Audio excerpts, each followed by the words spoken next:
Chapter 565. Elite Labor Office.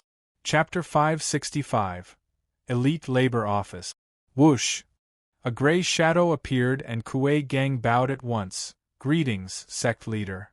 He didn't see any features, but knew his voice. Moreover, he was stunned that the Sect Leader would come in person to the Labor Office to see his master. That's why Dad always told me that when Master came to the Labor Office, he had a huge backing. Sect Leader is that backing. How fortunate that Father never fought him, or Master would have killed him with his strength alone. Kuei Gang eased a breath, oblivious that his old man did challenge Shuofan while he was out cold, only to be smacked back to his place, though his dad was too ashamed to admit this. Another Luo clan? Shuofan asked as if Xiaoyue was his equal. Shivering inside, Kuei Gang sighed. Master is godlike. He doesn't fear even the Sect Leader. Though he also saw how close the two were, Xiaoyue was helpless. This brat is a maverick, never giving a hoot about rules, but since I need him, I'll wait until the dust settles and give him a piece of my mind then. Though he wasn't about to expose this situation to anyone, or no one would take him seriously, so Xiaoyue bottled up all that annoyance and glared at Kuei Gang.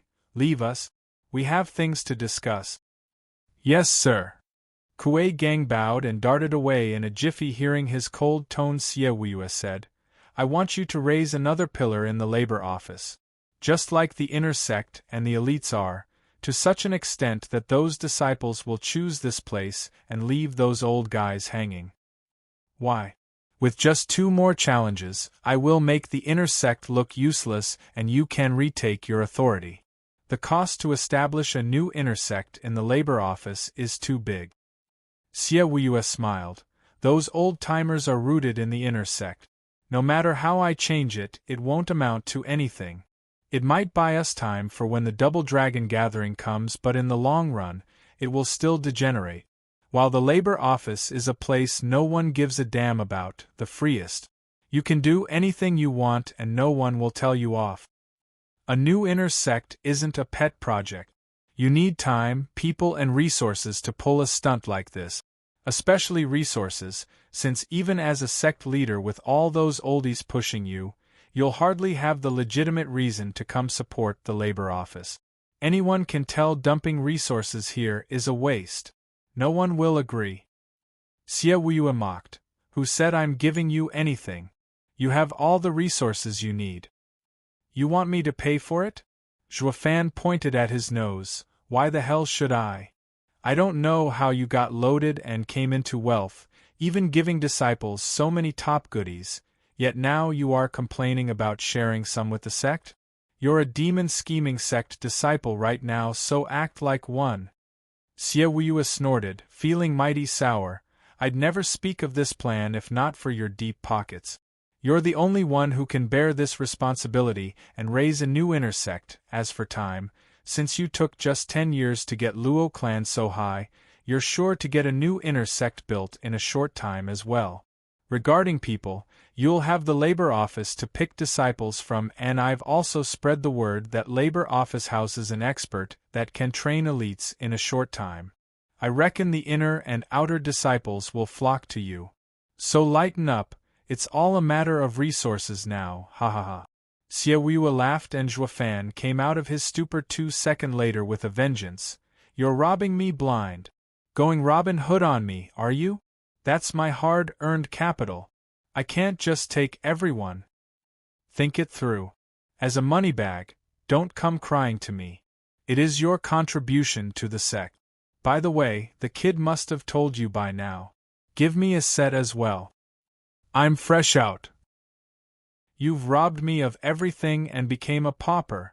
Shuofan's face twitched. Xiaoyue hid a smile, feeling uplifted all of a sudden, and vanished with one last line. Kid, better make do on that set order I have for you. Since I'm covering for you, it's time you did something for me, ha ha ha. I'll do something alright, kick you in the tenders. I'm doing all the work and now you want me to pay for all of it too? Frickin' frassum, no one's as dirty as you. Oh right, this is a demonic sect, everyone here stinks. Shuofan's mood sank and he gnashed his teeth. Siewiwe, I'll get you for this and won't stop until you cry. Dang. Under the clear moon night, Labor Office was quiet as all laborers had come back after a toiling day of work and training so that one day they may leave this hopeless hellhole, though those resigned to their fates just had a peaceful sleep, doing the work like robots. Then a clear bell ring sounded across the land and jerked them awake. Everyone looked around, stunned. The gathering bell? So soon? Kuei Lang and Yu Ling were the only ones who could use it, but with them gone, who'd have the same power? An aged voice called from outside. Everyone is to gather at once. Elder Yuan, who called the meeting?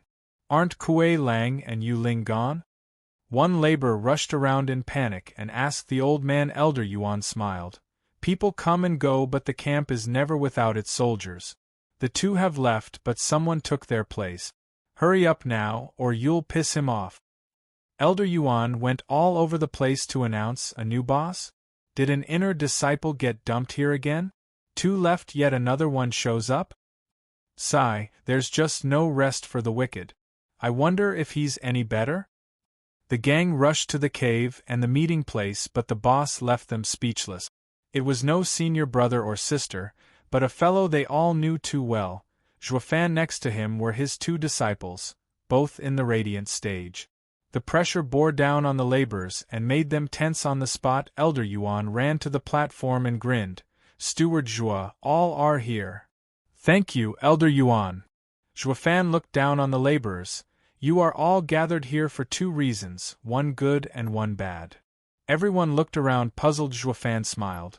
The bad news is, your happy days are over. Kuei Lang and Yu Ling are gone, and you have had around half a year of easy time. But now, I am in charge of the labor office and will get you to make up for those 6 months of lost time. Every heart skipped a beat, having a bad feeling. Zhuofan looked to be in the 8th layer of profound heaven stage, but his power went way beyond. Even Kuei Lang and Yu Ling showed respect. Can't you see his disciples? They're radiant stage experts, for crying out loud. The fact that they were disciples to a profound heaven master went to show what a freak he was. They were even more afraid of the mysterious Zhuofan than the hardballing Kuei Lang and Yu Ling. Just that Zhuofan had no interest in labor office so far, but now had plans to take it for himself. Zhuofan sensed their fear. Not to worry, I'm not as cruel as those two, nor will I interfere with your work. I'll only do it if you let me. And thus we come to the good news. I am going to form an elite labor office here, to assist you in your plight. Chapter 566. Top Outer Disciple. Chapter 566. Top Outer Disciple. Elite. Everyone was perplexed. Weren't they the lowest rung in the sect? Were they to be divided again into elites and common laborers? Zhuofan ignored the clamor, letting them get it out of their system while also stirring their curiosity. He signaled for attention after a moment. Everyone, this is the labor office. You can't get any lower than this in the sect. Everyone here is punished or cast out, never to see the light of day. The fortunate ones like Kuei Lang and Yu Ling who return to the inner sect or become executives are too few. While the vast majority will live their last days here, fated to find their end as materials for the higher-ups' training. You're lower than ants, so how can you hope for survival when death is set in stone? Zhuofan's words caught their undivided attention. Yeah, we're only guinea pigs for others, raised for the right moment to take our lives. They were truly poor souls and would be better off dying than live such a wretched life. Sorrow consumed them, and some even sobbed in despair. Zhuofan hid a grin as he stated, Everyone knows I am special since I got here. Without so much as a test, they put me here even though I didn't commit any crime. Why, you ask? Envious of my talent? Zhuofan roared, You must have heard of Kuei Lang and Yu Ling's situation. And you've seen with your own eyes what a dark pit the inner sect is. It's those elders and venerables who are envious of talents that landed me in this place from which I can never escape. Even if I do, I will never wash away this stain of being a laborer, always beneath them. Zhuofan's rage would not be denied. Kuei Gang flinched, and rolled his eyes. He saw with his own eyes how Sect leader came to Zhuofan for help in this plan. With Sect leader's cover, no oldie was going to come for him. Those two were enacting a devious and hidden plot out of the masses' eyes, yet now his master had twisted it into playing the victim. Master sure knows how to spin it. Little did he know that Zhuofan was attacking their morale, using the art of war to get them on his side. By living alongside the laborers in the labor office, they related to one another and allowed them listen to his ideas and follow him. Many were filled with grief at Zhuofan's speech, recalling their own bitter experiences. Some were trapped and forced here, while others were thrown like trash, earning the stigma of being laborers. No matter how they got out, they would still be the targets of ridicule and shame. Labor office's disciples united their hearts with Zhuofan's. In their grief and anger, Elder Yuan nodded inside. That's how you rule. Kuei Lang and Yu Ling were boors with their rough tactics. No matter if the others feared them, they saw the two with hatred and denial more than anything. While Steward Zhua is a smooth operator, all while leading them to their deaths. Ha ha ha, his status as steward on the outside wasn't just for show. Elder Yuan smiled.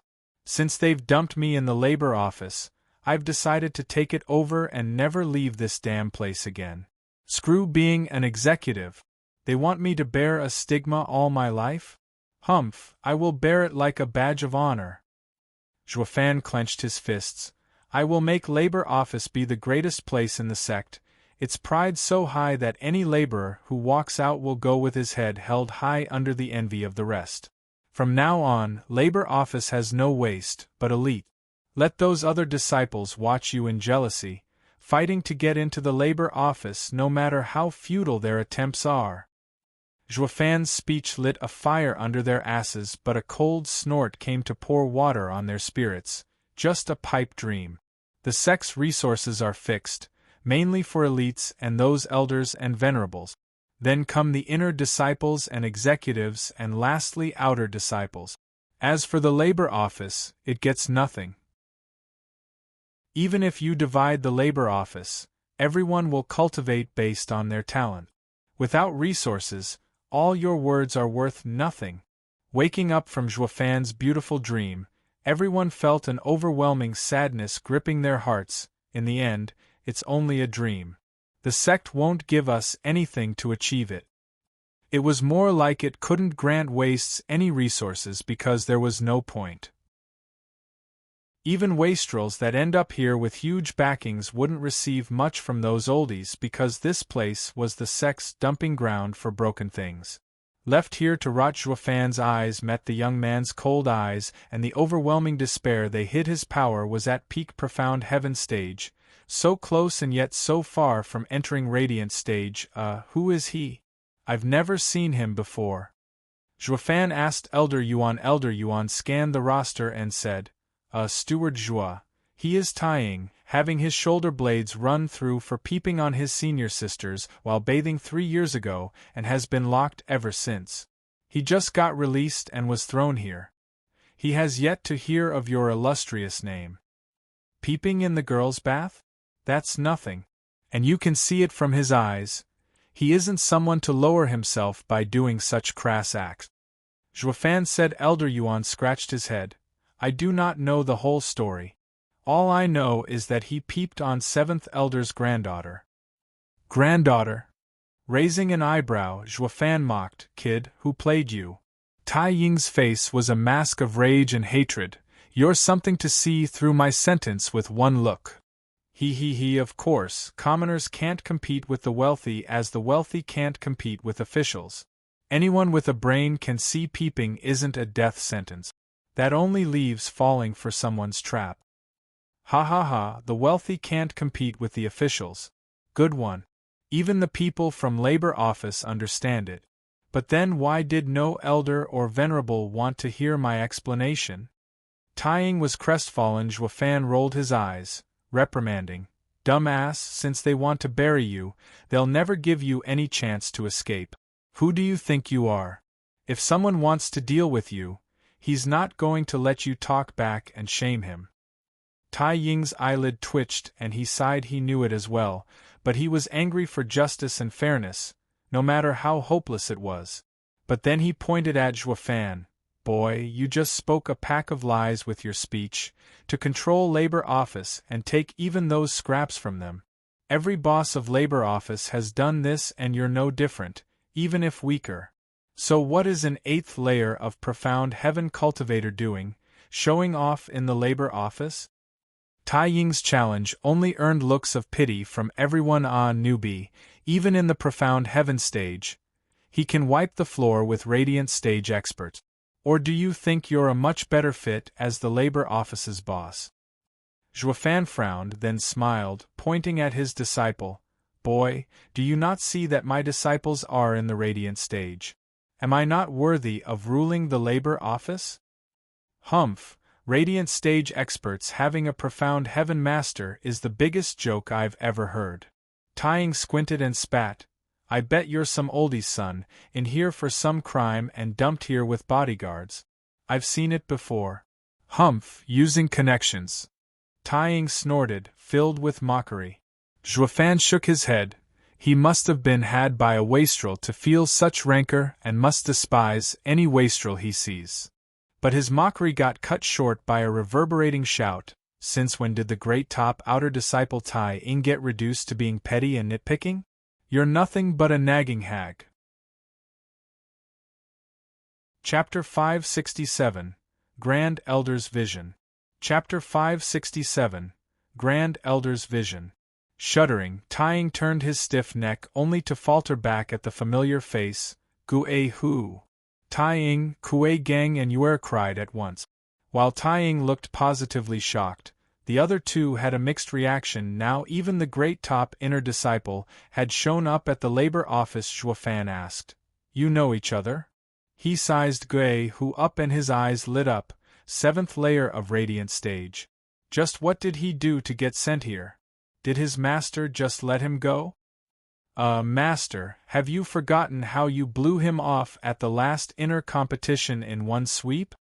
He is Grand Elder's prized pupil, best inner disciple Gue Hu.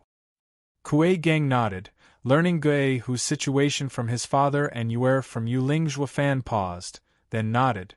Oh him. But his savagery was quite heavy then, unlike now. He must have made great headway in his mentality and heart. Master, you even forgot an expert like him? Kuei Gang sighed. Juefan shrugged. I never even took him into account when I just gave the broom a whirl.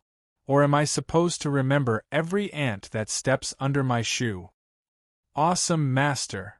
Kuei Gang and Yue chuckled while Gue, who was a top expert to them, Juefan saw him as an ant. This is the gap. Gue, who picked up on the situation from Juefan's face and lamented having held no impression on this monster. He never even registered my presence from how weak I was. While Tai Ying was shell-shocked and incredulous, Gue, who, what are you doing here? Yeah, you should be well on your way as an elite. Juefan gave Elder Yuan a curious glance. Elder Yuan inspected the roster and found the answer. Steward Zhua, Gue, who has been here for 2 days. They say he stole a pill and Grand Elder banished him in rage. Steal? The best inner disciple to become elite, having everything handed to him, stole? Juefan eyed him longer. You came for me, didn't you? Gue, who hid his shock, then gave a slow nod. Tai Ying shed his shock in favor of a moronic look.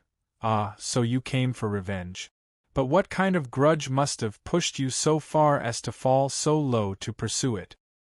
No matter how much of a dump the labor office was, it was under the Sect's protection for Gue Hu to kill a labor.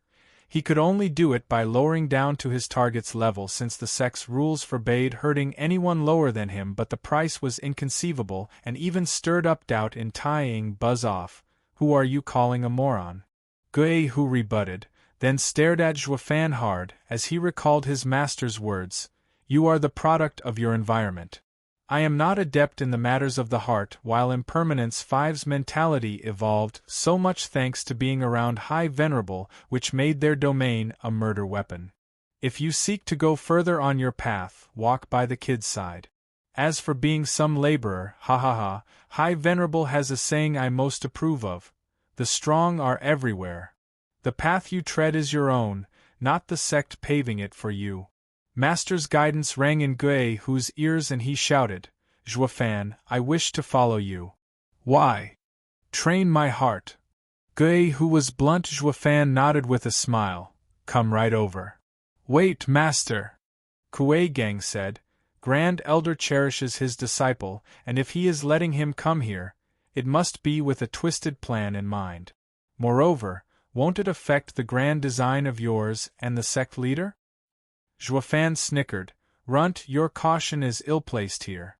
We have only just begun and there's no way for those oldies in the inner sect to catch wind of anything. Don't you find sending their disciple just to probe me so soon a waste? More than anything, his eyes are friendly. He is definitely here to train and nothing more. Ha ha ha, I feel the same. Guay who is too pig-headed and impulsive to be a good spy. Even if his master gave him such a task, it will butt heads with his nature. But I feel the sincerity in his eyes in wishing to learn. Elder Yuan sighed, how rare, some youths are willing to brave anything to walk their path. Grand Elder is a true visionary to know what his disciple needs the most, ha ha ha. Kuei Gang shrugged at Juefan and Elder Yuan's attitudes while Tai Ying's mind was out of commission. He grabbed Guay Hu. Senior brother Guay Hu, you're telling me that you want to follow him? You're the greatest in the inner sect yet you're fawning over a wastrel? Have you lost all dignity over just one failure? You know nothing, but I'll humor you. That man right there on the stage made me feel powerless. Among this entire labor office, I will follow only him. Guay Hu snorted tying watched him go with a shocked look. What the hell is going on here? Since when was profound heaven stage cultivation amazing? Juefan's enticing voice once again drew attention. People, Brother Tai Ying raised a valid question that I am going to answer right now. The resources are not a problem, they will come from me. Don't believe me? Take a closer look at my disciples. Juefan pointed at Yue and Kuei Gang who stepped forth to reveal their gaudy trinkets. Everyone's eyes reddened, picking up on the thick spiritual energy wafting from them. No matter how many rumors they heard, seeing them all dolled up had their blood boiling. Tai couldn't think straight. For the love of God, 2 disciples armed to the teeth in 8th and 9th grade demonic treasures is unheard of, even among venerables and elders. Since when did the labor office become a club for high rollers? Fellow brothers, these children challenged inner disciples and yet came back alive and well. Why? Because what I offer, the elites can't top. Stick with me and you're set for life. All of you who wish to follow me, shout out my name, Steward Zhua. Steward Zhua. He incited the crowd and they replied in kind, filled with hope and desire, as if he was their deliverer, a messiah. Juefan flicked his hand and the hubbub grounded to a halt. Juefan turned heavy in his shout, in order to follow me, there are some conditions to thirst for strength. I have no need for loafers. Through a trial I'll soon set up in the labor office, I will test each and every one of you if you're worthy to join the elite labor office and deserving of my endless resources. I promise you that those who pass will become elders or venerables. You will no longer have to join the Azura Circle. And as for those who fail, sorry, but you'll remain as simple laborers waiting for death in the Azura Circle. Whoosh! The shouting that was mounting faltered as the crowd turned silent. Oh wait, we still have to pass a test? I haven't cultivated in weeks. Juefan hammered it in. If you are so afraid to even take this step to become strong, to join me, then you deserve your fate as ants. You don't have the drive to thirst for power, you are weak. This reverse psychology worked its magic like a charm with a mix of encouragement and insults. Many were driven, their spirits burned with a fire never seen for years as they stormed. Juefan Tai Ying felt the crowd move past him, then his eyes steeled for going with them. Let's see what a profound heaven cultivator has that can make so many fall for his words. For even the greatest inner disciple Guay Hu to follow him. They followed Juefan behind the mountain, to the cemetery where he shouted and made a sign, Heaven Earth Profound Yellow. 4 direction gates open. Chapter 568. Heaven Earth Profound Yellow. Chapter 568. Heaven Earth Profound Yellow. Rumble. The ceaseless rumbling accompanied the appearance of 4 doors merging into reality, with each having a different word etched on the top. Heaven, Earth, Profound and Yellow. Zhuofan passed by each of them. Each door is a sealed array and also your test. Between heaven and earth, heaven and man combine to form body, mind and soul. It changes and mutates into endless variations. Each of the arrays here is made of a blend of 3 types: trapping, killing and bewildering, an ever-shifting space. You simply need to pass any one of these tests, and you will become an elite in the labor office, and will be absolved from the suffering of a Jura circle. You mean they're all the same? Why 4 then? Taiying asked. Puzzled. Zhuofan smiled. Good question. Making all 4 doors the same would have been a pointless act. The yellow door is the simplest. With heaven, earth, profound and yellow targeting different aspects, the difficulty rises from yellow to heaven. Just like how there's outer disciples, inner disciples and elite. They're arrays of 5th grade and 6th grade, with the heaven door being a 7th grade array. SSS. Everyone gasped. Even Taiying had a perpetual frown. Outstanding. Labor office has someone that can set up 7th grade arrays. Everyone knew any array below 7th grade was moot for ethereal stage, meaning even ethereal stage experts had to take some time in breaking a 7th grade array. And this was a cultivation the elders and venerables had, yet this guy has set it up just to test disciples. Zhuofan beamed. The 4 doors target different aspects. As you can see, I'm not here to test your strength but potential. Since you just have to stick with me for a bit and strength would come by itself. Taiying had to admit, he had started to admire Zhuofan, even if just a bit, moving past his integrity. Just the fact that he had done more than those oldies ever could spoke volumes. With the labor office being dirt poor, testing these people like the outer and inner disciples was not possible, though no one could guarantee that giving the same treatment to these people would result in breaking their limits through dozens of trials to become better than outer disciples, hence, the test for potential. While those oldies were fixated on strength alone when it came to the competitions, foregoing the potential of the disciples. To say nothing of the buried talents dumped in the labor office, or more like they didn't care, only looking to get a firm grip on their power while doing as little as possible. And since the labor office could join the grand competition where outer and inner disciples would participate, they would threaten the oldies' gains, so they always pushed on the labor office, wasting it into the ground to strengthen their authority. But this one man before them wanted to unearth the rough and glittering gold within and challenge those oldies by taking food from right under their noses. Taiying squinted. This will all blow up in smokes without someone backing this single disciple, no matter how strong this guy is. He alone can't take on the inner sect. Someone's out to change the status quo in the sect. And this guy is his right hand, stirring up chaos in the labor office. Great! Taiying shouted in excitement that got the others' attention. What's up with him? Zhuofan had an odd look. Did he lose it? Taiying walked over with steady steps before Zhuofan. I know your plan and I'll join. It's high time for the demon scheming sect to change. You have to prove yourself to me first. Zhuofan's eyes flashed. We have a thinker in our midst, one that is fueled by rage and hatred for what those oldies did to him. Taiying pointed at the earth door. Before I do, answer me this. Will you take me with you once I come out of it? I will. But I must warn you, there's a killing array inside. Having been locked up for 3 years, your strength must have waned. For your sake, choose the profound door. Zhuofan gave a friendly reminder. Everyone was tense. We can die in there? All faltered back. Taiying couldn't care less, laughing. Live as geniuses or die as heroes. I'd rather die than not live my life to the fullest. Taiying was the first to enter the earth door.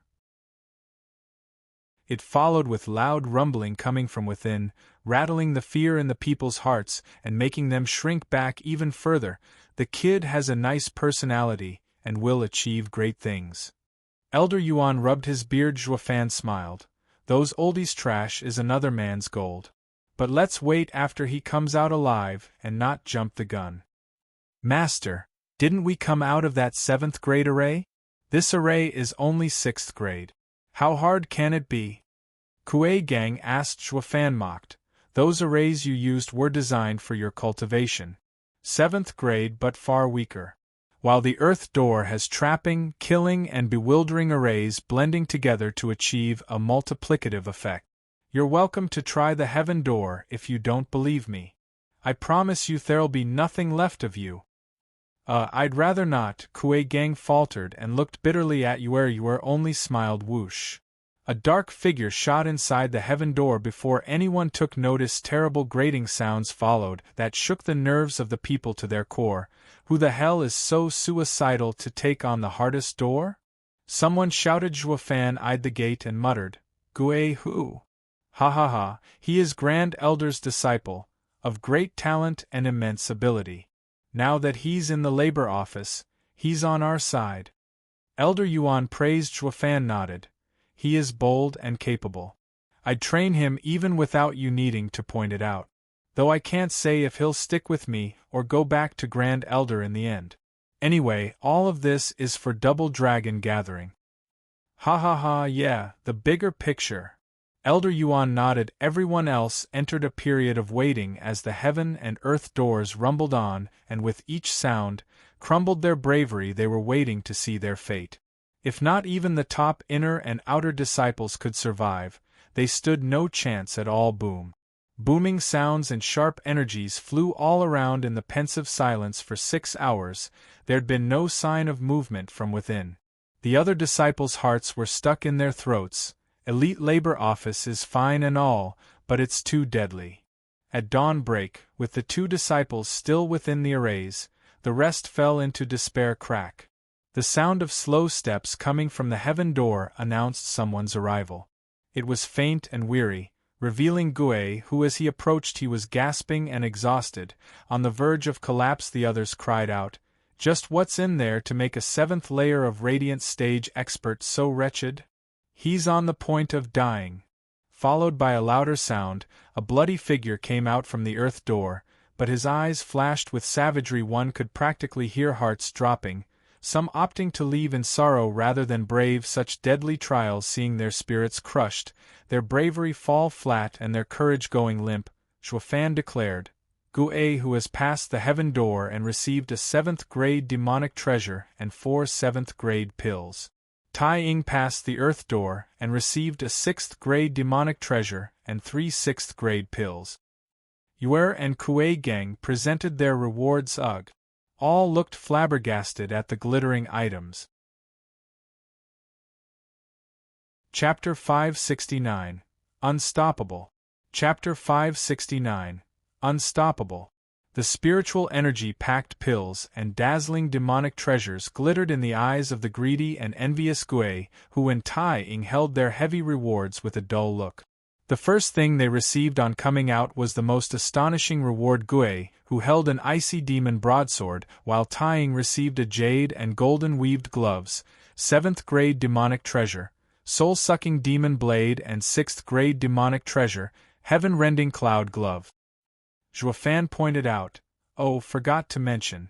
Besides entering the elite labor office and enjoying my many resources, you also get a reward. 7th grade demonic treasure and 4 7th grade pills for the Heaven Door. 6th grade demonic treasure and 3 6th grade pills for the Earth Door. A 5th grade demonic treasure and 2 5th grade pills for the Profound Door. A 4th grade demonic treasure and 1 4th grade pill for the Yellow Door. The audience was too dazed to react in excitement. From being filled with fear, they were now filled with desire. Zhuofan grinned and pointed behind him. There are few turning points in one's life. Whether you grasp it and soar, become a dragon among ants, it will all be up to you to roar. The red-eyed mob took to the doors like an assault, all lusting for shiny rewards in detriment of their lives and the dangers they would face.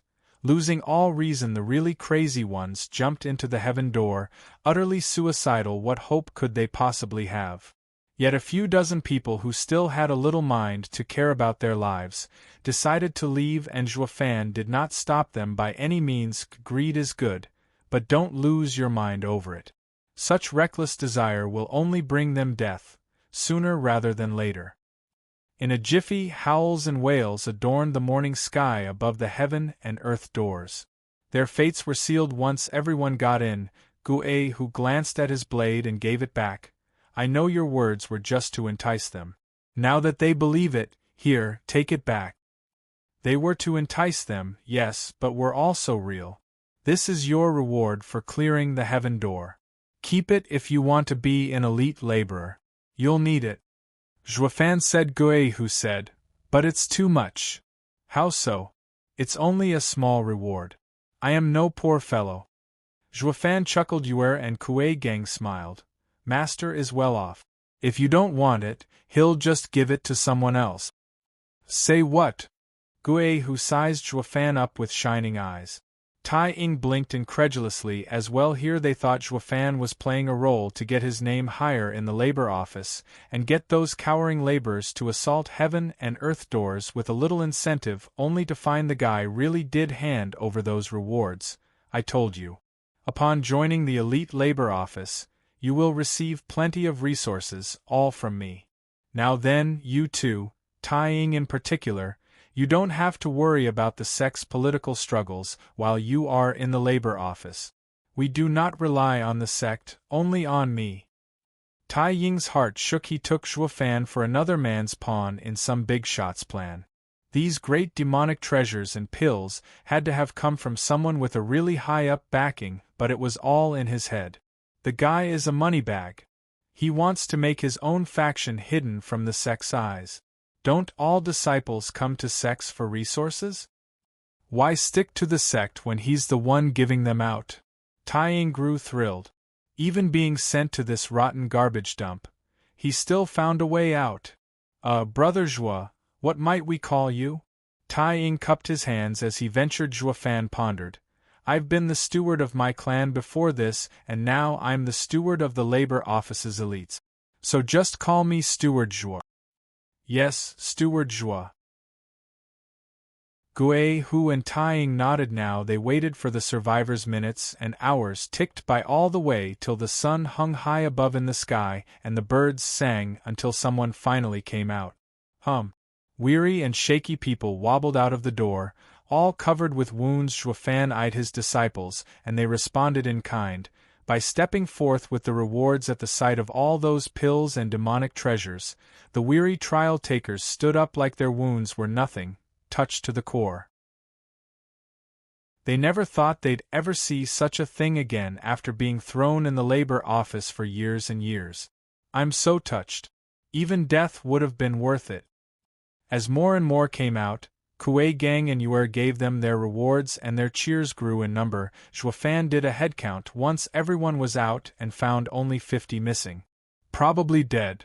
Not that anyone cared when they all looked after themselves first and foremost. Oh, and the massive reward. One shouldn't forget that if the reward had come later, they'd lament and take a moment for their fellow brothers who had died in the cruel trials.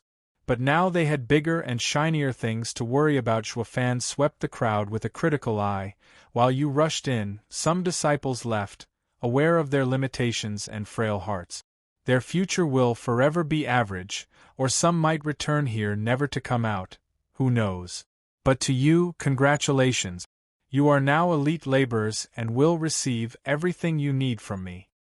Steward Jua, Steward Jua. The roars and pumped fists spoke volumes of their excitement, especially now, holding their rewards and thrilled by the gains. Juefan had filled them with a drive this hellhole had sucked out of them for so many years, bringing the glimmer of hope in their pits of despair. He had practically become an existence higher than their parents. A gesture brought silence back, but the fire in their eyes burned hotter still. Juefan grinned. Most of you entered the yellow gate, with a rare few taking the profound one. Just how the doors are different, so are the rewards. If you want another door's treasure, then do your best and cultivate. Take on the next door and I will give you the same reward your neighbor got. Roar! Zhuofan's words added more fuel to the burning pyre. All the pressure and desolation they had gone through these years was at this moment shed off in their excitement. This power had brought the labor office a chance to shine. Elder Yuan nodded with a smile. Labor office got swept up by a sudden cultivation frenzy, with all laborers using their off-duty time to grow stronger rather than mess around, because they now had a goal, to brave the next gate and gain more stuff. As for those too shy to try the doors, they were regretting missing such a chance, even as they didn't slack off on their training, since Azura Circle only took those who were the weakest, no matter how cruel it was. As long as no one was beneath you, you were dead. Just going through the days like a lifeless husk would achieve the same result, but Zhuofan's elite labor office offered tests, offering all of them chances to enter it and wrest back their lives. Their only enemy was themselves. As for those petty tricks, that was easier to deal with. Harming another was harming oneself, and the time would be much better used on cultivating it. Comforted Elder Yuan greatly, seeing all of them focused on cultivation, since all their efforts were for themselves, while nitpicking about others' weaknesses was in fact avoiding one's own. And this frenzy got so big, it infected the outer sect. Chapter 570, Flaunting. Chapter 570, Flaunting. Rustle. It was the sound coming from a girl in a poor garb swinging a broom in a courtyard like one did with a sword. The courtyard was spotless in an instant. The girl made sure no corner was cut and gave a sweet smile as she rushed away. Done so soon? A lady in green appeared in the courtyard and called out to the girl, "You've been in a rush as of late. What's the hurry?" The girl giggled, "Ha ha ha, senior sister, I'm cultivating." Cultivate? Lady in green was taken aback, then mocked, "Ha ha ha, you." The girl's mood sank and anger bubbled inside her. Just then, a lady in purple rushed in, taking in the tense mood. "Junior sister, why are you laughing?" "Senior sister, she said she's rushing back to cultivate, ha ha ha. Isn't it funny?" The lady in green held her stomach and laughed away. The one in purple eyed the girl, then cracked up, "Girl, you're a laborer yet you want to cultivate? Learn to enjoy life a little. Don't miss out on your best years." "What's wrong with being a laborer? I've passed the test and now I'm an elite laborer." The girl huffed and stuck out her quite modest chest. The two laughed harder. "What elite? You're just a no-good laborer." She must have lost it being in the labor office for all this time. Once a laborer, always a cripple, yet still trying to cultivate. Does she think of herself as a phoenix rising from the ashes? Hi. Junior sister, this girl must have a screw loose. Just ignore her. The lady in purple jeered, then took out a jade sword with smugness. "Elder Huang just gave me this third-grade demonic treasure. What do you think?" "Wow, third-grade demonic treasure?" The other looked in envy. "With so many outer disciples, getting one is so hard. Tell me, what deal did you struck with Elder Huang?" The purple lady blushed and cursed, "Hey, I earned it with my talent. He'll take me as a disciple once I enter the inner sect." "Really?" The green lady had starry eyes. The purple lady blushed harder, but still stuck out her mighty fine chest. "Of course. What else is there?" "Skank." A huff entered their ears. The two looked back at the mocking laborer and snapped, "What the hell did you just say?" "Skank. That's what selling yourself for a measly third-grade demonic treasure would get you." The girl's honesty was devastating. The two of them were fuming mad. "Humph, ignorant servant, I bet you've never seen a third-grade demonic treasure in your life." Whoosh. She ended up choking from the dazzling light show coming from the girl's blade. Revealed in all its glory, the sharp edge and its thick spiritual energy snuffed the purple lady's treasure's aura like a candle. "A fourth-grade demonic treasure?" The purple lady was tongue-tied. The green lady was dumbfounded as well, rooted in place with an empty head. Only the girl wiped the shiny edge of the blade with her poor garb with pride. The two outer disciples cried out, "Did you just steal a fourth-grade demonic treasure?" Idiot, if it were that easy, you think your senior sister would have sold herself over a measly third-grade demonic treasure. The girl kept her insults going while waving her blade around. Almost all elite laborers have at least one of these by now. I'm still too weak to get a better weapon. Some senior brothers even have 5th, 6th, or 7th grade. That's why I've got to work hard to get stewardship's reward. I don't have time to waste on something as insipid as cleaning, or you. The girl left in a hurry and swaggered off with her big blade. The two ladies were too stunned to react when they did. They were overwhelmed. Elite Labor Office? What's that, a place to train elite disciples? The green lady asked. The purple lady shook her head to gain some semblance of reasoning back. I've never even heard of it. Or there wouldn't be a labor office at the end. Where else is one supposed to get a 4th-grade demonic treasure when not even inner disciples can get one? Just hand one to a laborer? Yeah, just what place is that? The purple lady pondered, then grew anxious. Junior sister, isn't that rumor going around for a couple days now? The one saying that the labor office has a huge expert who has 2 disciples that crushed elite candidates in the inner competition. Yet even then, his disciples came back to the labor office. Is the elite labor office where the expert stays? The green lady nodded. Maybe, but let's look into it to make sure. If he likes senior sister, then we'll strike gold. Didn't you hear that, girl? There are 6th and 7th grade goodies as well. Yeah, let's go. The purple lady nodded and off they went to their destination. Labor office. Similar cases popped up in many corners of the sect, all freakish. The despised laborers made a comeback the likes of which the entire sect had never seen. As they flaunted their stuff, showing off one's bling wasn't exactly a skill, but it had its uses, to make the inner and outer disciples' eyes go red. What took the cake was their statement, "We're from the elite labor office, and all the wealth comes from our patron." With red eyes and thumping hearts, the disciples from all over the sect converged on the labor office to uncover the mystical identity of the super boss. If they got a reward while they were at it, even better. Being so liberal with some stinking laborers must mean he'll be quite generous to the rest. All those disciples arrived with excitement, only to be barred at the gates. The shabby fence of the labor office had a notice sign in front, Elite Labor Office, with Yue and Kuei gang standing on each side of it. Their radiant stage aura was obvious enough, but so were their high-grade demonic treasures, blinding these disciples enticed by easy money. Oh hell, the boss has to be in. His disciples are out front. More and more disciples flocked in, begging to see Zhuofan, yet Kuei gang and Yue never relented. Kuei gang shouted, "Hold it! This is the elite labor office where the master is resting. Who dares to disturb him?" Whoosh!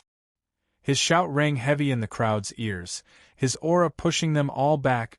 Yeah, a place is known for its local big shots, not the terrain. Just what kind of big boss came here to make it have such paramount importance? Anyone could come and go as they wanted to in the past. While now, there were 2 radiant stage experts acting as guards. Senior sister, senior brother, could we just have a peek at the expert? Some of them rubbed their hands. Yue and Kuei gang had an insidious grin.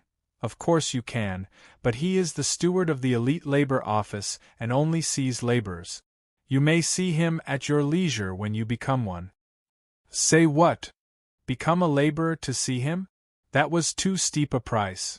Everyone frowned, and they were all conflicted. Tai Ying and Gue, who carried 2 bruised and wounded laborers to the pair, one passed the profound door, the other passed the earth one. Eh? Someone passed the earth door like you, senior brother Tai Ying? Are you sure he's not a cheat? Kuei gang raised an eyebrow. Tai Ying chuckled. Who can cheat with me around? The earth door isn't too hard though. I ended up like that because I've just gotten out of chains and was quite weak. Otherwise I would have barely gotten hurt. Well, Master did put you 2 to supervise the doors, so we believe you. Kuei gang chuckled and took out a 5th grade and a 6th grade demonic treasure. The crowd's eyes popped out. Tai Ying looked at them with envy. So many blessings upon Steward Zhuo's disciples. He even has you holding all of them. This? Master gave us 8th and 9th grade demonic treasures, and you think we care about some baubles?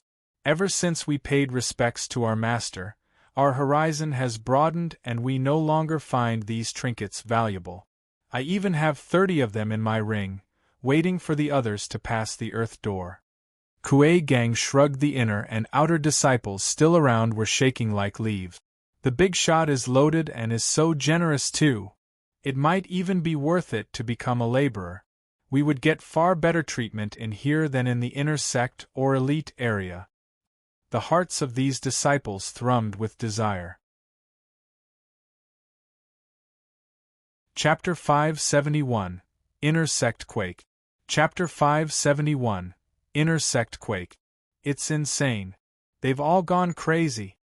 Venerable Shur was enjoying the cooling breeze in his courtyard, so peaceful, so quiet. Then a shriek broke his relaxation. It was the second elder, all enraged and panting. What's up with the perv? He's always indulging himself whenever he gets the chance, so why is he so peeved? Venerable Shur raised a mocking eyebrow. Second elder, what has gotten you so testy? Venerable Shur, I'm not angry at you. It's this darn situation. Second elder gesticulated, finding it hard to quell his rage. Those hussies of mine have asked me to let them go to the labor office. You tell me if it warrants anger or not. And to think that I made an exception when taking them in to help them become inner disciples, yet now they've just left me. Labor office. Venerable Shur squinted. Have they lost it? No matter how lustful and whiny you are, neither is bad enough to choose the labor office over you. Are they just throwing a tantrum?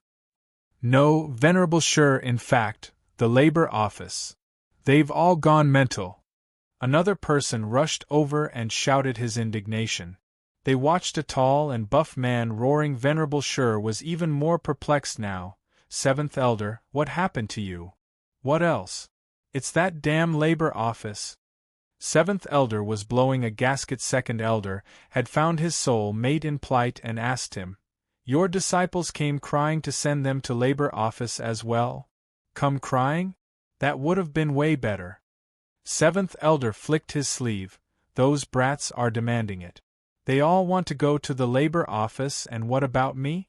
How can I be a respected member of the elder community without proper disciples? Of course I refused. But those brats stole my pills and ruined my home. They were doing all kinds of crimes, one bigger than the last. Now I have locked them up to reflect. Ugh, I'm outraged. Venerable Shur listened to their rants and grew unsettled by the second. What on earth happened? Why have inner disciples flipped with no rhyme or reason? Venerable Shur, you still don't know? The two sighed and the second elder explained. Labor office has an aberration, throwing out pills and treasures like garbage, and even establishing some elite labor office. As long as a laborer passes his tests, they'll get treasures and pills, resources even. They get more stuff than even an elite. The news has made the disciples lose their minds, all coming up with strange plans to get punished and be sent to labor office. This fight is harsher than even in the inner sect competition. Venerable Shur's face fell and he frowned. Labor office again. Sect leader has played his hand, I see, and he played it big.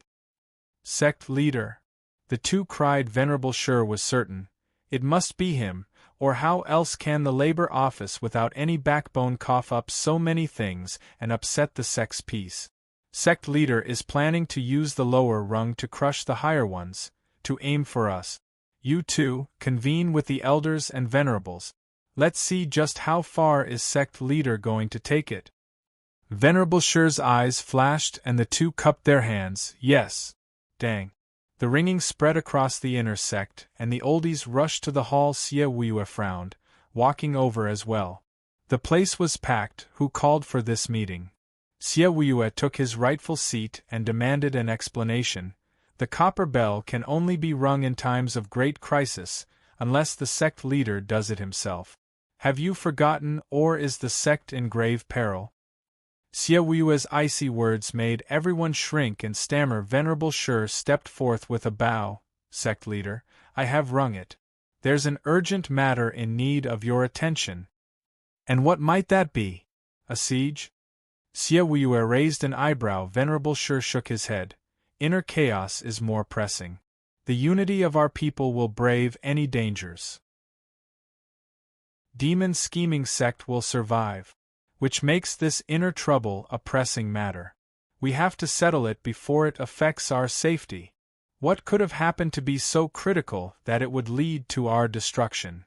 Siawue had a savage look staring down at Venerable Shur. Venerable Shur's eyes turned to his fellow oldies.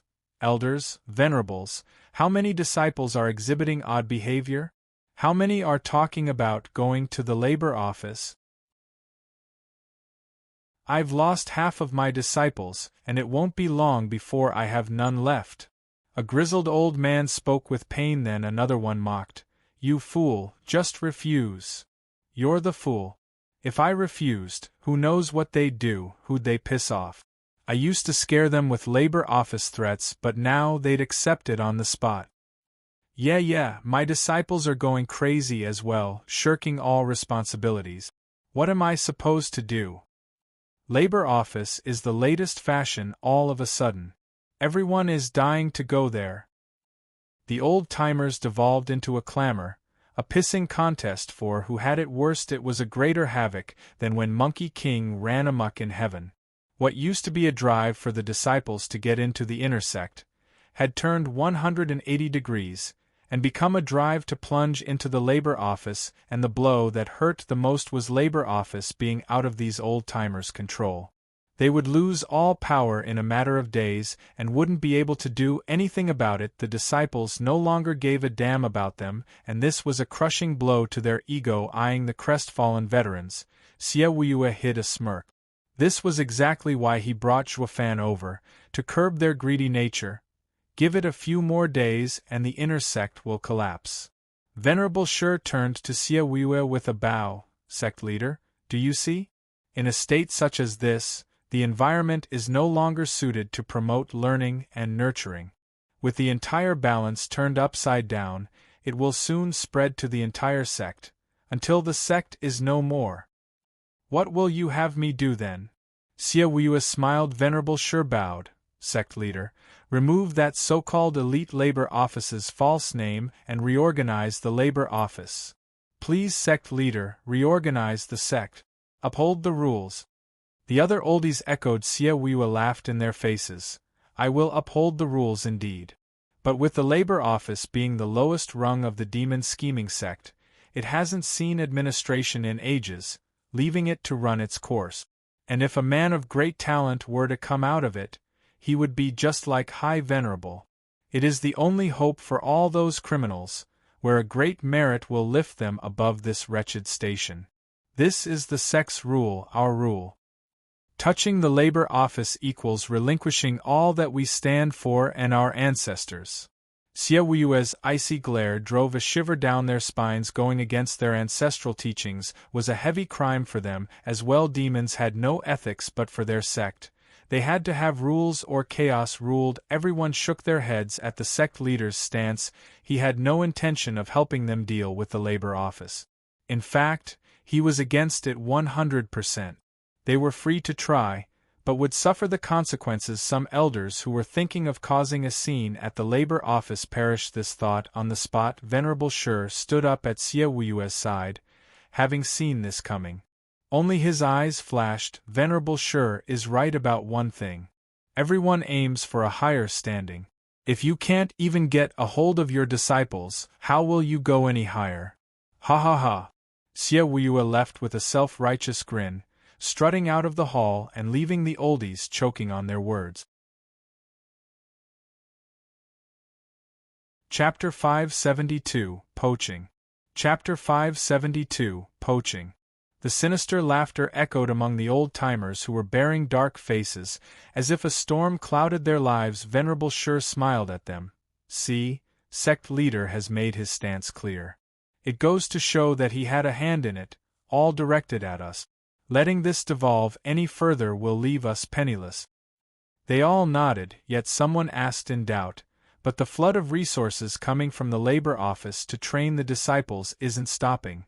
As the sect's resources have to pass through us before being dispatched, how exactly did the sect leader fork out such a huge amount to strike back at us?"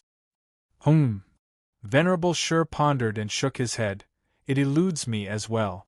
But one thing remains unchanged: we can't let the labor office's attraction go on. As we don't know the full extent of those resources, no matter how we regulate the sect's resources, it won't affect the labor office. What worries me is that when we are left with no disciples, sect leader will use this as an excuse to take control of our rightful resources." That remark hit right where it hurt them the most, and the old men were wrought by pressure. Taking away their resources was akin to crippling their status in the sect. Sect leader's drastic move is ingenious. Second elder exclaimed. The rest snorted and nodded. Venerable Shur's eyes were constantly moving. "Yes, sect leader did use a great move, but can't we do the same and beat him at his own game?" "What do you mean?" everyone asked with a crafty glint in his eyes. Venerable Shur began. "Sect leader has put out this elite labor office as a bait, to draw our disciples in. But as long as we settle our own disciples, it loses its effect. And as the labor office's resource upkeep keeps rising, it will soon run out of fuel and no disciples will approach. It will ruin his plan for good. Let's see who lasts the longest." "Brilliant!" Seventh elder gave a thumbs up. "We'll just play the waiting game and one day it'll run out. And then chaos will follow with him crying, ha ha ha." Seventh elder's laughter echoed in the hall, infecting the others to do the same. "If sect leader thinks he can steal our rights, he'll have another thing coming." But then someone said, "How do we stop disciples from going to the labor office though? It might work for a short time, but not forever." The startled folks turned to the frowning Grand Elder. How were they going to handle their disciples? Venerable Shur shook his head, his eyes flashing murder. "We set a precedent. If the disciples don't hear reason, we'll kill a couple and they'll all fall in line." Heart sinking, the other oldies looked around awkward. It wasn't that they couldn't, since they were demonic cultivators at their core, but earning such a bad name would make sure they don't get any more disciples. Since you have no disciples, you don't deserve these resources. It all came down to interests, forcing these savage demons into shying from doing the unthinkable, killing their disciples. Venerable Shur sensed their worry and chuckled. "I know your fears and can easily deal with them.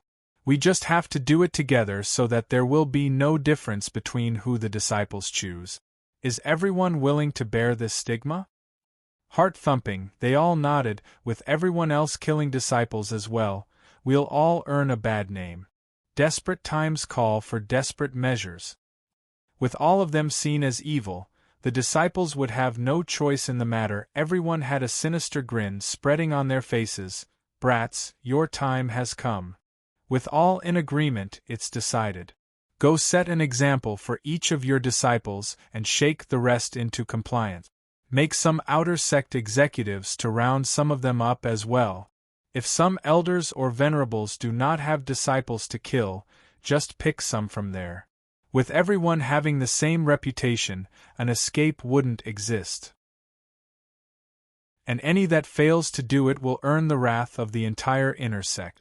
Venerable Shur eyed each of them with a cold eye. Everyone nodded. Venerable Shur turned around. "Venerable Chi, Venerable Bai, we may have had our differences, but we are up against a common enemy, sect leader. I hope you will join the fight for the greater good. If the inner sect collapses, so too will your interests." The two sighed and nodded. Venerable Shur beamed. With all oldies of the inner sect of one mind, Siawiyua's plan had no chance. More than half of the sect's power was held by elders and venerables. After setting up the details, they each went their merry way with a glint in their eyes and out for their disciples' blood. Whoever ran for the labor office will die. Grand Elder was about to go as well when Venerable Shur said, "Grand Elder, please wait." Grand Elder turned to Venerable Shur's smile. "I heard you've cast out your prized disciple into the labor office. Why?" "He violated the rules and therefore he was sent there." Grand Elder said. Venerable Shur shook his head. Ha ha ha, Grand Elder, do you not trust me? With Gu-a who being your pride and glory, no matter how vile the act was, you'd still not send him there. Moreover, after a couple of days of you sending him there, the Elite Labor Office appeared. Venerable Shur has made a thorough investigation. Ha ha ha, Grand Elder chuckled.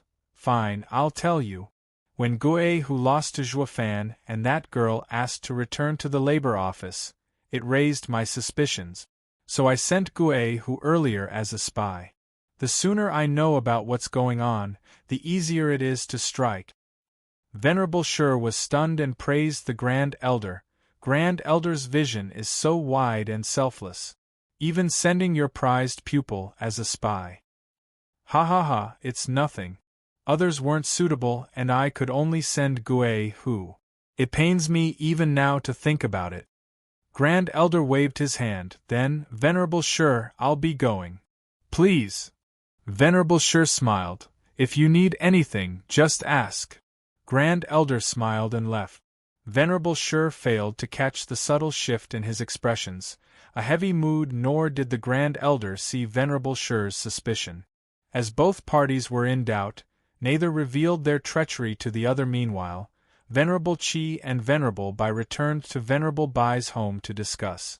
No matter the regrets of dirtying their hands with their pupil's blood, they had no choice in the matter. Everyone was going to bear this cross, and so should they if they wanted to live on in this sect. Yet just as they entered the house, Yu Ling and Kuei Lang came bowing. Greetings, Master. Is something the matter? Venerable Bai asked. Yu Ling reported. Master, Steward Zhua has paid a visit. Steward Zhua? Who's that?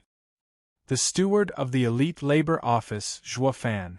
Kuei Lang bowed. The Venerables tensed. The mastermind behind all this mess, the boss of the Elite Labor Office, just came knocking? Since he is the sect leader's right hand in this plot, he must represent the sect leader. Venerable Bai sighed. No gift is ever free. For him to represent sect leader, it means sect leader wants us on his side. But who should we choose, sect leader or the inner sect? Venerable Qi frowned in deep thought. Chapter 573, Negotiations. Chapter 573, Negotiations. Steward Zhua, forgive me for not showing you in. Entering the lounge, Venerable Bai saw a youth with white hair sitting there, the one and only laborer that shook Gu-a Hu to the core in one blow, and bowed. Venerable Qi cupped his hands as well, but more for his status than Zhuofan himself. Ugh. Zhuofan waved them. Venerable Qi and Venerable Bai, I presume. You're too kind in your favor for little old me. I am but a laborer, how could I possibly have venerables show me such courtesy? Steward Zhua, no true ruler is without capable men. With Steward Zhua making the labor office a hot commodity, respect is more than deserved. Venerable Qi smiled. Zhuofan nodded with a smile as he got down to it. Since Venerables have already guessed that I work for the sect leader, then you must have also guessed the purpose of my visit. Of. The two paused and Venerable Bai sighed. We understand sect leader's design, but not his actions. We are Venerables, giving our all for the sect and not tangling with unnecessary squabbles. I mean, we are part of the inner sect and cannot follow the sect leader's request. Venerable Qi sighed, putting on a pained face. Zhuofan figured as much since the start and smiled. The elder and venerable meeting had long since finished, yet everyone stayed behind even as the sect leader left. Did you perhaps come up with a secret plan? The venerables shook their heads in unison. No comment. I can pretty much guess anyway. Uniting the entire inner sect in the face of this adversity. Zhuofan snickered and eyed the wooden venerables. But did you ever wonder what you'd do afterwards? The venerable's brow shook. Zhuofan knew. He had them and drove in for the kill with a shout. Kuei Lang, Yu Ling, your masters have asked for you. The venerables eyed him suspiciously. Kuei Lang and Yu Ling came bowing. What can we do for you, master? Nothing much. They've been bored as of late and wanted to know about your life over the past decade in the labor office. Zhuofan cut in the four were stumped about his point. But since the venerables stayed silent, the two acquiesced to Juofan's request. How despised they were, how they grew accustomed to the mean looks, the fighting in the labor office, the many brushes with death, and the blood and sweat they shed to work their way to the top of the labor office. As the story came to a close, the two's eyes went red, reliving those moments of pain. Yet the venerables hadn't even flinched. "Are you done?" Venerable Bai asked. "Steward Joie, what is this? You don't feel it?" Juofan raised an eyebrow. The venerables shook their heads. Venerable Qi chuckled. "Steward Joie, you're too green. The path of demonic cultivators is wrought with pain and injustice. Labor office is just a phase in their long tempering. Did you think we'd be sad over our disciples' pain and loss? He, how is that a demonic cultivator? Was this what I had you feel?" Juofan shrugged. "What I meant was, who was the catalyst to their bitterness? Who was it that laughed in their face? It matters not that they were ridiculed, but who did the ridiculing in the end?" Shaking, the venerables caught on at last. Juofan grinned. "They were framed, but that's their own stupidity to blame. Yet the culprit did it with blatant disregard of their masters, you. And why did you work so hard to have the two back under you? Wasn't it because you had no one else under you to use after they were sacked? Oh, the horror! Disciples are of little value, yes, but you two just laid there getting bitch-slapped and didn't even twitch. I, for one, take my hat off. I sure as hell couldn't accept it. Touching my disciples is raising their hands at me. Venerable Qi said just now that I am green, ha ha ha, true, I am still very much green. Many things I can't stand, even being called a bastard. Enough!" Venerable Bai snapped in anger. "Juofan, I am showing respect to you out of kindness to the sect leader. Don't push it." "Did I? Have I slapped venerables' faces?" Juofan snickered. "That guy bitch-slapped you for decades, and yet you still want to be his errand boys. While I haven't been in the sect for long and cared for your dear disciples, yet you want to make me the enemy while keeping him as your ally. Who's the excessive one here and who's despicable?" The two glared as their fists tensed and their beards shook. They soon had had enough. "Juofan, enough of your taunts. All the elders and venerables of the inner sect are in this together. We rise and fall as one. Go back and tell the sect leader, 'Thank you, but no thank you.' Now don't be too hasty. Aren't you all fighting to get the same thing, resources? But did you ever wonder that once all this blows over, if they'll get the pie while you get the scraps? When the inner sect is finished, we won't even have the scraps." Venerable Bai was finally honest. Juofan smiled. Having got what he wanted. "I can give you what you want. Since the inner sect has no scraps, you are welcome to join the labor office to revel in a juicy pie." "What?" The two shouted their disbelief in unison. Juofan said, "To be totally honest, the labor office is overcrowded and needs elders or venerables' supervision. If sirs find it appropriate, you are welcome to the labor office to take over.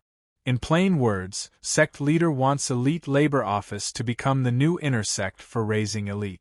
Even with how deep-rooted inner sect is, it'll only be a matter of time before it's empty. Venerable Sure is in control of the inner sect. He gets the pie and you get the scraps. But by coming to the labor office now, you'll get the pie and he won't even get to touch the scraps. You do not have to stick with them. Come now and enjoy the most, or later and you get nothing." Their eyes twitching, the venerables' hearts shook. Sect leader wants a new inner sect. But the elite labor office is too fresh, and who knows how long it'll last. The danger is high. Juofan pierced their doubts with his sharp eye and revealed 2 vials. The two gasped at the thick miasma, even felt their blood flowing smoother. 10th grade pill? The heaven-reaching pill, to be exact. Just a little token. Juofan smiled. If you still find it suspicious, you're welcome to get more people to join. For every elder or venerable coming to the labor office, I'll offer an 8th grade pill. 8th grade? Yes. Juofan smiled. Since you'll be the mediators, you'll receive a bigger reward for your efforts. The rest will only get 8th grade. But you better work fast, the spots are limited. What would I do with more elders and venerables than disciples? The two came to understand Zhuofan's true plan. He didn't just want to poach the inner sect's pillars, but its disciples as well and turn it into an empty husk. Such deadly tactics would leave the inner sect crushed and ruined. That being said, if some oldies and disciples jumped boat in favor of the labor office, then the inner sect would have no worth. By working in tandem, sect leader and Zhuofan will spell the end of the inner sect as we know it. Sitting here any longer would make us cannon fodder.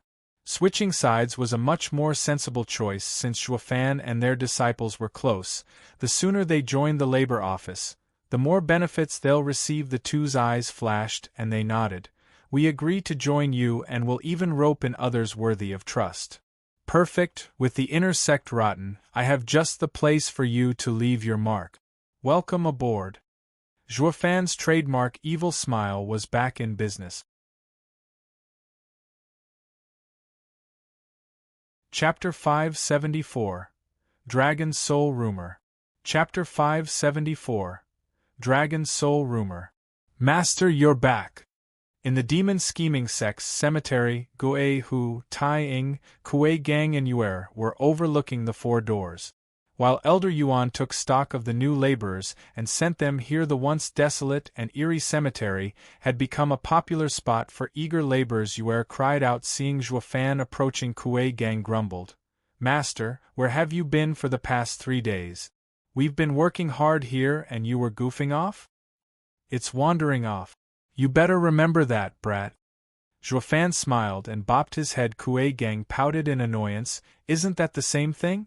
Just where could you wander off in the demon scheming sect?"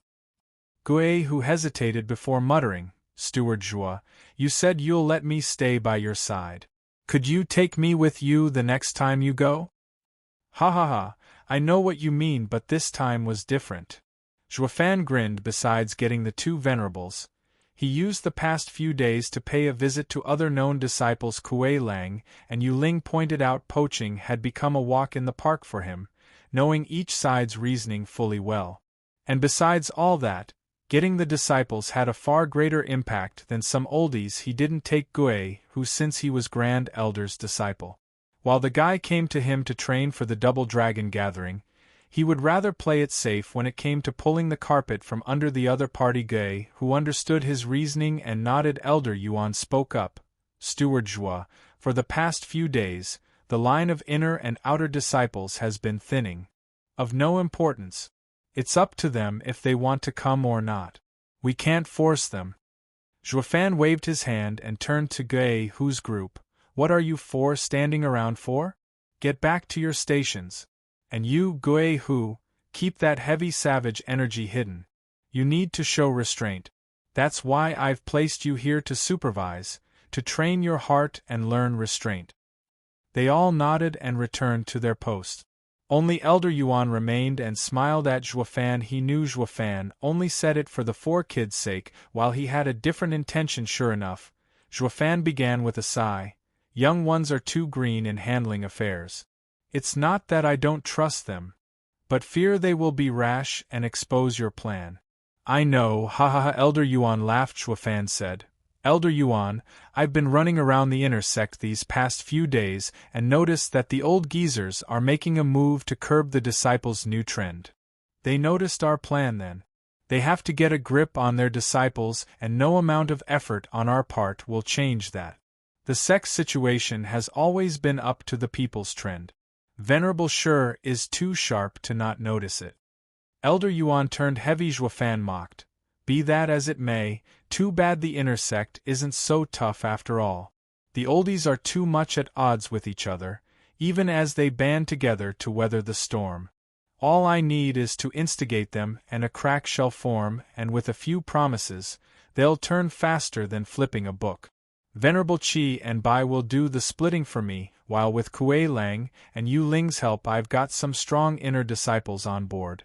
The favor I gave them is showing its worth.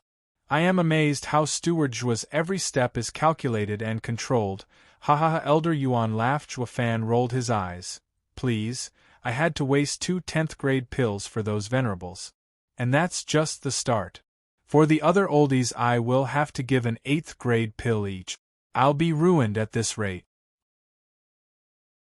Are you running low? How much do you have left? Elder Yuan jerked once Zhuofan's pockets ran dry. The plan would be shot and flushed down the drain. Zhuofan squinted. Why do you care so much? You think I don't know that just after telling you that I can raise a sect, the next second Xiaoyue came telling me to do so? Think I'm stupid? Telling you about my wealth will make you do everything to make me spend it all. That means you have plenty to spare, ha ha ha. Great. Elder Yuan nodded and smiled like a weasel. Zhuofan's mouth twitched, though he didn't care that much. He could keep up with the expenses for a long time, but that didn't mean he wanted to. The faster he finished this plan, the faster he paid back Xiaoyue's favor and would be free. He never once cared about the demon scheming sect. It was all for the sake of being able to leave. If there was one place he'd rather spend his time at, it was that new little house. Elder Yuan noticed it as well and sighed. The kid has no connection to the sect, even with his 2 disciples here. Elder Yuan smiled. Steward Zhuo, you've gone to such lengths and spent so much for the sect, and having received nothing in return must have put you in a bad mood. Then let me tell you a secret rumor that might be of little help. What rumor? Is it Xiaoyue's gossip? Next time I'll smack that greedy little bugger, and take out my resentment on him so that you never get another idea about my pockets, ha ha ha. Elder Yuan's face twitched and he chuckled. Steward Zhuo, please don't joke. I'm being honest here. The rumor comes from the Western lands, and only the higher-ups of the sects are privy to it. I only got to hear about it by playing lackey to an alchemist. It is about the secret of the dragon vein soul. Dragon vein soul? That caught Zhuofan's attention. You mean that 9 dragons' diamond body? Elder Yuan smiled in disdain. That's just a waste of dragon soul's power. What do you mean? Zhuofan turned serious. Ethereal stage experts say, with the 9 dragon souls in one's body, anyone who can withstand their torture while under ethereal stage will achieve the 9 dragons' diamond body and enter the ethereal stage on the spot. But this path is a waste, because his soul would become that of an earth dragon soul. No different than those other 9 dragon souls. So when meeting another ethereal stage expert, your body may be tough, but your soul will be weaker. The better way of using dragon souls is the 10 dragon soul convergence, conjoining heaven and earth, activating the heaven vein and drawing the 9 heaven dragons' powers into yourself to form the heaven dragon soul. It is beyond anything the earth dragon soul can achieve. This soul's natural aura can quell another's soul and make battles far easier. Rumor has it that the earth dragon soul is a top soul, but lacks in both attack styles, and one could only skip 2 layers while the heaven dragon soul can skip 5. What? Zhuofan was astounded, having never heard of anything related to heaven dragon's soul. Closing his eyes, Zhuofan recalled the 9 Serenities' secret records and its contents, but nothing about it was mentioned. Not even the 9 Serenities Emperor knew. Though there was one thing that drew his attention, pertaining to the true dragon soul. Sacred Domain's dragon race had the dragon tomb, where its generations were buried and the dragon power ran strong. By using it to refine the soul, the strongest dragon soul would take shape, but that place was the dragon race's restricted area, under tight guard. Going there as anything but an ethereal stage was a death wish. While after reaching the ethereal stage, one lost a crucial chance to form their soul, so no one would think of going there to refine a true dragon soul. But from Elder Yuan's words, this heaven dragon soul sounds like a soul formed by refinement of the dragon tomb's dragon power. I can't steal it in the sacred domain, but I can in the mortal domain. Elder Yuan knew he was puzzled and continued. The 10 dragons open the heavens and provide one with the timing to enter the ethereal stage.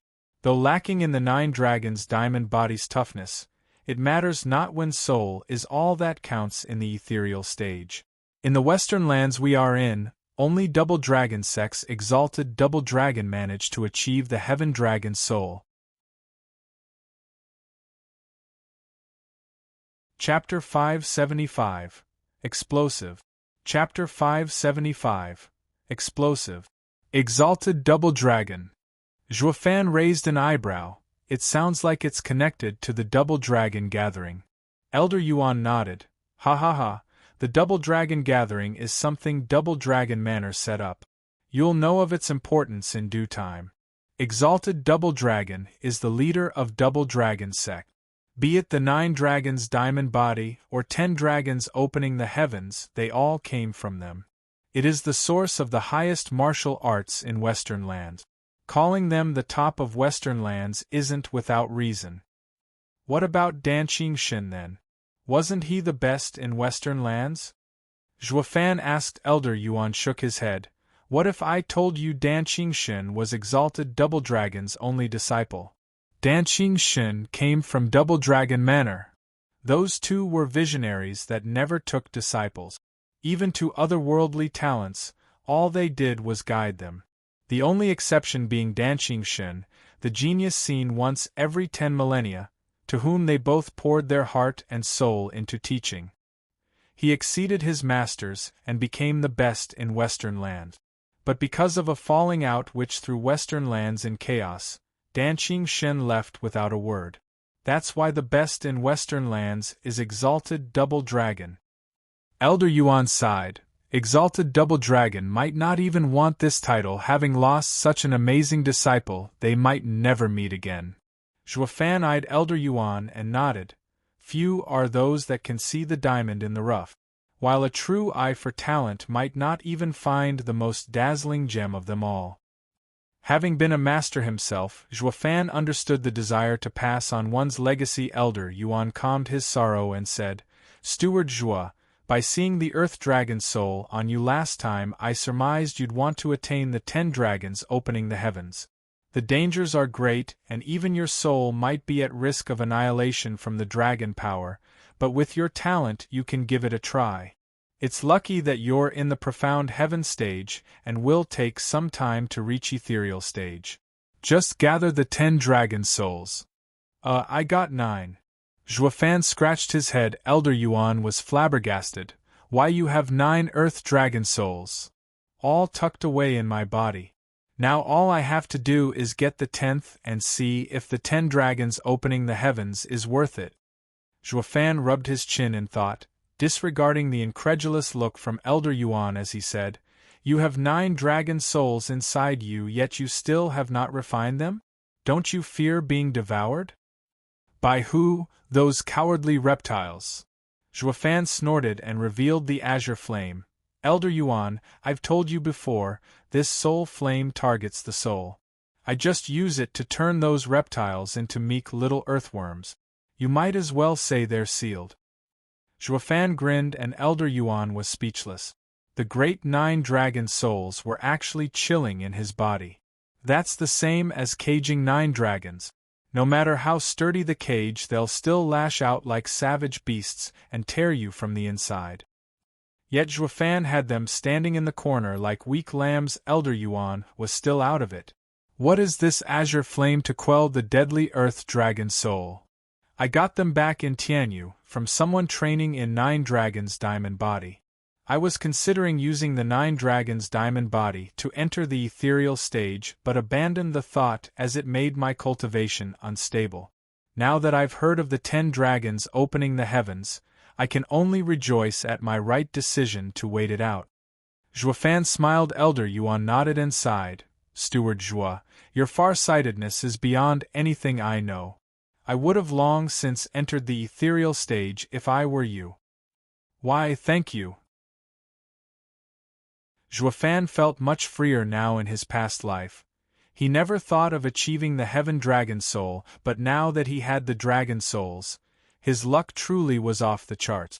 In a fortnight, a shocking event took the demon scheming sect by the storm. Venerable Qi and Venerable Bai as well as hundreds of oldies petitioned Xie Weiwei to be transferred to the labor office to supervise it. Their disciples were to follow as well. Venerable Shi suffered a crushing blow, finding himself in an inner sect with a third of his original forces. It followed with many known inner disciples requesting sect leader to leave their brutal disciple-killing masters for the labor office. They were in the thousands. The requests of the disciples and the old-timers was explosive news, crushing the inner sect oldies' agreement of working together. The peace had held for 2 weeks, and then crumbled so fast Venerable Shi's faction had no way of retaliating. Siewuya was over the moon. His ever sour and grumpy mood uplifted as he stamped the requests with his seal of approval. The giddy look coming from him screamed, "I'm the mastermind." Since he never showed such a bright smile to anyone, it only attested to how right they were in taking this course. With the sect leader behind them, their ex-masters couldn't touch them. The inner sect's new trend was such a rage that it infected the outer sect as well, and the disciples marched into the labor office's open arms regardless of the executives meddling. It resulted with the executives being split into 2 camps, pro-migration and against it. The sect was on the brink of war. What was once a united group for the common good and benefits, some of them just took off, leaving the rest hanging. Crack! An exquisite piece of china lay there in pieces, suffering the wrath of Venerable Shi, Venerable Qi, Venerable Bai. Damn them all! They threw us all away and went to that damn labor office in public. The inner sect's rise and fall depends on all of us. The 2 might hate us, but they aren't so stupid to not see the bigger picture. Why then, Grand Elder mused. Venerable Shi's face was a mask of rage, panting and confused how it had come to this. Second Elder rushed in with panic. Those that have changed sides in public are all tied to those wretched venerables. While Kuei Lang, Yu Ling and a few other known disciples organized in secret and waited for the right chance to explode into action. They played us. What's the use of stating the obvious now? I only want to know who put them up to this? It's been so long under wraps that it had to be premeditated, but sect leader's character is known to be watched within the sect.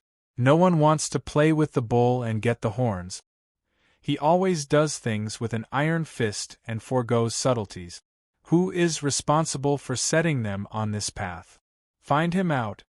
Venerable Shi glared at the second elder, shuddering. The old man reported, "Venerable Shi, I have been listening, and sect leader isn't the one who got them to act. It was Zhuofan, the one everyone calls Steward Zhua, the founder of the elite labor office. The same one who interfered with the inner sect competition?" Venerable Shi asked. Second elder bobbed his head. "Yes, him. They say he is incredible, a power unlike any profound heaven cultivator should have. We've caught a glimpse of it in that ring. But what is even more frightening is his calculative mind, his insidious plots, paling even sect leaders. While sect leader uses force, he employs a softer touch. The carrot and the stick. Besides the 2 venerables, regardless of who he meets, elder, venerable or disciples, anyone who had even a modicum of discontent with us were incited to turn on us. Through rewards and threats, they all caved in the end to his mind games. How is it that you know so much about what they talked about? Venerable Shi eyed him. Second elder sighed. I went to visit an elder that switched to the labor office to find more information, only to be cursed and berated. Saying something about taking his female disciple a decade ago, and that I even flaunted it in his face. That we are now enemies. He also has a vile temper, and in his rant he revealed how the kid antagonized him against us with a few honeyed words. I then realized that the kid not only uncovered past grudges but also gave them an 8th grade pill. I reckon that was what sealed the deal. An 8th grade pill. Why didn't he come to me as well? I'd come willingly. Second elder sighed in greed. Venerable Shi snorted. Why would he come to you when he was after those unreconciled people? He'll never trust you, knowing you stuff your pockets by emptying mine. We are the true winners in the inner sect, it is our turf. Or would you rather be without a home and at another's mercy? Second elder chuckled. Yes. He'd go for the pill but would soon be coming back, recalling where he left his cash cow. Zhuofan, a mere laborer of exceptional skill. I have no choice but to meet you myself. Venerable sure squinted.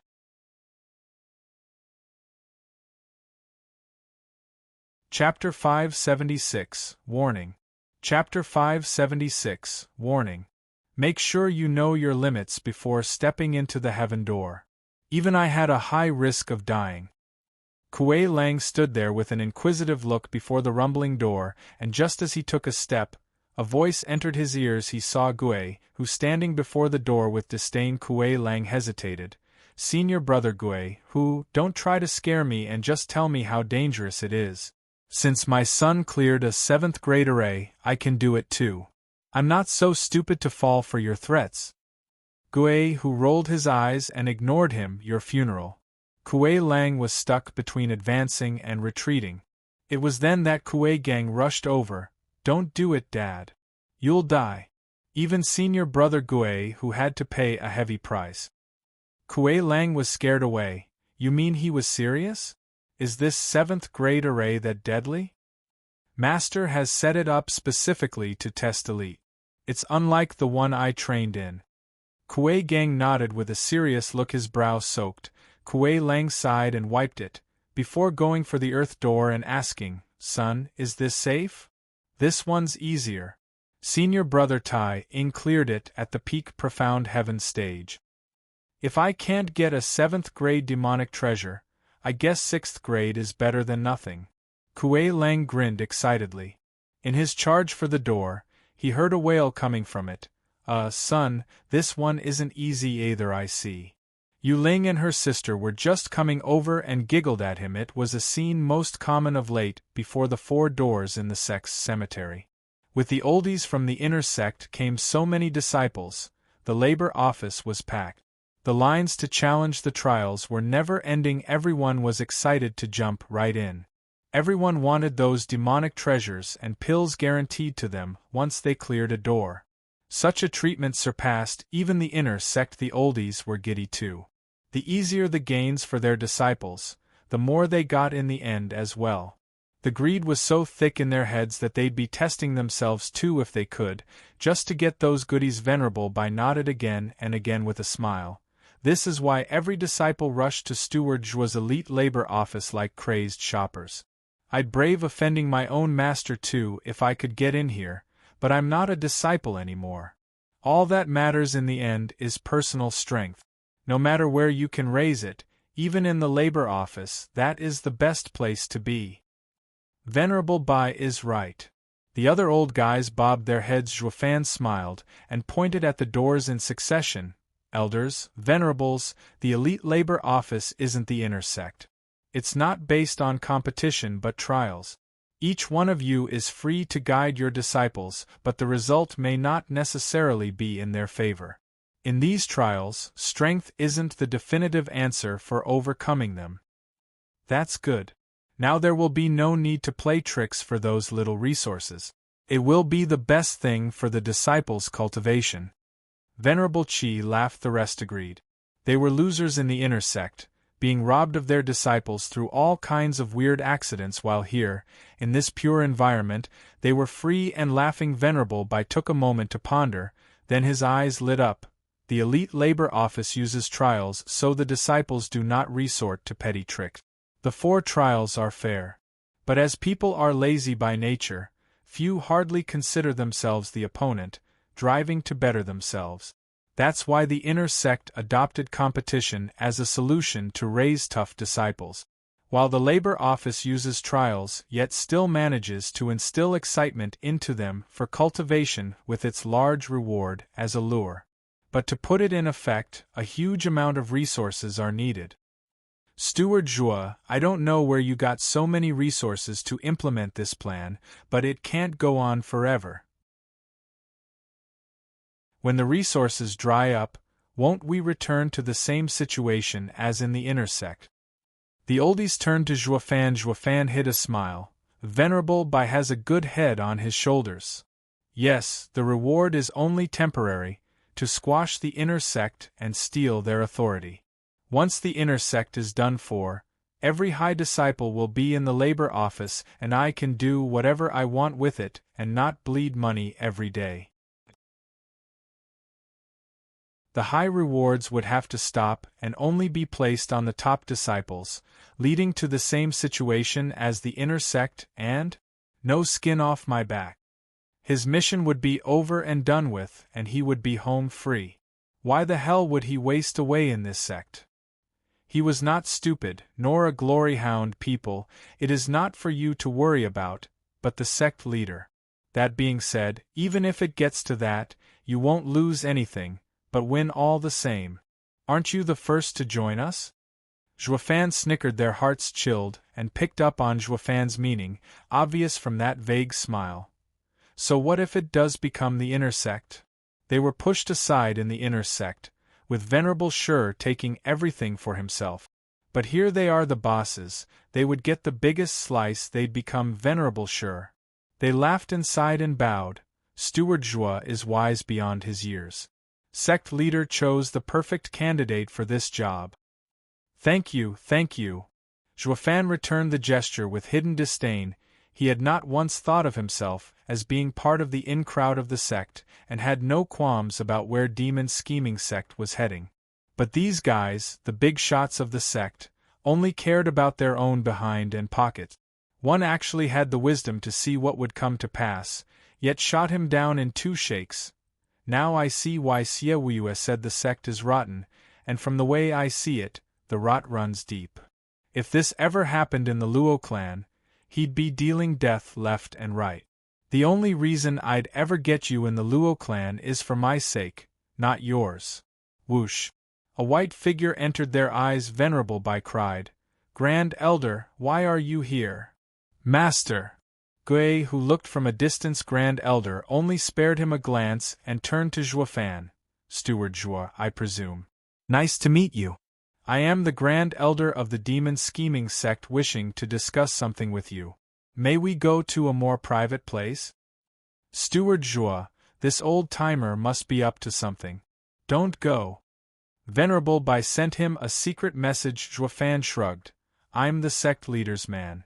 Since they've approached me in the open, they won't do anything to me. It's fine. Zhuofan took 2 steps closer to Grand Elder with a smile. I am but a laborer, and flattered that Grand Elder would bother himself to invite me in person. We may go. Grand Elder's brow shook, while the other oldies gave a nod of admiration. Elite Labor Office and the Inner Sect were at war. Grand Elder ought to have come to deal with him. Yet he still agreed without fear. Such valor, such manner, all inspired respect. The young are bold. Sect leader entrusted his plan to you for the right reasons. Grand Elder nodded and flew away. Zhuofan followed the 2. Soon arrived at a creek, where a man was waiting. Venerable Shur, why could you have asked me to? Give it a rest. Zhuofan cupped his hands and Venerable Shur cut him off. You're just Siewuyue's pawn, an expendable cannon fodder. Why do you insist on getting on every Venerable and Elder's bad side? It will only work against you for your future stay in the sect. Zhuofan deflected. Am I supposed to offend sect leader instead? My end will come even faster. Humph, the ignorance of youth. You think Siewuyue can help you? Wrong, he's only letting you take the fall. Venerable Shur said, by establishing an elite labor office, you've made an enemy out of every elder and venerable. While Siewuyue would use you to take all our power, he'll still need us to manage the sect. How do you think he'll appease our anger? He'll throw you to the wolves, a truly tragic fate. Zhuofan pondered and let a snicker slip. Am I not still alive? Think again. Venerable Shur squinted and exploded with power, enveloping Zhuofan in endless thirst for blood. Chapter 577, 3 Fiends of Hell. Chapter 577, 3 Fiends of Hell. SSS. Zhuofan faltered back 3 steps with a frown and a pained look. Venerable Shur's soul pressure felt like the whole world was on his shoulders, and he almost activated Azure Flame's self-defense, but Zhuofan chose to bear it, staring defiantly. Venerable Shur's eyes shook with surprise and wonder from his tough character. You're not afraid? That's my line. Zhuofan broke out in a grin. I'm not just any labor you can touch. Make your move, see what sect leader has to say about it. Who'd he pick, I wonder? The pawn you keep droning about, or some oldies? You didn't think this through, did you? Hee. Venerable Shur took back his show of force and nodded. So that's why Xie Wuyue entrusted everything to you. You don't lack a spine. In any case, remember my words, sooner or later you will leave his protection. Thanks for the tip, I'll be sure to treasure it. Zhuofan cupped his hands. If that is all, Venerable Shur, I'll be going now. Venerable Shur's eyelids twitched, but he waved him off. In the end Zhuofan smiled and flew away. Grand Elder sighed. He sure is something. Just a profound heaven stage in cultivation, and yet could hold his own under your soul pressure. His own soul must be tough, tougher than a peak radiant stage. He is a talent of exceptional quality, and that's not the worst of it. He actually managed to make me feel fear, even if for an instant, from his ineffable calm. Venerable Shur squinted. His gall is impressive, but unlike others who bluster with misplaced confidence or are rash, his calm comes from complete control of the situation. This tells me that he isn't just a pawn, but the true mastermind. Grand Elder nodded. Indeed, he got us where it hurts the most and knew we won't touch him at such a critical time. That is why he came behind enemy lines so carefree. He is of the leading stock, and may even be the next sect leader. Venerable Shur's silence was answer enough. Another Xie Wu no, even more dangerous in fact. Venerable Shur sighed. Grand Elder looked around. What is our next move? Force won't help us here. With all of us elders and venerables in the inner sect having the same interests, nobody can use force, especially now with so many disciples turning on us. By my reckoning, there will only be more people going to the labor office in the days to come. Our grip on them has slipped. Venerable Shur's eyes flashed. However, since we can't touch him, I'm sure we can find someone who can. Since they use disciples to destroy us, we'll pay them back with the same coin. Ha ha ha. Venerable Shur cackled as Grand Elder fell silent. Whoosh! Zhuofan returned to the cemetery and Venerable Bai came to him the next second. Steward Zhuor, is everything all right? I was about to take the rest and make them answer for detaining you. Ha ha ha, it's fine. They aren't fools. Fighting is the worst option for them. I was confident in this estimate. Zhuofan raised an eyebrow the next second, looking at the four doors because there were no disciples around them, but only oldies, so why would it catch his attention if they were watching over them? Venerable Bai chuckled. Oh, almost forgot, Steward Zhuo, someone wants to meet you. Me? Zhuofan eyed Venerable Bai. Who? Come. Venerable Bai had a vague smile as the two walked past the crowd. 3 people surrounded the doors while commenting and nodding like critics. One was a portly man in yellow, wobbling his lard ass in excitement. The second was a lanky man with a face in a perpetual frown, while the last one was an impeccable gentleman. Though his attire spoke of his grace, his face was a thorough disappointment due to his plain features. The trio were escorted by the oldies as if the sect leader was coming for inspection, hanging on their every word and sucking up to them. Venerable Bai chuckled. Venerables, Steward Zhuo has come. Whoosh! The wobbling butt froze, and the jiggling belly twisted around to let the guy see Zhuofan. Zhuofan, we meet at last. The incoming bear hug grew bigger and bigger as he laughed. Ha ha ha, genius, join our elite area.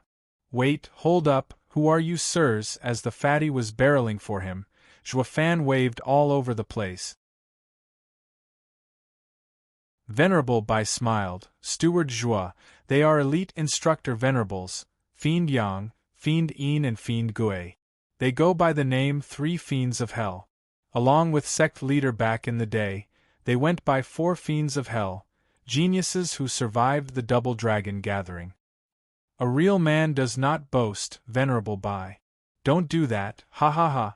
The fatty waved at him to stop with a smug face, reminiscing about the good old days. Zhuofan chuckled inside. What's so great about coming back alive? Is that something to take pride in? Or is Double Dragon Gathering such a hellish place that even keeping your life is commendable? The fatty caught Juofan's doubtful expression and his smile froze the other two side, knowing full well that it was hardly something to be smug about. Though it didn't make coming out alive from that deadly place any easier, Juofan cupped his hands. Venerable sirs, to what do I owe this honored visit? Fiend Yang was the one to reply. Juofan, you've done a great job with the Elite Labor Office. Sect leader is so proud that he had us come here to tell you that besides the set of demonic treasures you owe him, you are to make 3 more, for each of us. Juofan was crying. Venerable sirs, aren't you getting it all wrong? After commending and lauding me, you should be rewarding me and not asking for more things from me. The trio laughed. The fatty waved his hand. Ha ha ha, you can't even take a joke. Sect leader has decided that these disciples can become the pillars of the sects in terms of quality and quantity. Hence he will allocate half of the inner sect's resources for training these budding experts. In addition, you'll have elite spots as well, but it will depend on their strength to take as many as they can. Say what?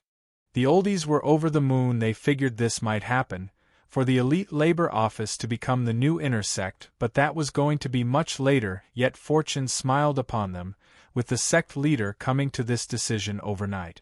And by the sound of it, they'd get all the elite spots as well. It only spelled the end of the inner sect. They all quaked in excitement and shock, happy that they made the right choice in jumping ship. They could practically see the future of the Elite Labor Office, under sect leader's grasp, but with plenty of resources going their way since they were the first wave of oldies to join. As for Venerable Shur's faction and stubborn disciples, it would only get worse from here. All of them sported creepy grins. Enjoying another's misfortune, Juofan nodded. That's great. The Elite Labor Office is on the right track, and I'm one step closer to finishing my mission. When will the elite selection take place, sirs? In 2 days, so get ready. And you'll be joining it as well, kid, no discussion. We have our sights on you and you can't escape. Fiend Yang laughed. Juofan said, but I'm just a laborer. What's wrong with that? Look around you, they're all laborers.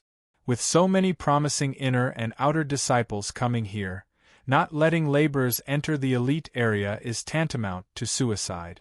I bet the sect leader will call a meeting of elders in a couple of days to talk it over. With so many venerables and even more to come, this decision is as good as made.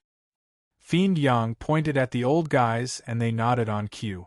Their pockets were going to get lined up based on Elite Labor Office's development. They had to crush the old rule no matter what. Fiend Yang turned serious. Boy, you've done a great job, getting to change the sect's rule. This has hardly ever happened in the sect's thousands of years of history. Everyone looked at Juofan with respect and praise. Juofan chuckled, inclined to disagree on this assessment. He was only playing his act, granted on a grand scale, at the whims of the one on top, who gave him the script. The leader wasn't him by far. He'd never take this role of pawn in the past, but now he couldn't care less. Like an outsider, he could leave just like he came in. The situation had no pull on him. This realization made his heart thump, his eyes shining. I'm advancing again.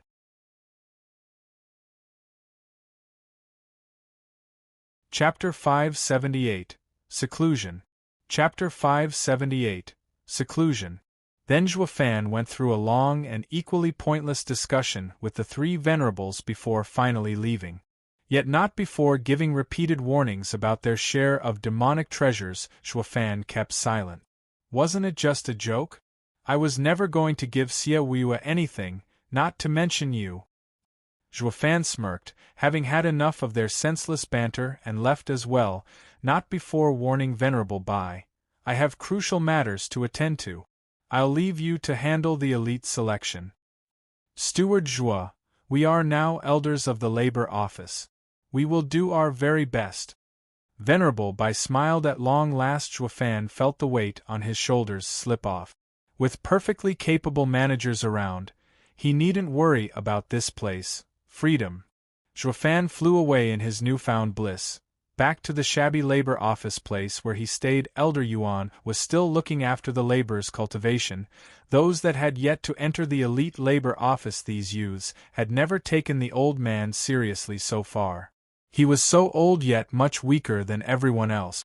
Why should he look after us? But since he had Zhuofan on his side, everyone showed respect. Elder Yuan watched the laborers with the same attentiveness as his grandsons. There's still 2 years until the next Azura Circle. Work hard and you can enter the elite labor office, freeing yourself from such an agonizing fate. The disciples nodded. Zhuofan took a deep breath and nodded as well. Elder Yuan's wisdom was boundless, earning his admiration as well. The old man ought to be getting cocky now that he had a big shot on his side, yet reality showed otherwise. All that power did not get to his head. He was only becoming kinder and more nurturing. Zhuofan swore he had never seen someone's heart reach such a deep level in the countless experts he had fought, not once. All that held Elder Yuan back was his poor foundation and interference for living up to his glorious potential. Anywho, the heart is what it all came down to, for experiencing the world and all its nuances. If the old man had been a powerful genius, getting his heart to reach such a deep level would be a truly difficult task. You can't have your cake and eat it too. Or having them both would uplift one to heaven. Zhuofan came to see Yun Xuanji's words through a different lens. The ex-demonic emperor had a stale life, filled with fighting and killing and comprehending the demonic way. It was for this reason that becoming even a saint was out of his reach. Upon finding the 9 Serenities' secret records, he thought his chance had come. But now it dawned on him that this rebirth was his true chance. Heaven offered him a second chance at walking the demonic path, in a more profound and intricate way, that his past self could never tread. Steward Zhua, how come you're here? Elder Yuan broke him out of his rumination, having come over with the same flattering smile he had when they first met. Zhuofan saw endless wisdom in that smile. The weak had their own path of survival. It was something that he despised but now saw the truth behind it. Holding his heart, Zhuofan smiled. Elder Yuan, I am on the verge of a breakthrough. Could you tell me of a quiet place with no interferences? Weren't you advancing like it was nothing so far? Why are you so serious this time? Elder Yuan asked. Zhuofan shook his head. I can feel that this time will make me sore. I must get ready lest I come to regret it for as long as I live. Then we can't have you disturbed. That is a warning coming from your heart. Elder Yuan turned serious and then gave Zhuofan an odd look. Why are you so calm then? Even I am worried sick for you. Ha ha ha, no matter how crucial it is, be it success or failure, I can only do my best. Worry will only drag me down. Just doing my best, to glean into heaven and follow my heart. Elder Yuan approved. His heart has reached the blasé level. With such a heart, no demon will corrupt him. This is good, but the warning from the heart will pose some trouble. He should be fine. Elder Yuan's eyes flashed and he smiled. Steward Zhua, you've come to the right person. Having been in the demon scheming sect for so long, I know many secluded areas. Some not even the sect leader or elders are aware of. Come with me. Elder Yuan walked into a glum forest with Zhuofan behind him. An hour later, the two found themselves before a black cave. Steward Zhua, this is the most remote and isolated place. No one will ever bother you here. But it's hardly far. Zhuofan entered the cave to find a stone bed, wooden rack and a table, as well as a night pearl in neat order. Someone was living here, obviously. Did someone else cultivate here? Elder Yuan shrugged. Yeah, but he has long since sacrificed himself for the sect. It is the same alchemist I worked under. He likes peace and quiet, so he made a cave here to cultivate away from the ruckus of the sect. Best thing is that no one knows about this place. Why is everything so clean then? Someone lives here. Zhuofan frowned. Elder Yuan dismissed his worries. How can that be? I've only kept it clean for the memory of our times working together. You can break through in peace here. But, come on now, don't you trust me? It can't get any safer than this. You stay here while I activate the defensive array and no one will disturb you. Elder Yuan stopped any more questions from Zhuofan and ran like the wind, leaving him looking around anxiously. What if the owner comes back? I must get to the bottom of this before I can stay here. As he walked to the exit, the entire cave shifted with a hum as it was enveloped in hues of green. Zhuofan's heart jumped and knew he was in a barrier, but as an array grandmaster, he noticed this was a soul barrier, one set up by an ethereal stage expert. Are ethereal stage experts trying to hold me back? Elder Yuan giggled. Steward Zhua, make yourself comfortable and focus on breaking through. No one will bother you, or do you still doubt me? Zhuofan's eyelid twitched and he shook his head at the soul barrier. He could have popped it open if it was just a simple array with his eye, but since an ethereal stage expert used his soul to supplement it, he was stuck unless he became stronger, which was not possible. Left with no choice, he chose to gamble and have faith in Elder Yuan. What man proposes, God disposes. Elder Yuan, I sure hope you are worthy of my trust.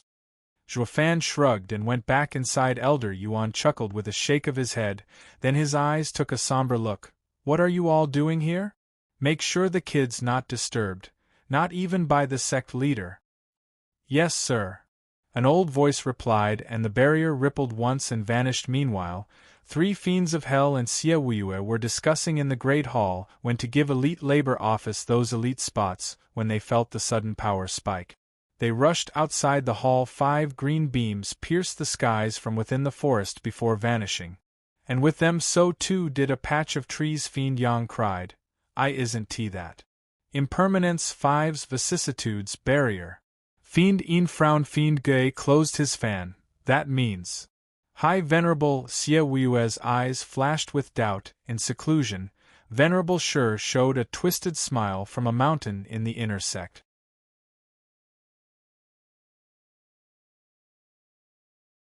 Chapter 579. 10 Dragons Opening the Heavens. Chapter 579. 10 Dragons Opening the Heavens. Who? In the quiet cave and under the light of a blue flame, Zhuofan sat on the bed at peace and tranquil. He should be worried as to which ethereal stage expert trapped him here, though in this particular instant he didn't.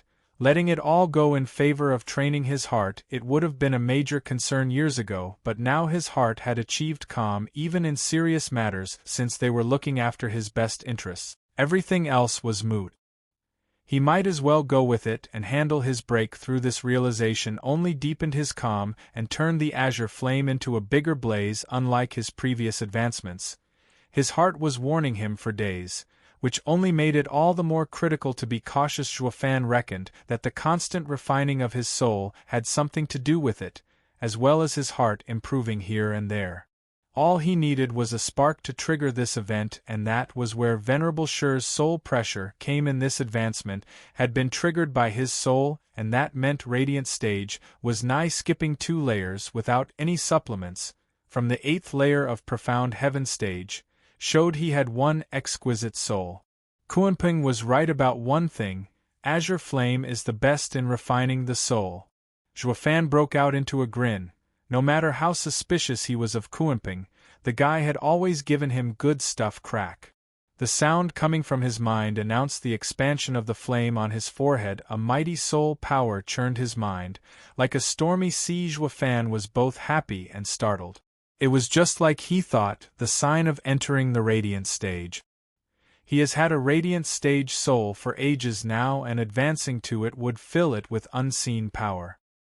He had no idea just how far it could go, and what it would become. His joy was short-lived though, as the surging soul power rose and rose, threatening to burst his skull. The pain of having his head balloon was excruciating.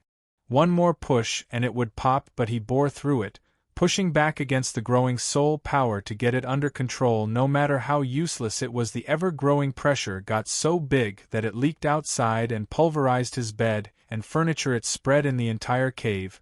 With no place left to go, Zhuofan gnashed his teeth, working hard to settle this. He'd never have used the Azure Flame if he knew that reaching Radiant Stage would make his soul power multiply to such a degree. What do you get by multiplying a peak radiant stage soul? Death. As he kicked himself with regret, he recalled, a right ethereal stage comes after radiant stage. With so much soul power, it's gotta condense. Zhuofan worked his cultivation method into controlling the rumbling soul power while also giving it shape soul forming in the radiant stage? It was unheard of.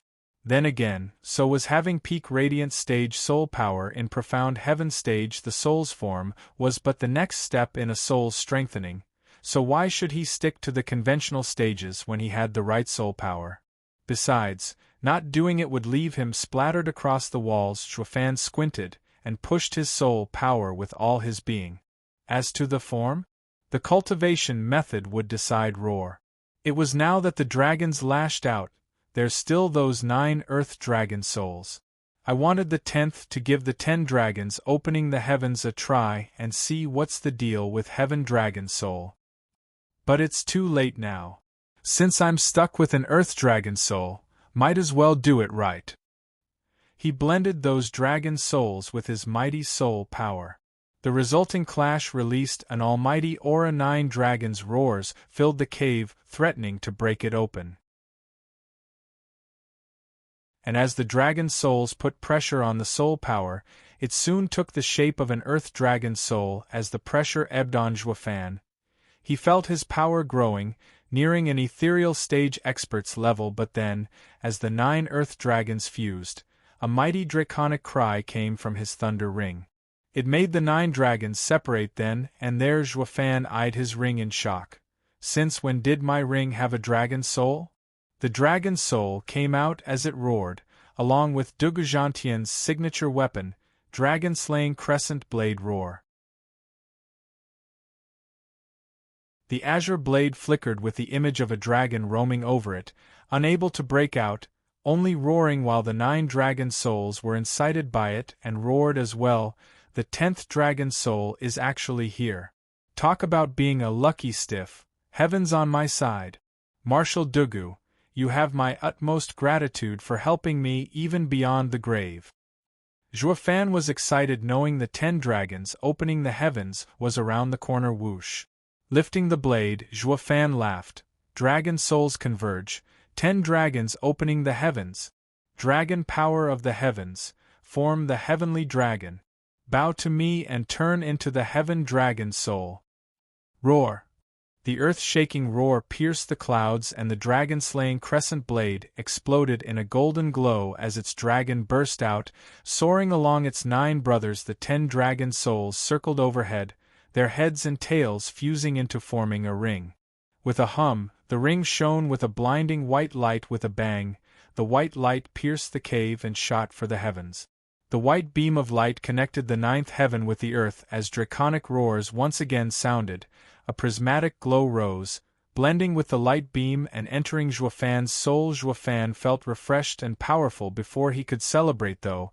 An even mightier pressure came in the form of a draconic roar like never before from the heavens above. Zhuofan spat blood then and there, his mind fried, while the mighty power converted into huge dragons charging into Zhuofan's soul and causing havoc. The excruciating pain made it feel like his mind might crack, his jaw shattering from grinding, but he steeled himself through it, forcing down on his soul in an attempt to quell the dragons from the heavens. No matter how futile it was to control even one dragon's heavenly power, Zhuofan had decided to stake it all. Somewhere else, a huge eye opened in the darkness surrounded by flames and purple lightning. Humph, a human dares to draw on my dragon tomb's dragon power? It would rather devour you than let you form the dragon soul. Master, there are oddities among humans as well. Exalted Double Dragon did form the heaven dragon soul after all. A young voice echoed. The huge eye mocked. Those in this world that can actually take my dragon power can be counted on one hand. Humans never know their limit. You say Exalted Double Dragon formed a heaven dragon soul, but do you know how many countless others have tried and failed? The youth was speechless. The large eye continued. Forming one of my dragon souls is a human's gamble with his life on the line. If it weren't for me being trapped here, you wouldn't even have that. Yes, master, but since it's so dangerous, Do I have to go through it as well? Spare me with your excuses, since you've caught my eye, of course you'll succeed. Or do you compare yourself to those village idiots? Only with my help will you ever succeed. Master, I'd never go against your will. I don't want the master to burn me alive. The youth panicked and steeled his determination. The huge I said, You better have at least that much bravery, or even if you flee to the sacred domain, I'll even risk being found out to tear you piece by piece. Now, are the 10 earthworms ready? Master, they're earth dragon souls. They're nothing but earthworms to me. All right. As you say, along with the youth's wry smile, draconic roars echoed.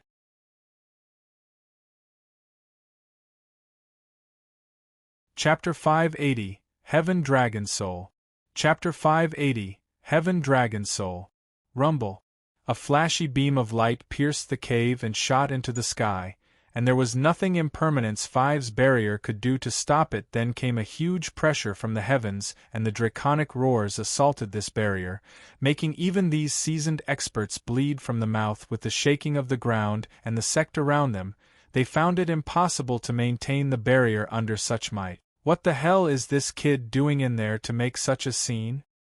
In the sect leader's hall, Siewiwa shook and walked out, frowning at the beam of light.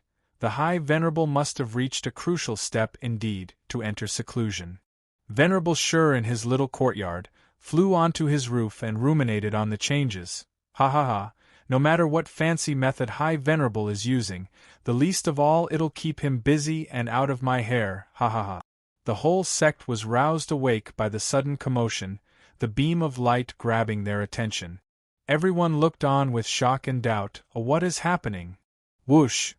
Elder Yuan appeared next to Impermanence 5, watching them go through signs with stern looks. Even as blood flowed from their mouths, they still wanted to maintain the barrier. Just what on earth happened to damage you so much? Who knows what that kid is cooking in there? It made the whole word tear and shake. Even we can't take it anymore. Elder, she was sweating. We can't keep holding the vicissitudes barrier for too long. There's no way this is the kid's power. Just what crazy stunt is being pulled in there? Elder Yuan's brow shook, turning from the weary elders to the beam of light and the draconic roars.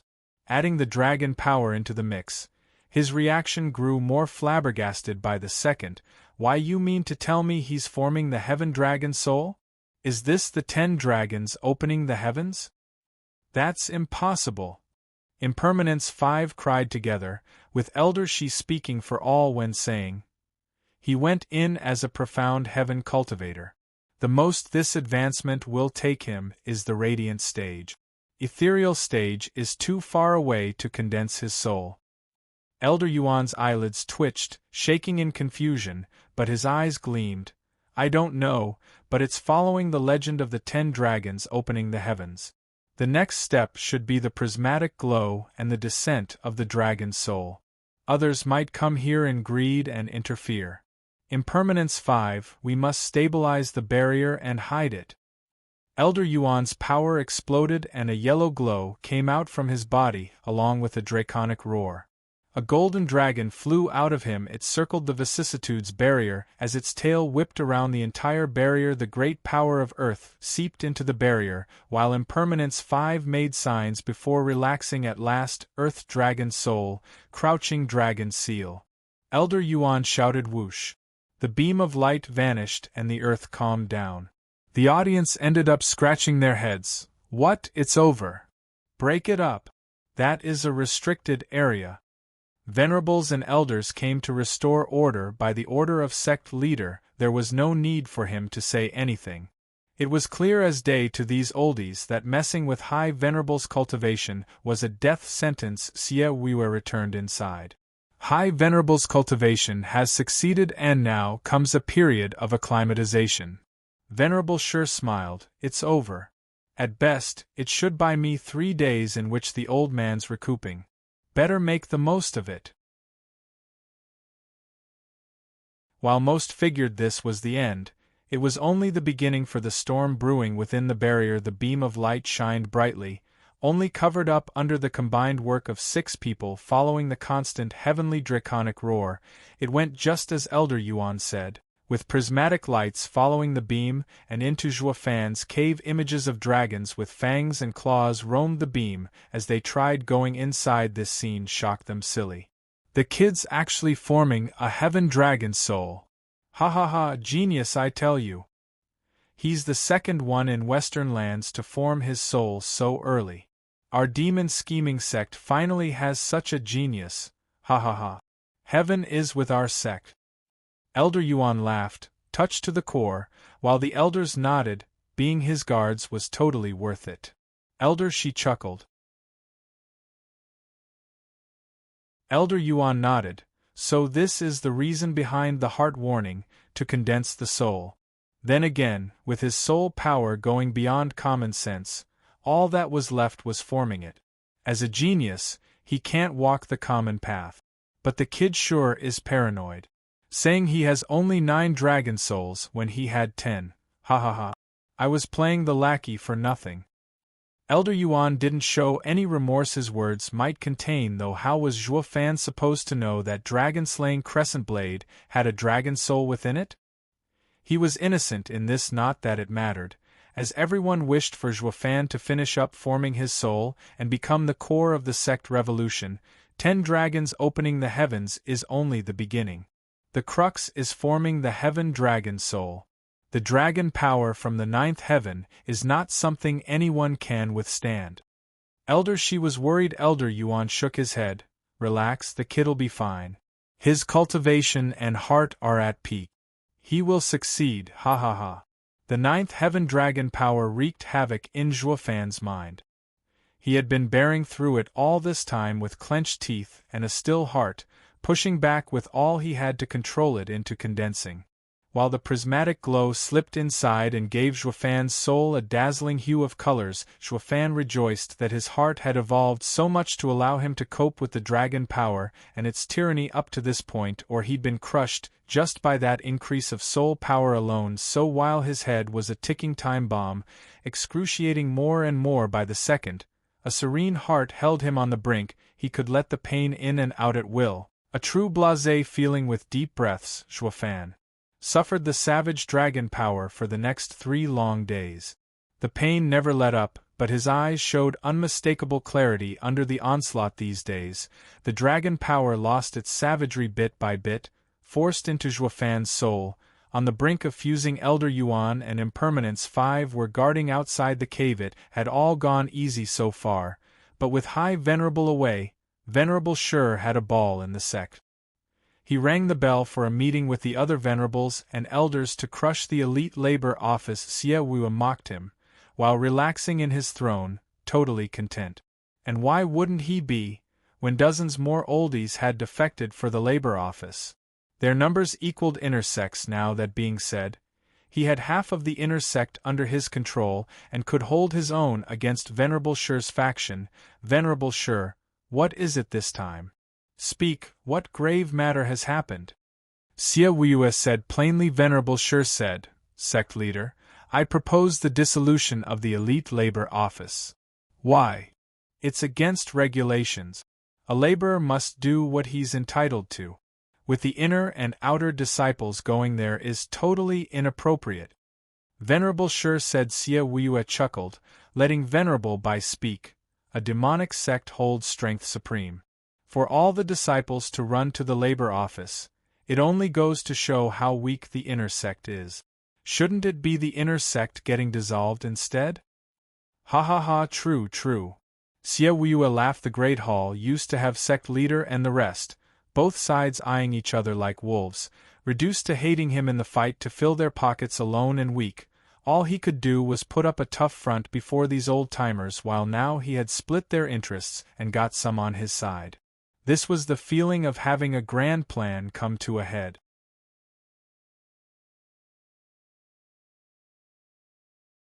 Chapter 581, Red Herring. Chapter 581, Red Herring. Venerable Shure was unfazed by their union. Sect leader, inner sect is the core of the sect. It has always been this way. Weakening it will weaken the sect. By siding with the labor office, sect leader neglects his duty and threatens our foundation by paying an impossible price. Siawiyue admired Venerable Shur for his sound logic. No matter how run down the inner sect became, it was the root of the sect.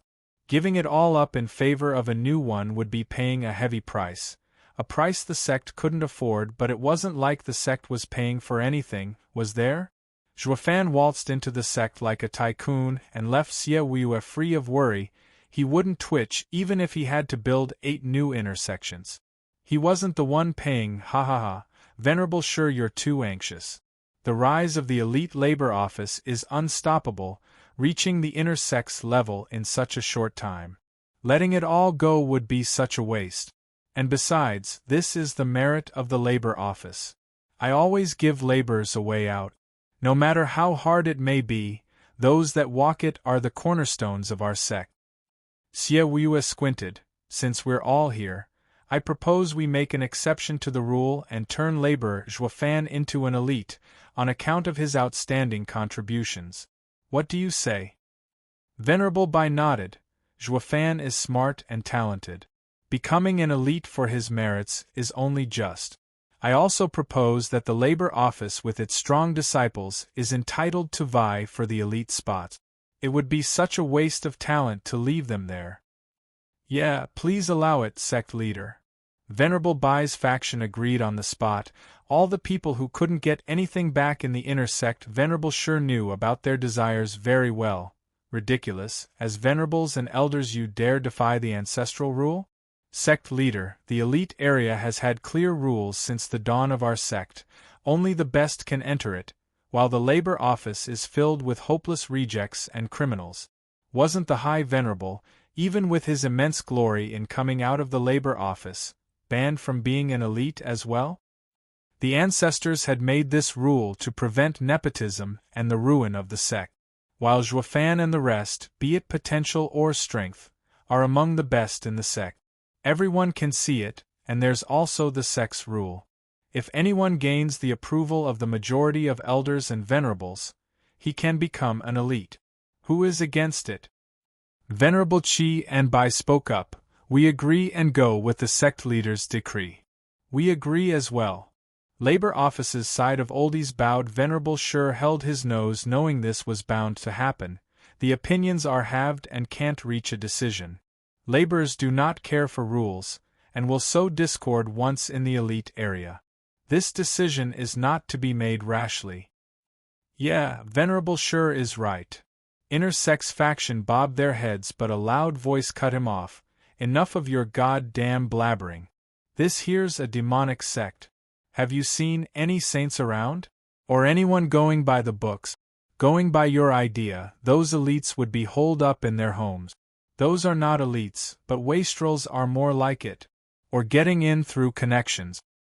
A fatty in yellow barked, followed by a beanpole and a scholar. 3 fiends of hell. Siawiyue frowned. This is an inner sect meeting. Why are you here? We heard the motion to dissolve the elite labor office, and came to see who the hell is butting in and is against such a great place. It's been ages since the elite area produced anyone decent. And now that we have a good source of seeds, you want to call it off? Who the hell dares? Fiend Yang pointed at the inner sect's oldies. Venerable Shur's mouth perked up in a twisted smile. He signaled the second elder, and he snickered inside too. Siawiyue was puzzled. Who told you that? It's all the rage in the elite area. We'd be deaf to not hear it. Fiend Yang fumed. Siawiyue was curious. The elite area is talking about it? But they only just mentioned it. Noticing Venerable Shur's cold look, Siawiyue was late to stop him from speaking. Fiend Yang, I proposed it. Representing the High Venerable in managing the inner sect, I must uphold the sect's rules and honor. You might be thirsty for talents, but no laborer shall ever become an elite. If word got out that we did this, then we'll be the laughingstock of the world. They'd say no one's good in our sect. You call this dishonorable? I'll give you real dishonor. Fiend Yang shouted, going to give someone a beating only to be pummeled instead. Dozens went to the last double dragon gathering, yet only 4 came back. That's dishonor. When Fiend Yang began recounting the past, Fiend Gui and Fiend Yin were crestfallen every time they heard it. That time was simply horrible. Venerable Shur showed a smug look, sending a message to the second elder. I just knew he'd go on and on about pointless history. This should give us 2 hours. Ha ha ha, brilliant, Venerable Shur. With the High Venerable in seclusion and everyone here, there's no one watching the labor office, and those 2 brats can have a blast. Second elder snickered. Venerable Shur's eyes flashed, while Xiaoyue was getting more and more suspicious. What's the old-timer up to? His proposal is useless, so why does he still insist on it? Meanwhile, at the cemetery's most popular attraction, a man and a girl appeared. They looked on with disdain and released a dreadful aura. Is this the elite labor office that has got the whole sect abuzz? It hasn't been here for long yet, it's close to ruining the inner sect. They sure seem rich to be able to do it. A 17-year-old girl mocked them. The handsome guy next to her had an evil smile. Right you are, junior sister Yujuan. They are rich but dare to fight the inner sect. It's time to teach them some manners and ingrain in their hearts the right place for laborers. Once here, you can never get out. No one here is worthy of becoming an elite, ever. Right. Yujuan stuck out her chest. Where's their manager? Elites Yujuan and Qifeng are here to test you wretched laborers and see if you're worthy of something besides sweeping. The trial takers waiting in line for the doors turned around. No matter how rude and foul the couple was, they were elites of the sect. Steward Zhua didn't lie. He has paved a way for us to reach heaven, out of despair and into a world of glory and promise. The crowd rushed the 2 with excitement, which only made the couple thicken their disdain. Gui Hu and the rest walked over. Senior brother Qifeng, it's been a while. I heard the elite area will be coming to pick disciples from us, but didn't know it would be you 2, and not the 3 venerables. But the elders and venerables of the labor office are away and I will have to accommodate you. Please tell me about your choices. Gui Hu, weren't you Grand Elder's prized pupil? What are you doing here? Such a shame. Qifeng was stunned. Gui Hu waved his hand. Just some minor mistake and master threw me here, though calling it a fortunate mistake might be better. Labor office isn't what it used to be. It's filled with opportunities, with now even elites being picked from it. I should make the cut as well, ha ha ha. The couple only had mockery for him. Labor office with opportunities? Don't make me laugh. We'll make sure there won't be any labor office after today. The 2's eyes glinted.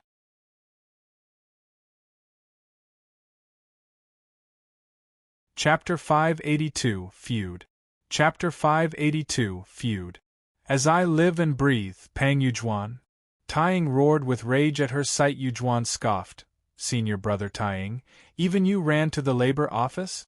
Well, you are made for this place. Of all the places in this world, this filthy place is the only one to accept someone like you. Pang Yujuan, we all know exactly what happened. Just a 4th layer of radiant stage yet got into the elite area? It only proves that you were up to something just like last time. Taiying snorted. Yujuan mocked without a care. My grandpa is the 7th elder, no one will ever mess with me, no inner or outer disciple. Only an ignorant nobody like you, a mere top outer disciple would be dumb enough to mess with me. Yet look where that has gotten you. So you do admit it, you skank. Taiying, they're elites, the best of the sect. Try to leave that for later. Gui Hu cut his swearing short. Senior brother Qifeng, how would you like to test us? Qifeng grinned. Simple, we'll test your strength personally. Anyone who becomes an elite has to have some power. I'll go first. A tough guy came over excited, but all he got was a round of sighs at his cultivation. What are you doing here with just a 5th layer of profound heaven cultivation? It couldn't get you even to the outer sect. Gui Hu shook his head. Ma Sanpao, are you messing around again?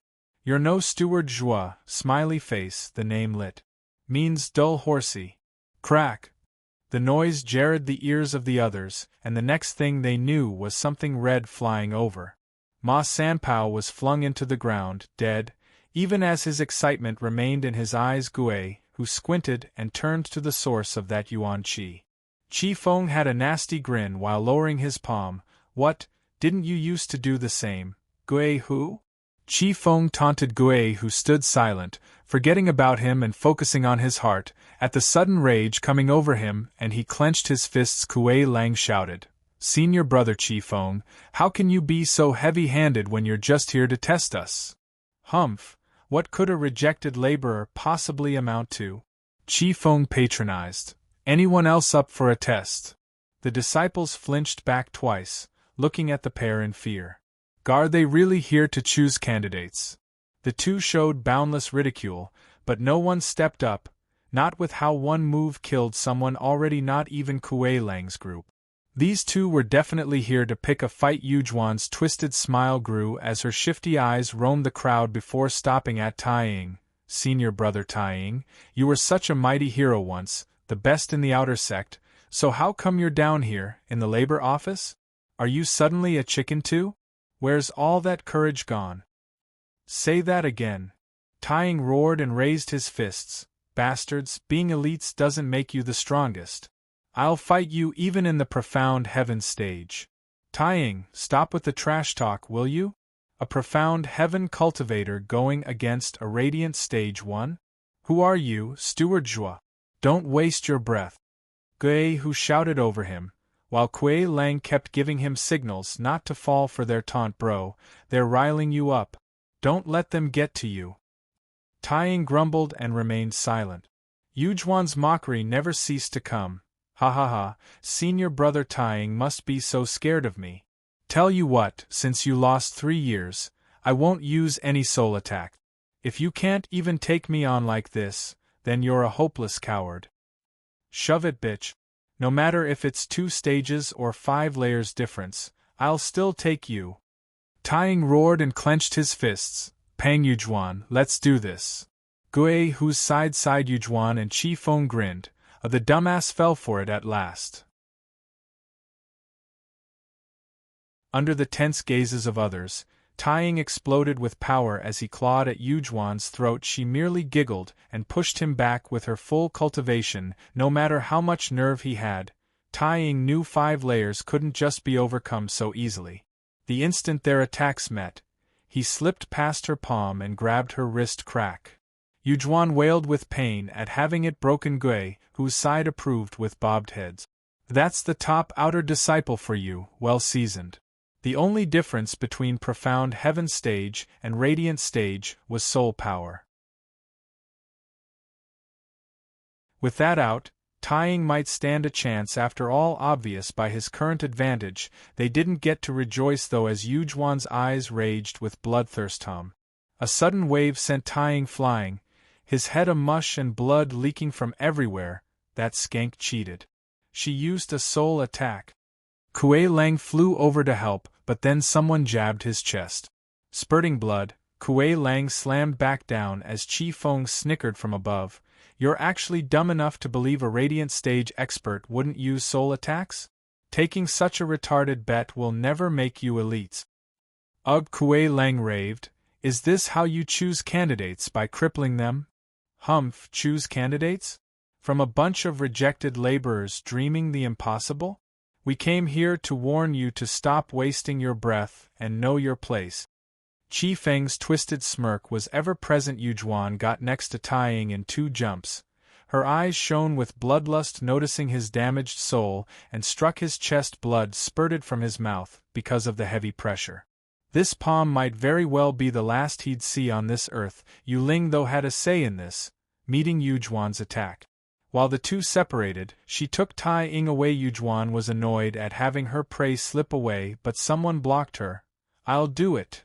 Chi Feng flashed before Yu Ling and Taiying with a creepy smile and pointed. Profound ranked martial art, flaming finger. Die. Yu Ling panicked. She had no way of blocking an 8th layer of radiant stage cultivator's attack. Profound ranked martial art, underworld fiend. Gui, who popped out of nowhere, meeting Chi Feng's attack. Gui, who fell back 10 steps and spat blood while Chi Feng stood still and taunted. Gui, who, I wasn't your match back then, but I've been an elite for a longer time, and my power control surpasses yours. Yours is just scattered, ha ha ha. Crack! The shockwave sent Yu Ling and Tai Ying into the ground, spitting blood. Gui, who glared at him. What do you mean scattered? Ha ha ha, you'll never understand with that heart. Chi Feng mocked. Your savage energy used to scare me, but only in the elite area did I realize the truth. You just don't know how to use it, simply showing it off. Why else do you think I'm having an easy time beating you when you're a layer higher than me? Gui, who gnashed his teeth. The heart again. On account of the Grand Elder, I'll leave you be. But get this straight, it is you who challenged us when we came to merely test you. This isn't on us but you. If anyone twists it. Chi Feng exploded with bloodthirst, making the other disciples shiver. Chi Feng flicked, and a few heads rolled onto the ground. Everyone nodded in panic. Chi Feng and Yujuan cackled, while Gui, whose side could only stew in anger. And another thing, as laborers, you are the filth of the sect, not worthy of being elites. Try it and you'll be squashed like a bug. Chi Feng threatened. Everyone lowered their heads, unable to retort. While sect leader wanted laborers to become elites, the elites came over to rob them of their courage. They knew they weren't welcome in the elite area, only surrounded by dangers. Laborers were the lowest rung, and nothing would change that. The inner and outer disciples who came here were gripped by remorse. They got the demonic treasures and pills but lost a glorious future. A laborer was but an ant to an elite, even if it was an outer disciple in the past. The two took in their despair and grinned savagely before leaving. Yet Gui, whose side was filled with rage, the elite area and the labor office were at war.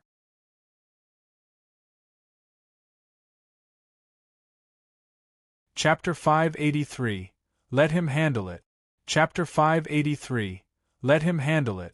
And that's how we four went through hell and untold hardships before escaping with our lives.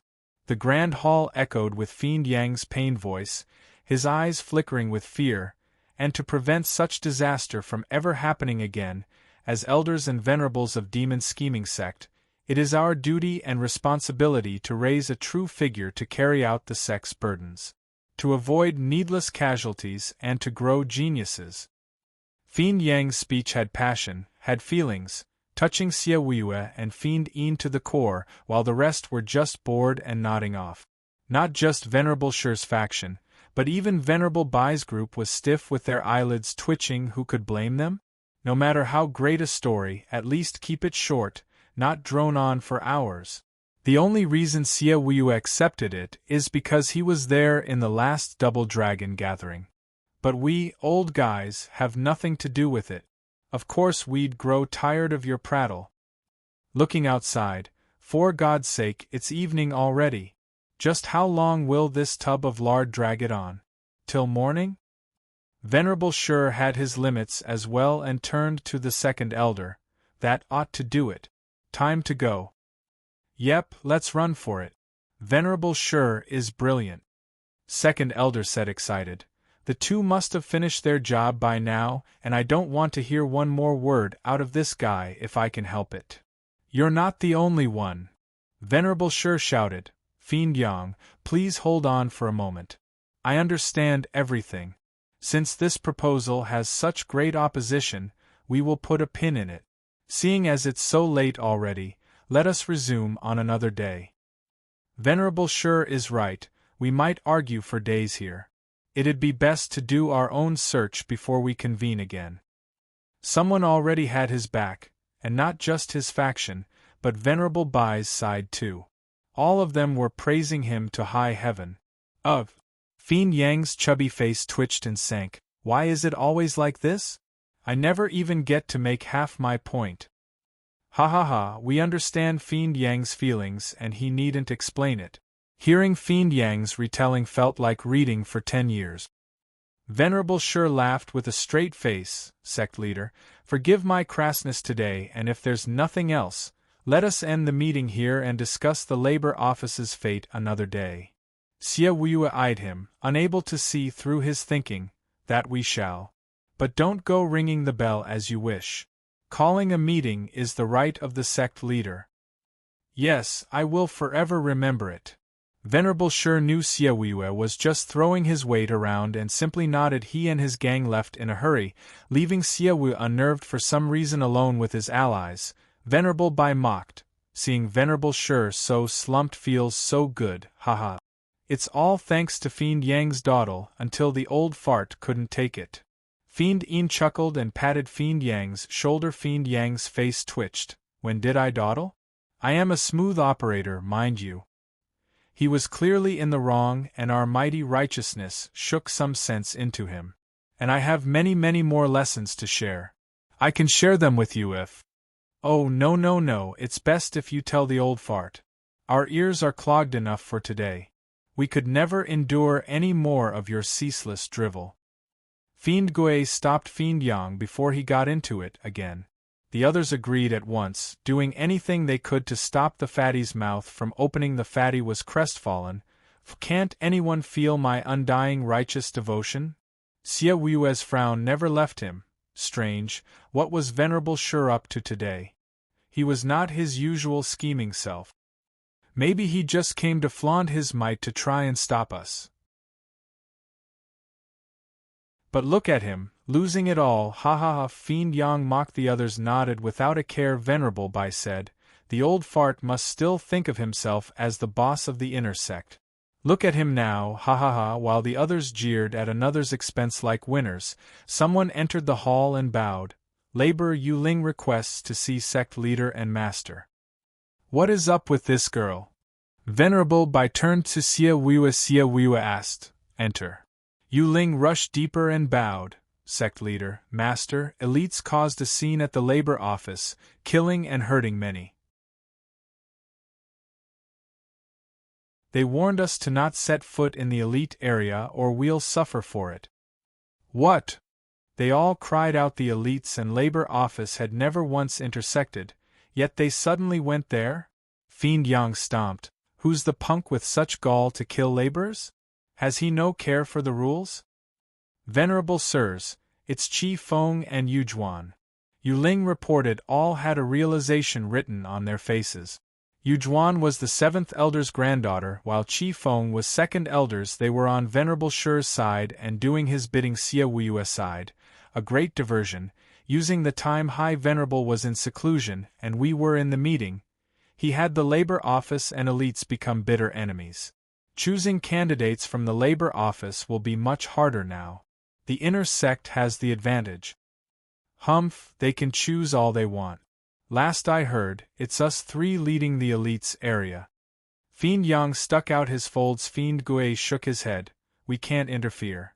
And now there's the problem. If laborers even want to become elite, everyone has their pride, and after such humiliation, they'd be hard-pressed to still want to become elites. That will leave many crawling out of the woodworks to take those spots. We might not have even one laborer willing. They played us. Blast it all to hell, the punks ruined my great plan. I'm gonna set them real straight. Fiend Yang flared his nostrils, walking away to dole out punishment. Siawiwe called out, no point. They'd be sure to have a good reason for doing it. Right? What's their excuse for messing with labor office? Sect leader, they represented the elite area in testing disciples' level. Using the disciples challenging them as an excuse, they slaughtered many. Yu Ling reported. Siawiwe nodded. With no third party around, no matter what we say they'll just twist it in their favor. And with Venerable Shi at their backs, it will only do us harm instead. Our only flaw is that they came to test the disciples as representatives of the elite area. Did you 3 tell them anything of the sort? Siawiwe turned to the fiends to find them shaking their heads, all except the yellow fatty, choosing to look anywhere else but at him. I knew it was weird, and now they had a good excuse. Siawiwe shook his head. Fiend Yang and Fiend Gui raised an eyebrow, and sect leader asked, what did you tell them? Nothing. Just Yu Juan was whining about how she wanted to represent us in testing the elite candidates and fulfill her duty as senior sister. I thought she was only playing around and agreed. Dumbass. Everyone's side fiend e'en turned solemn. With the labor office and elite area entangled, we can't touch the two. How do we go about solving this mess? Where's Zhuofan? Why wasn't he around? Xie Wu asked. Venerable Bai bowed. He was in a rush to handle some matters and hasn't been seen in days. Then let him handle it when he gets back. He's better at twisting the rules than Venerable Sure ever could. Xie Wu snickered and left the others puzzled. No matter how big of a genius Zhuofan was, he was but a disciple. He can do what we can't. They weren't just any elites, but the elites of some old-timers.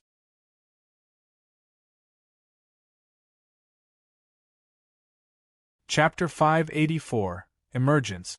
Chapter 584, Emergence. The silent cave was a mess. Zhuofan was still sitting on the hard stone floor, his face no longer contorted with pain. After a bitter fight to the death against the ninth heaven dragon power, it ended in Zhuofan's favor, taming all its savagery in this prolonged battle. Zhuofan's soul was compressing now, bit by bit, with the dragon power roaming at its center in the form of a dragon. On the cusp of fusion, the fusion progressed as a hazy fog covered his soul and the compression continued. Then, the hazy fog broke with the dazzling light coming from within and unleashing a strong force, making Zhuofan's soul bathe in the light. After his soul got covered by the 5 colored lights, Zhuofan's mind was still as grave as earlier. Zhuofan himself was sitting there like a statue. Roar. But then draconic roars came from within his mind, from within the colored light, followed by 4 claws and a 1,000-meter-long dragon. The prismatic light stuck to its body, forming its scales. Its mighty visage instilled power and dignity. Zhuofan opened his now draconic eyes and unleashed a howl at the sky. The mighty dragon power pulverized anything it touched, shaking even Impermanence 5's barrier, and with it, the elders themselves. Elder, she spoke for everyone when he relayed his shock. The power of the heaven dragon's soul is so amazing even as it has just formed. The only reason vicissitude's barrier still stands is because Sir lends the earth dragon soul. The kid is a true gem. Ha ha ha, true. It's my first time seeing the heaven dragon soul as well, and I must say, it truly is one mighty force. Elder Yuan nodded. Zhuofan calmed down after that. Feeling out the changes in him, his eyes wandered about the wrecked cave as the dazzling dragon's soul turned them into draconic eyes. It only went to show that the fusion was a smashing success and Zhuofan had remained himself. The dragon's soul fused with his soul and took its form, so even if his body would be crushed, plastered or pulverized, his soul would just fly away to steal another body. The soul ability of ethereal stage. Speaking of soul power, he had left radiant stage way behind him. It was like giving his soul an armor. But a radiant stage against an ethereal stage was like a 3-year-old against a 7-foot tower of muscle, though in Zhuofan's case, it'd be like a tower of muscle inside a 3-year-old, destined to give one some nasty surprises. Death included. Ha ha ha, first layer of radiant stage and first layer of ethereal soul. I'm an abomination in the truest sense. Zhuofan chuckled. Not even he fathomed that this advancement would bring about such bizarre changes. Then again, since he wasn't exactly an orthodox cultivator, it was a given. The space rippled and a red glow came out from his dantian. The bloody glow shone everywhere and rotted anything it touched. Faltering, Zhuofan entered meditation at once, only to find his blood infant was in the radiant stage 2. Blood infant was a spirit of this world, and in the radiant stage it had a dreadful soul power, exponentially better than your average expert. It could even turn into a blood blade, rending an ethereal stage expert's soul into nothing. Blood infant became more and more horrifying as it grew in cultivation. It was this sole reason that made Saint Patriarch Blood Demon such an awesome figure in the sacred domain. This surprise filled him with confidence in fighting an ethereal stage expert with dragon soul by his side and the blood infant sneaking in a few hits. Who could touch him? Elder Yuan made a sign and the earth dragon's soul returned to him. He held his beard while chuckling. Now that the heaven dragon's soul has taken form, all is settled. Release the barrier. Yes, sir. The 5 bowed, but the flash of red beat them to it, slamming into the barrier and staggering them. Ugh. Shaking, Elder She groaned and earned Elder Yuan's odd gaze. What's wrong? The punk made a soul attack and took us by surprise. Elder She's face was twisted in horror. Elder Yuan shook his head. Ha ha ha, it's fine. He was just testing out Heaven Dragon Soul's power. That's not it. Elder She continued. The first wave was indeed the Heaven Dragon Soul's might, but the second one was filled with malice and darkness. It's like 2 opposite souls. Say what? Elder Yuan frowned, deep in thought. Does that mean the kid is hiding more secrets? Boom! A huge noise came from the cave and shook the Impermanence 5 into stepping back 5 times. Each of these elders showed their surprise in an odd way. Elder Yuan asked, "What is it this time?" Elder She needed a long time to gather his wits. The kid broke our barrier. Elder Yuan was flabbergasted. How? These 5 were 4th-layer ethereal stage experts that combined could handle a 6th-layer expert. How did it come to having their barrier popped like a balloon? Heaven Dragon Soul was strong and all, but not that outrageous. Just what kind of secrets are you still hiding, kid? Elder Yuan sighed, unaware that Zhuofan was stumped as he was by the effect. The place where he was had long since stopped being a cave. 100 meters around him, there was not a single thing. Everything had turned to dust the instant it got in range. Divine Eye of the Void's 4th stage. Absolute Domain, Space Crusher. Zhuofan's right eye had 4 golden halos flashing. He not only got a Heaven Dragon Soul, his Blood Infant was upgraded, now having an unheard of soul power, and even his Divine Eye of the Void got an upgrade. It was a universal move, perfect for when one was in danger, annihilating everything within 100 meters with intense vibrations. He'd kill without leaving anything behind. No matter what armies were sent for him, nothing could touch him. Heavenly Emperor's power lived up to the legend. Zhuofan grinned and his confidence soared in having one more ace to deal with experts. With his safety guaranteed, he'd have no fear left. It even tore through the barrier just now in this 100-meter area. He was the king, god even. All Emperor-level arts are mystical and godlike, ha ha ha. Cackling inside, Zhuofan strutted out. When he had arrived it was a perfectly neat cave, and now it was an odd hole as everything within was turned to dust.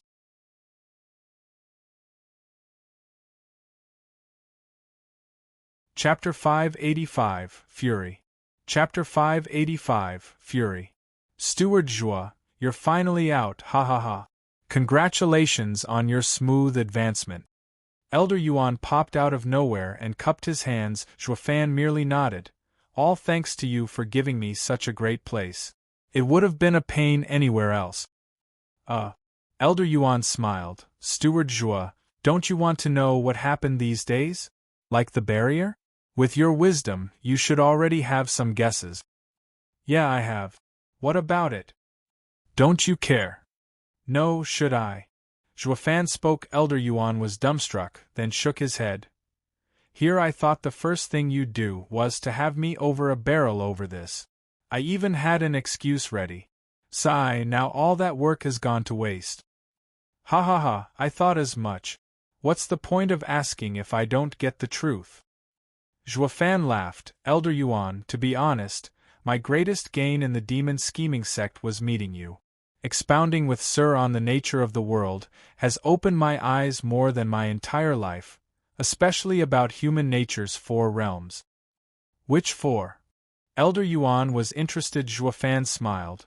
The first, ignorance, it is walking about aimlessly. Second, aware of oneself but not of one's place, defined by misplaced overconfidence and conceit. Third, knowing oneself and their place, allowing one to pierce anything but their hearts are filled with pain. Fourth, knowing the wise, opening one's eyes and clearing the fog within. Elder Yuan nodded. Zhuofan continued. Elder Yuan, I've been stuck at the 3rd realm with a sharp eyesight yet a heavy heart. I bore the whole world on my shoulders, fearing any misstep and holding myself back. But now that I'm in the 4th realm, Who you are and where I am has lost its meaning. All that matters is your kind intentions. I don't even feel like knowing who those experts were that set the barrier. Or I'd be required to pay them an immense favor. Not knowing means not paying back, ha ha ha. Ha ha ha, quite an idealist you are. Elder Yuan shook his head. Zhuofan, your mind is sharp and devious. You might look at things with a casual glance, but all of these are just tricks, of no use to the world as a whole. While peering into human condition, walking the path to the truth, that is the greatest wisdom of all. Steward Zhua, you have finally ventured down this path, getting closer to the Tao. Your future is limitless. That's if Sir will keep on helping me.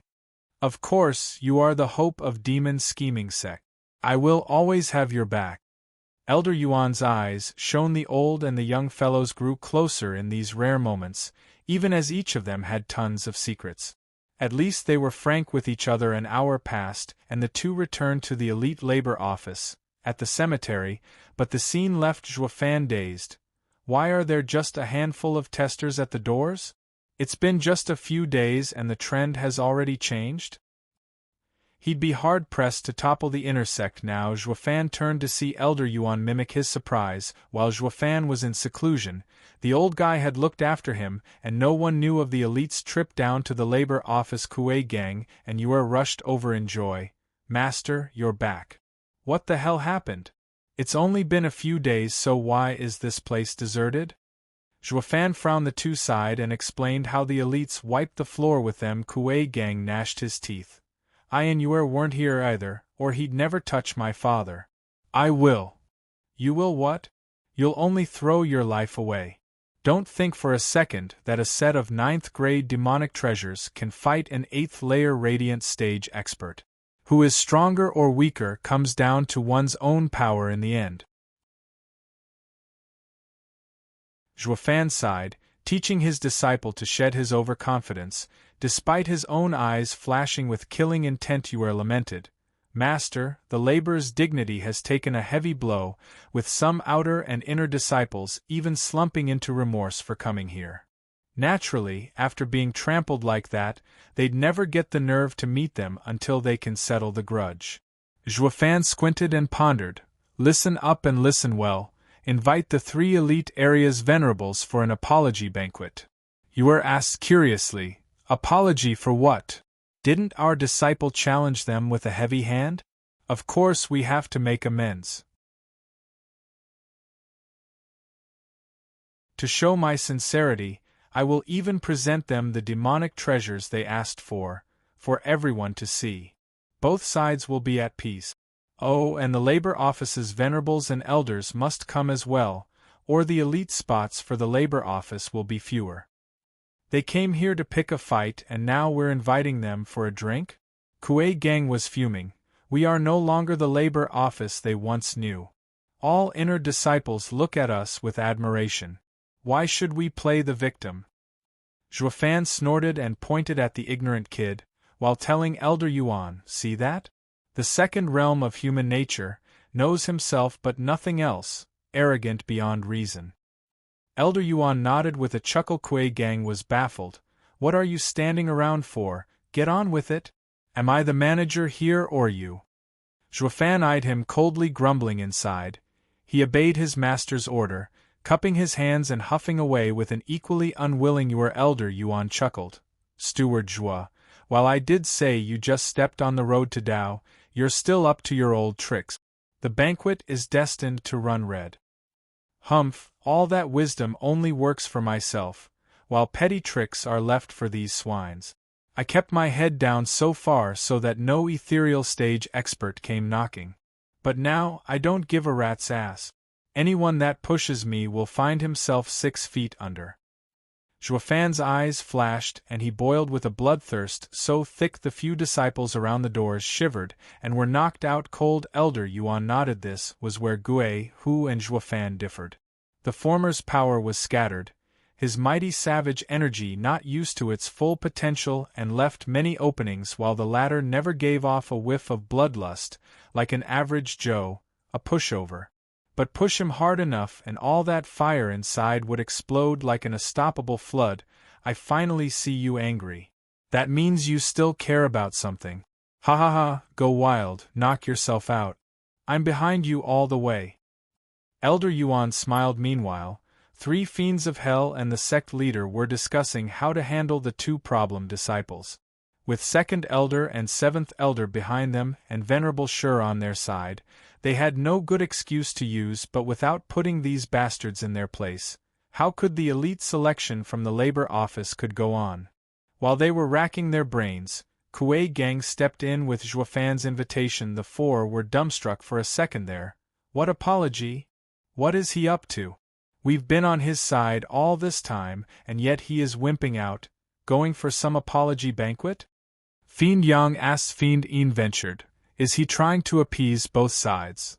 It still doesn't mean you have to be so meek. He'll turn into a joke for the inner sect. Slapping the table, Fiend Yang said, I thought he was a genius, only to find him garbage. What good is strength when you can't use it? Xiaoyu squinted and smiled. I know his style. He must be up to something. He'll hold an apology banquet for your sake. Just let him have it and play along.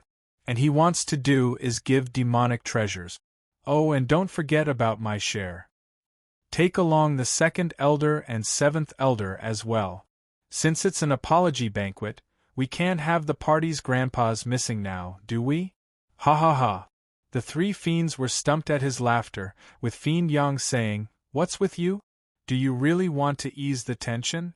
How are we supposed to handle those brats after this? Handle what when amends are made? Ha ha ha, now leave this matter be.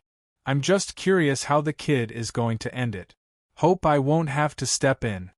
Xiaoyue's eyes flashed.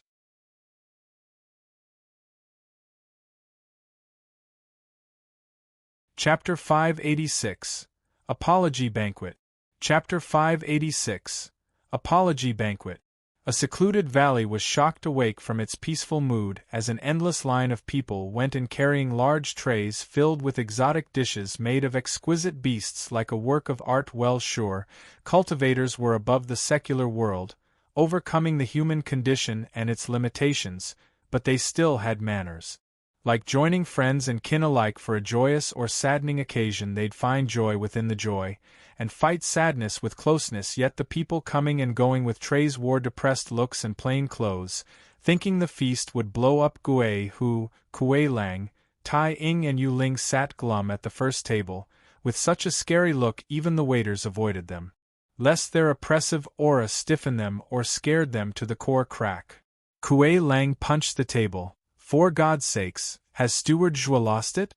They're the ones in the wrong, yet we're making amends? This is outrageous. No matter how much compromise I've made in my life, I'd never stoop so low. Yu Ling huffed. Tying shook his head. Why are you here then? Get off your ass and scram. And how exactly can we do that when it's Steward Zhuo's feast? We have to show our respect for all he's done for us. Kuei Lang grumbled under his breath, then swore, I'm damn curious though, why are you here? You're both big-shot outer and inner disciples. I can't believe you're taking it so well with your styles. Those 2 have those elders behind them, and we can't even touch them, and now we're even saying sorry. Are you that eager to shame yourself? Tying squinted and restrained his anger. I'm here for Steward Zhuo as well. Qi Feng's last strike left my core on the verge of being crushed and I would have become a waste. It's with Steward Zhuo's help that I made a recovery and even entered the Radiant stage. This is the least I can do. The heaven-reaching pill. Kuei Lang gasped. Such a mystical pill, it saved my son and Yu Ling's sister like nothing. Steward Zhuo is divine to save the forsaken. I don't think there's any elder or venerable in the sect capable of what he has done. Yet today. Kuei Lang shook his head in sadness, following with, Senior Brother Gui, why are you here then? Zhuofan said I can follow him anywhere, so listening to him is basic. Gui spoke unconcerned. The others smiled. They'd gotten to know each other after so many days hanging around, each having their own reasons for sticking with Zhuofan. Kuei Lang and Yu Ling did it to return the favor, and in no small part because they felt he had the better offer for a brighter future. Tai Ying was here to get his revenge from 3 years ago by helping Zhuo Fan crush the inner sect. Getting the meat out of the oldie's mouth was the best way to do it, and sure enough, the inner sect was forced into action, sending their grandchildren to make a mess of things. From this rotten and dishonorable move, it was clear that their meat wasn't the only thing stolen, but their whole plate too. Tai Ying might be outraged by this feast, but was quite happy overall.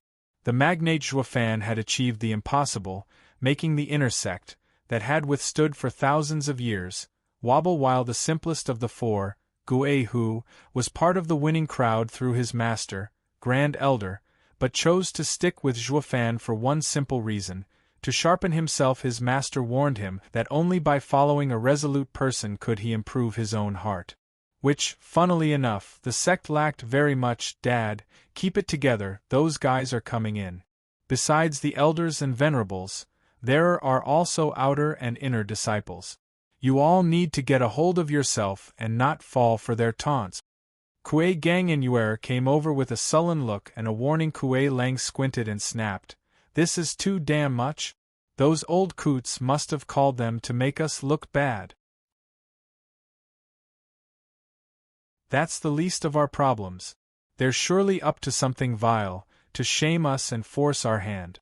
They're looking for any excuse to get rid of us, like how they sent those 2 elites for us."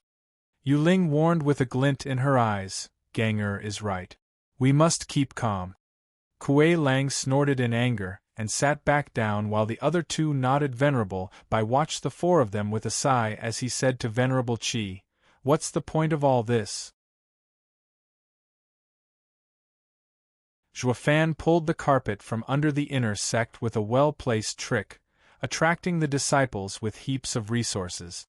But now, the other side has used disciples to crush the labor office's dignity. And holding a feast now will only make it worse for them. Sect leader said Zhuo Fan is a mastermind, so why would he make this dumb move? I'd have clobbered him by now if not for sect leader's order. Seeing the obvious smugness on the oldies filling in at their expense and the glum labor office's oldies, Venerable Qi couldn't tell if he had made the right choice or not. The crew goes down with the ship. The punk no longer wants to mess with the inner sect, and now he even wants to apologize. Everyone's heart burned with rage, but they had no place to vent. Venerable Qi sighed. They're all forced to come by sect leader's orders. No one here is interested in shaming themselves for that brat. Venerable Bai sighed. Meanwhile, in Venerable Shi's cozy home, 2nd Elder and 7th Elder wore fancy new threads matching their cocky grin. Venerable Shi, shall we go together? 2nd Elder laughed. Venerable Shi smiled. You 2 are the stars of today's show. I could never take your spotlight. Venerable Shi is too kind. With you being the leader of inner sect, how can it not include you? Ha ha ha, it's fine. How can I attend it if sect leader isn't there either? Won't I be called out as picking on the weak? Venerable Shi grinned. 7th Elder pondered and laughed. Getting Venerable Shi to help us in this show will be giving them too much honor. Come, the 2 of us are more than enough. Venerable Shi nodded, agreeing with 7th Elder's idea. They're not good enough to make me appear. 2nd Elder exclaimed, Right, we can't let them get smug by any means. But to think they'd come up with an apology banquet. I still thought we were in a deadlock with the labor office. 7th Elder said. Venerable Shi chuckled. It's out of my predictions as well, but it makes sense. Zhuo Fan is a wise and sharp kid and is only doing this for Xia Wuyue's sake. With Xia Wuyue unable to help, all problems land on him. With the labor office being Xia Wuyue's grand plan, if it goes belly up, he'll take the fall. Being under so much pressure forced him to reassess the situation and show his goodwill to us, even apologize. We shouldn't mock him for reaching out. But even if we do, he'd be smiling harder, making us smack him harder still. Ha ha ha, 2nd Elder mocked. The other 2 joined. Venerable Shi nodded. Exactly, does he really think we're just gonna give up after a little chat? Humph, we're going to come on him so hard there'll be nothing left of him or the elite labor office. And he brought this upon himself too. Venerable sure, we will definitely make the punk have no dignity to speak of after this.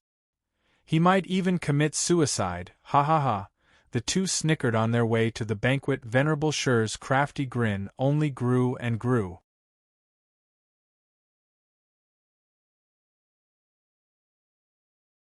Chapter 587, Elite Strife. Chapter 587, Elite Strife. In a quaint pavilion, a girl was pacing around bored and kicked the water when the boredom got the best of her. It was none other than one of the culprits that had wrecked the labor office. Pang Yujuan Fiend Yang chewed her out the instant he got back, though he couldn't do much else. Not with a good excuse in place and the elders on their backs a mere slap on the wrist. The fiends didn't want to blow out and refrained from being harsher, only putting them on house arrest. In Yujuan's case, she was so bored that she had nothing better to do than to kick water. Junior sister Yujuan is so refined and elegant as she plays in the water. Yujuan paused mid-kick and mocked, "What else is there to do? While I am stuck at home for so long, it's either this or go stir-crazy." With a snicker, Chi Feng walked over and whispered in her ear. She perked up in an instant. "You really brought your grandpa's halberd." Grandpa gave it to me. He figured the 3 old coots will do something like this and gave me the 7th grade demonic treasure. And this heaven piercer can crush any barrier. The old coots might have set one up around the elite area, but we can now just walk out of it. Chi Feng raised a smug eyebrow. Yujuan was giddy, jumping all over. What are we waiting for? Let's blow this barrier open and go have some real fun. Hey, junior sister, I'm not done talking yet. Why the rush? Chi Feng cut her enthusiasm by holding her back as his eyes glinted. He laughed at her perplexity. Junior sister, we're not out on a stroll. Grandpa gave me the heaven piercer and a mission. It's not just to get out of this boredom, but to do something as well. What? Tell me. You know we're like 2 peas in a pod. Your problem is my problem. She hit her chest with pride. Chi Feng nodded and smiled. Nothing hard, just go wilder this time. Do you know why the old coots have gotten us stuck here, or why they've forbidden elites from leaving the area? Why? Batting her big eyes, Yujuan asked. Engrossed. Chi Feng grinned. You wouldn't believe even if I told you. After we messed up the labor office, they are now holding an apology banquet. Our 2 grandpas and the old coots represent us in accepting the apology. If we go as well, we'd be sure to humiliate and taunt them until they can't hold it in. That will give our grandpas the excuse to crush the labor office. But the old coots want to avoid it at all costs. Really? Yujuan laughed after a moment. Who the hell is that spineless elder or venerable running labor office anyway? He got smacked around the first time, and now he turns the other cheek forward. There's no way such a guy can match the inner sex venerables and elders employs. Hi. Chi Feng nodded. I heard the one leading the labor office is just a disciple. No elder or venerable would just bend a knee like this. And the guy is even sect leader's aide, forcing the others to listen to him. But I bet that after this stunt, none of them will ever give him any attention. Aide? Hi. He only cares about elites, yet he trusted this important task to someone out of his circle? No way a disciple can match the elders and venerables, and now look at him, bowing down to apologize. Yujuan giggled with a naughty glint in her eyes.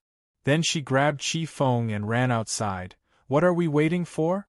We have a job to do. I'm dying to see which cowardly disciple thought himself so high and mighty and now is about to get a beating. Chi Feng smiled along, a fool without a doubt.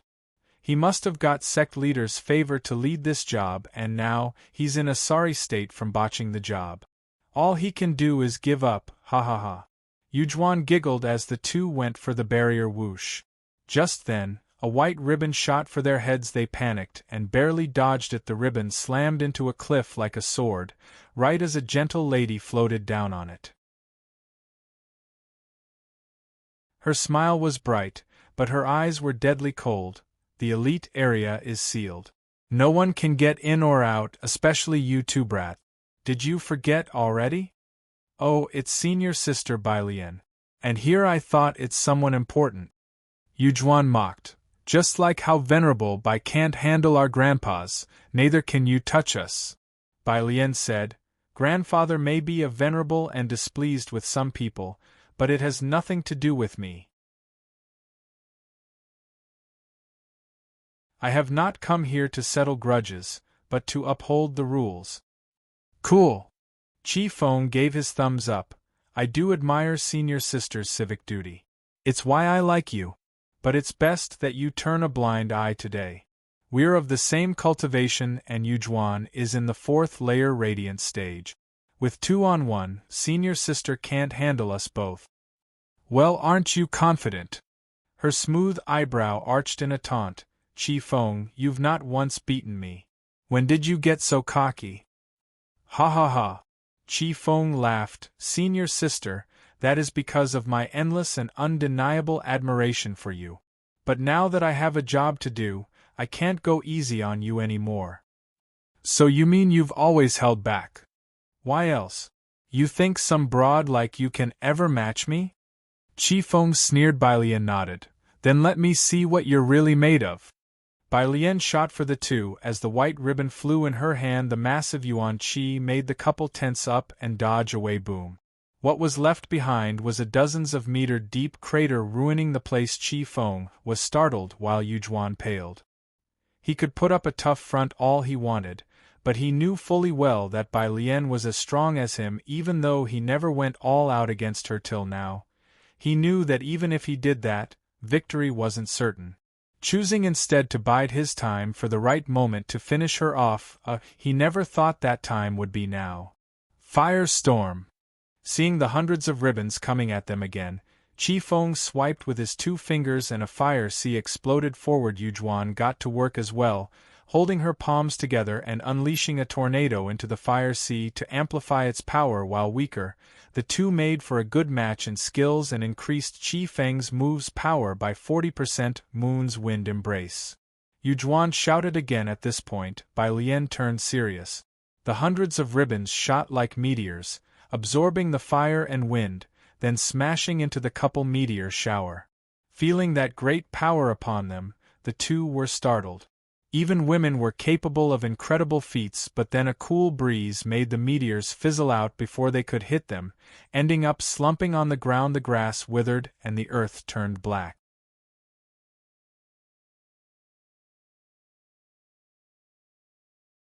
Chapter 588, True Intent. Chapter 588, True Intent. Acid Rain, Lu Xie. Bailien shouted. A laughter came. Junior sister Bailien, let's all take it easy so we might meet again. The 2 juniors are only going out to get some fresh air. What's the harm in that? Whoosh! A youth in green floated down, his smile twisted, and his power making even Bailien falter back 5 steps. He got even stronger. Bailien squinted. Chi Feng was overjoyed. Senior brother Lu Xie, you're out of seclusion. What great timing. Ha ha ha, I've been out for a while now and I'm only here now to help. Lu Xie snickered. You do your job and I'll handle mine. And that's to get you out of here. Chi Feng bobbed his head. Ha ha ha, senior brother Lu Xie is Venerable Shi's prized pupil. We're on the same side. Lu Xie nodded and turned to the frosty Bailien. Junior sister, with me in the 9th layer of radiant stage and you being in the 8th, there's no way you can win. I am not one to be lenient in my attacks, but out of respect for Venerable Bai, I hope you won't fight me and will let them go. While each one of them had a big shot behind them, neither wanted to take things too far.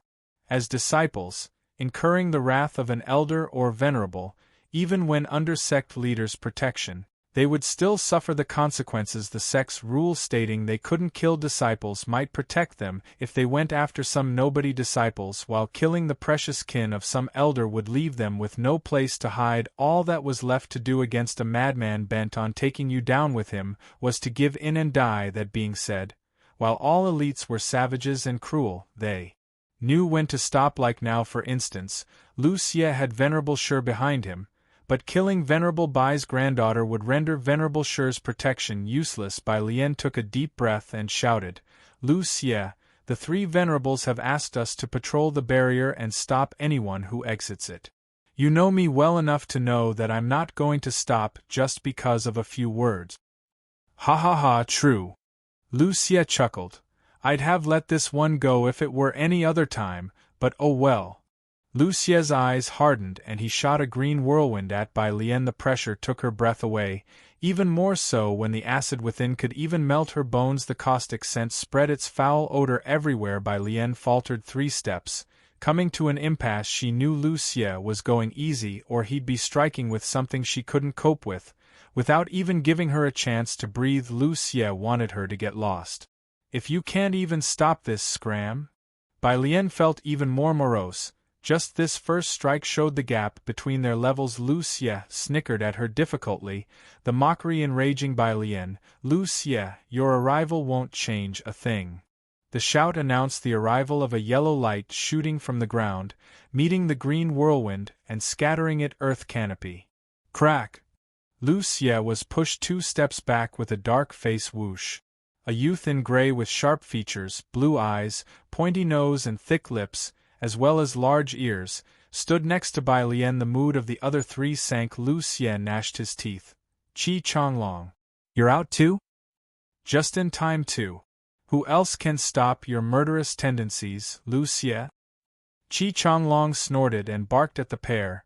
You too, I know what you've done and Fiend warned me that you'll be up to something. You won't get to touch labor office again. Big words for someone who's alone. You can't stop all of us. Lu Xie glared. Qi Changlong, it's time for me to take that best elite title from you, here and now.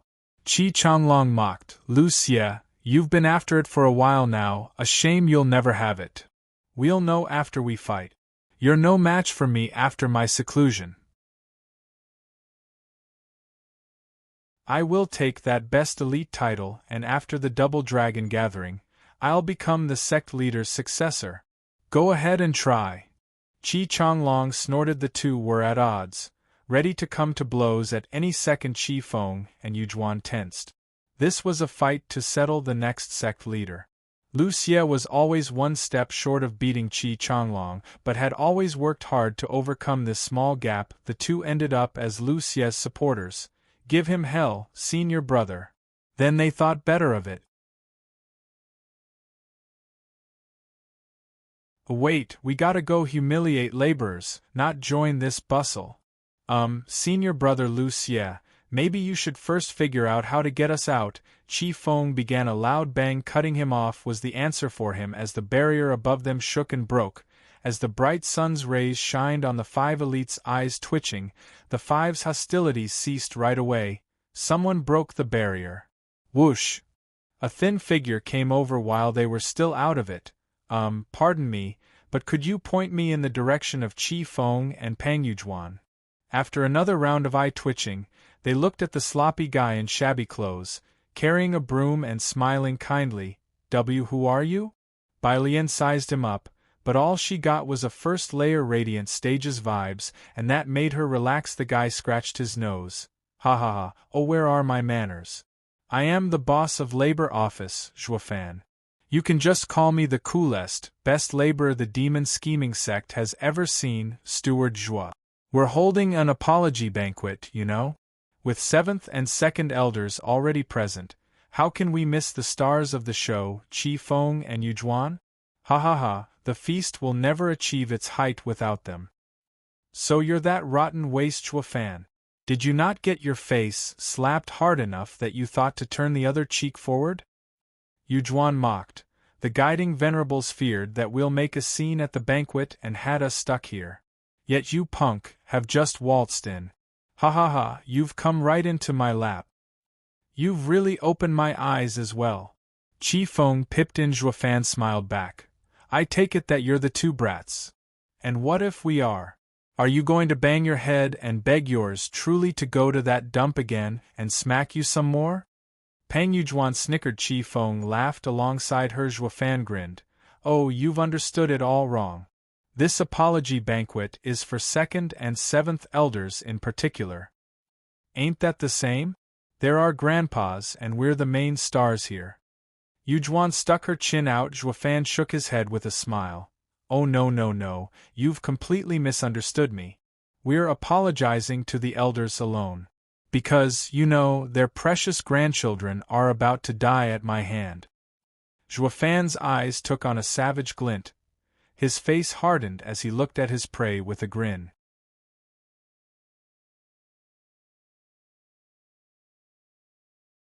Chapter 589, Sweeping Elite. Chapter 589, Sweeping Elite. Who? A domineering wave swept everyone, like solidified bloodthirst, like an unending flood coming to drown them, like the world crashing down on them. Their hearts were stricken with utter disbelief at this display. Some fresh radiant stage nobody laborer just released a more savage aura than their masters. Who the hell is this guy? The more they looked into Zhuofan's eyes, the worse they felt, like facing a peak radiant stage expert. Zhuofan, you 2-bit filthy laborer would dare come to the elite area? Suicidal much? Qi Feng threatened while shying 2 steps away. His cawing had the same tone and attitude, yet even a blind man could tell that he was running away. Why else would he waste time prattling instead of outright fighting? Monologuing only cemented his cowardice. All bark and no bite. A true boss on his turf would not just stand by and attack at once. All this while, Zhuofan had a creepy little smile on his face and shook his head in utter disappointment. All of them were at a standstill, with no one moving a muscle. What the hell? Whose turf is this again?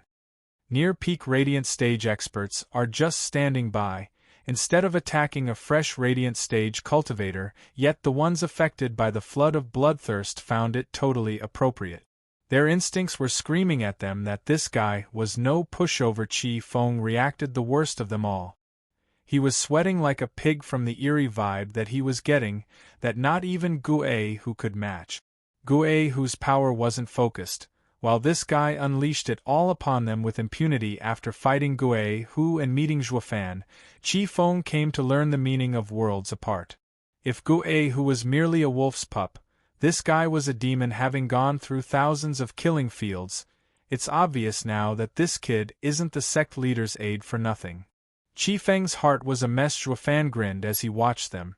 You two made quite a scene a few days ago at the labor office and even said it was the labor office's challenge. So what? Aren't you apologizing for it?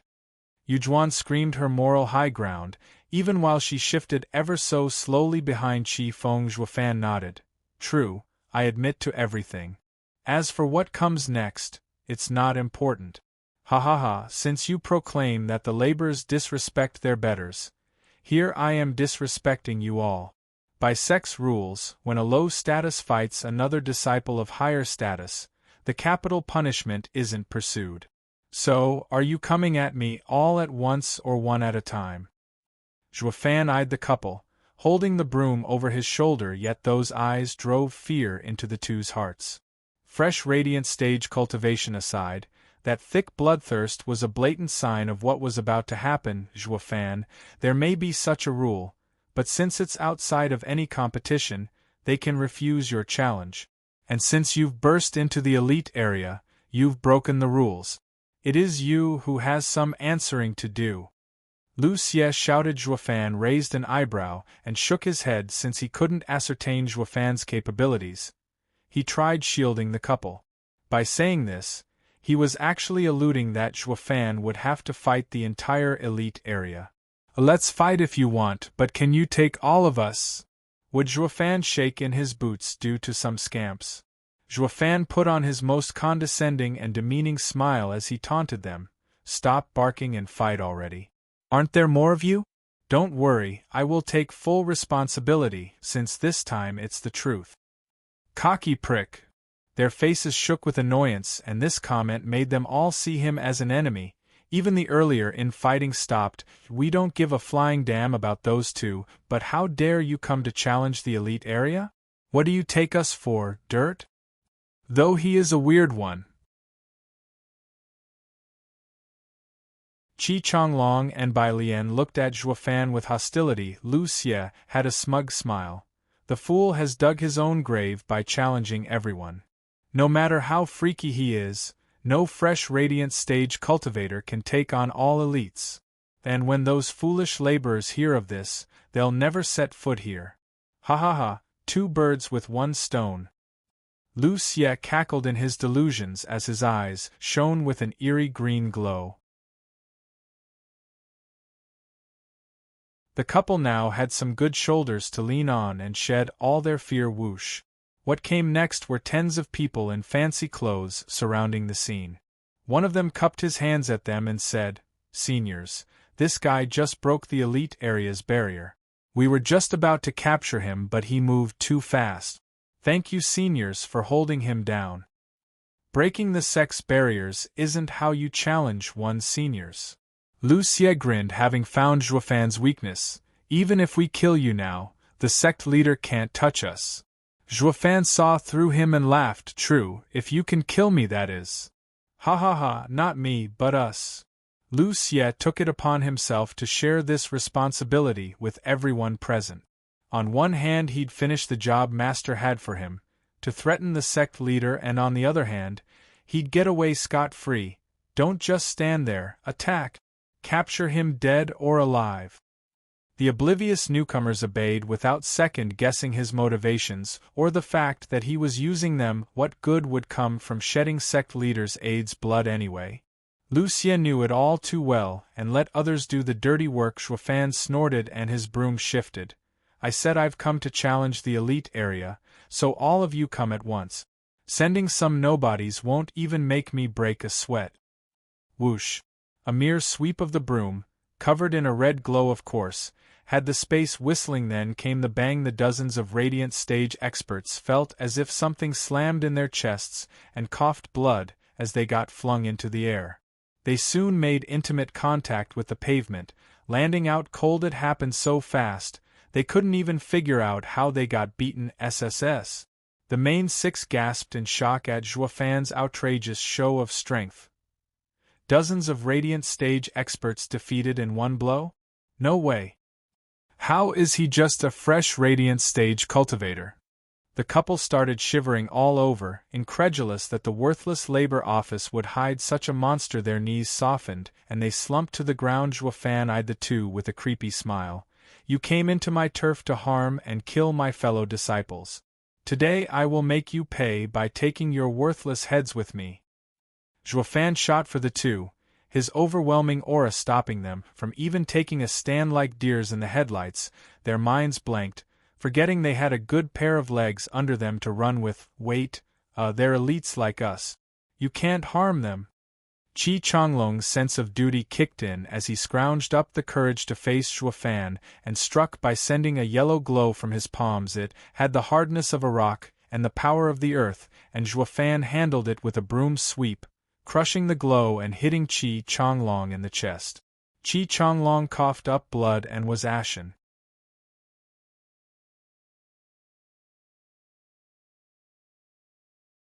Chapter 590 Kill.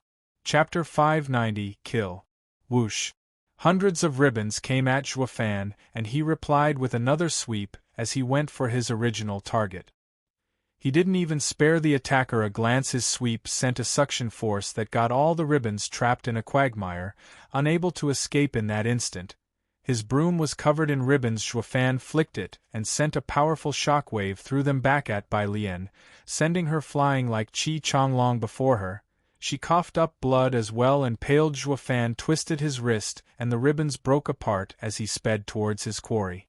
Not once did the attack even make him pause. Bai Lian was overwhelmed by how useless she felt. The elite area hailed her as one of the strong ones, but reality showed there would always be someone out there stronger than her. How is he so freaking strong? None of us can match him. Lu Xie was dumbstruck. This labor is perhaps too monstrous. The lucky couple shuddered as they shirked backwards while pleading, "Senior brother Lu Xie, what do we do? Don't panic, I'll use poison to stop him while you run." Lu Xie was shocked as well but was confident in his poison arts. Poison was a vile path to tread on, but not without its perks. It excelled in infecting one's core. You might have a huge yuan qi and a tough body, but poison will destroy you anyway. Lu Xie shouted, "Poison dragon!" Who? A green wind shifted into a dragon as it went for Zhuofan. The revolting stench coming from it would send anyone's mind out of commission. Qi Feng was overjoyed as he took Yujuan and ran away. Lu Xie grinned, "Hee hee. Let's see you fight something you can't touch, freak. Anyone who has ever touched it has died. Even if you can handle it, it'll at least buy them some time." Crack! With a loud sound, Zhuofan smashed the dragon with another broom swing. It didn't slow Zhuofan down at all as black energy covered his body like a true demon. The poison got sucked into the blackness, and the attack was neutralized in an instant. Ugh! Lu Xie was tongue-tied as his prized art was rendered worthless. Crud! This freak is invincible in every way. Be a good dog and scram. Zhuofan got in his face and swept him out of the way. He did exactly what everyone else had done so far, coughed up blood and turned pale. Though his eyes were filled with shock as he muttered, "How just how?" Woo! A heavy wind pushed Qi Feng from behind, like death had latched onto him. He saw Zhuofan right behind him, bearing that creepy smile which froze his blood. He forced himself to act and pointed with two fingers. A huge sea of fire shot for Zhuofan, and Yujuan helped by adding wind to the mix. Although against Zhuofan, they might as well not even try. Zhuofan didn't even need martial arts to deal with them. A mere sweep is all it took to snuff the flames. The sweep's shockwave slammed into the couple's chest, till they coughed up blood again, and again their meridians burned from the pain. Incapable of using yuan qi ever again, Zhuofan made sure of that crack. Zhuofan's charge stopped at last, right in front of them, bearing over them with his snicker, a god mocking these insignificant ants. To the two, Zhuofan looked like a demon made of flesh. So many experts tried to stop this monster, but all failed. Qi Changlong, Bai Lian, Lu Xie, Qi Feng and Yujuan attacked at the same time yet didn't even faze him. Zhuofan's power was beyond what their limited psyche could think of. In just a blink, all of the elites were lying down defeated. From shock and unbridled power it was like they were fighting an elder or a venerable. Right, Sect leader entrusted him with elite labor office. That's a duty reserved for elders and venerables. That proves he is no mere disciple. When we just kicked the hornet's nest by messing with him. He's got an elder's power yet is still a disciple. Sect leader has really done it this time. Qi Feng understood it all at death's door and started crying. Yujuan was too terrified to make a peep and only shook. Zhuofan grinned. "What was it that you said in the labor office? That laborers took advantage of you and challenged you? Ha ha ha, well here I am challenging you as well. Satisfied? Pleased? Content? Bro, we're sorry." Qi Feng bawled like a baby. "Bro, you are at the bottom, a laborer yet bear outrageous power. With the Sect's rule, you can kill and challenge anyone and nothing will happen to you. That's totally cheating." Everyone else echoed his grief with a nod. Hiding himself in the labor office with that strength? How many have died at his hands till now? Zhuofan shook his head. "Ha ha ha, how is that unfair when you've got mountains behind you, elders and venerables? You think I don't have anything better to do than to dupe you, and to make so many enemies?" Yeah, Steward Zhua is a new disciple and alone, so why would you need to make enemies? Let me go and second elder, grandpa, will owe you. Catching the hint in Zhuofan's words, Qi Feng showed off his status. Yujuan did the same. "My grandpa, seventh elder, will owe you as well and will leave you alone. We're only doing what we're told. Please let us go." The two begged, despite Zhuofan's twisted smile. "You should have realized this from the start. Now it's too late for amends." "Why?" The two asked. Zhuofan said, "A killer must pay with the same coin. You came to labor office to kill and harm my people. What will happen to my name if I return to them empty-handed?" You're doing it for those rotten labors? Offending our grandpas just for that? Chi Feng cried, threatening again. Zhuofan, are you going to have elders hunt you down for a bunch of lowlives?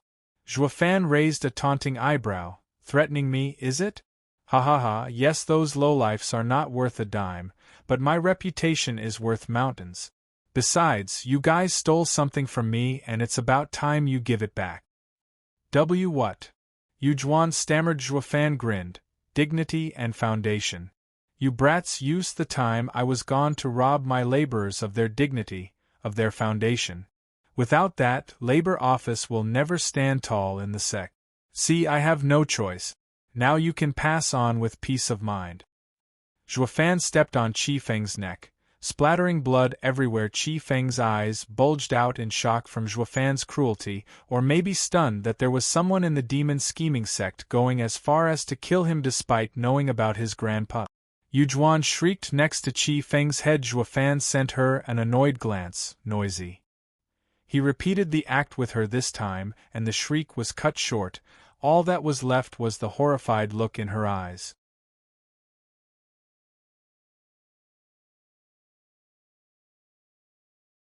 Chapter 591, Killer Feast. Chapter 591, Killer Feast. The others were overwhelmed by the brutality. Besides Chi Feng and Yujuan being elites, they were grandchildren of elders first and foremost. Not even sect leader could touch them. Yet an anomaly appeared and killed them right in front of their eyes. Is he not afraid of making the elders go crazy? The three looked at Zhuofan with fear. He's insane, a madman uncaring of anything. They all felt danger from how easily the two were murdered, fearing they would be next on this lunatic's bucket list. Zhuofan had no time to mind the extras, taking the rolling heads and stuffing them in his thunder ring with a content look. He took off. What he left behind was mockery, and you call this the elite area? The trio hanged their heads in shame, burning humiliation. A nobody just taunted the entire elite area and got their asses handed to them for the first time in the history of demon scheming sect. Yet what was truly humiliating was that they, the peak of demon scheming sect's talents, were unable to take even a single hit. These elites were lower than even a laborer. Then again, that was no ordinary laborer. But that was not what the world would remember. All they'd ever say was how the elites were nothing. Lu Xie, do you still want to fight? Chi Changlong asked from a crater somewhere. Little Marshall Brother's face twitched, looking at the mess of the unconscious elites, and his heart sank. Chi Changlong shook his head. What's the point, right? Even if you become the best elite, it's just an empty title now. No, I will fight. I will have this title even if it's useless. It involves becoming the sect leader's successor. Lu Xie's eyes steeled. Chi Changlong shook his head. Bai Lian looked at the sky. Who was he? Is he really just a laborer? Ha ha ha, don't be silly. The labor office gave us only one high venerable and is under the sect and ancestors' protection. How can it just give us another disciple even more monstrous? Lu Xie mocked. Bai Lian, you disdain the inner sect's politics and hole yourself in the elite area to train, so you don't know what has been going on. Sect leader brought this brat from the outside. He established the elite labor office and took away the inner sect's foundation. Your two grandfathers are on his side as well, and now the two sides are at war over the elite spots. Chi Feng and Yujuan went and made a mess at the labor office at Venerable Shi's orders. This kid wasn't there at the time, and the elders and venerables were in a meeting. That's why it worked. They thought that the kid was admitting defeat by announcing a banquet, but look at us now. You call this an apology? It's a killer feast. The labor office is out for blood. Lu Xie sighed. I wanted to notify the master about this, but that brat hit me so hard, I can't even move. Bai Lian and Chi Changlong were stunned. Their two grandpas were on the kid's side, yet he was still so vicious to them. Then again, the guy didn't know them. Leaving them alive was already mercy enough that cooled their jet. Bai Lian even felt safer knowing she was on that freak's side. Bringing him into the elite area and having him join the coming Double Dragon gathering would raise their hopes of coming out alive. A must-have godly teammate. Meanwhile, Juefan went to the apology banquet where all the guests were seated, be it invited or uninvited ones. All were bloody there. Why, one asked? To watch the show. Venerable Chi and Bai sat along with the labor office's oldies in a brooding silence. This had got to be the most humiliating situation. Even in their lives the laborers weren't looking any better either.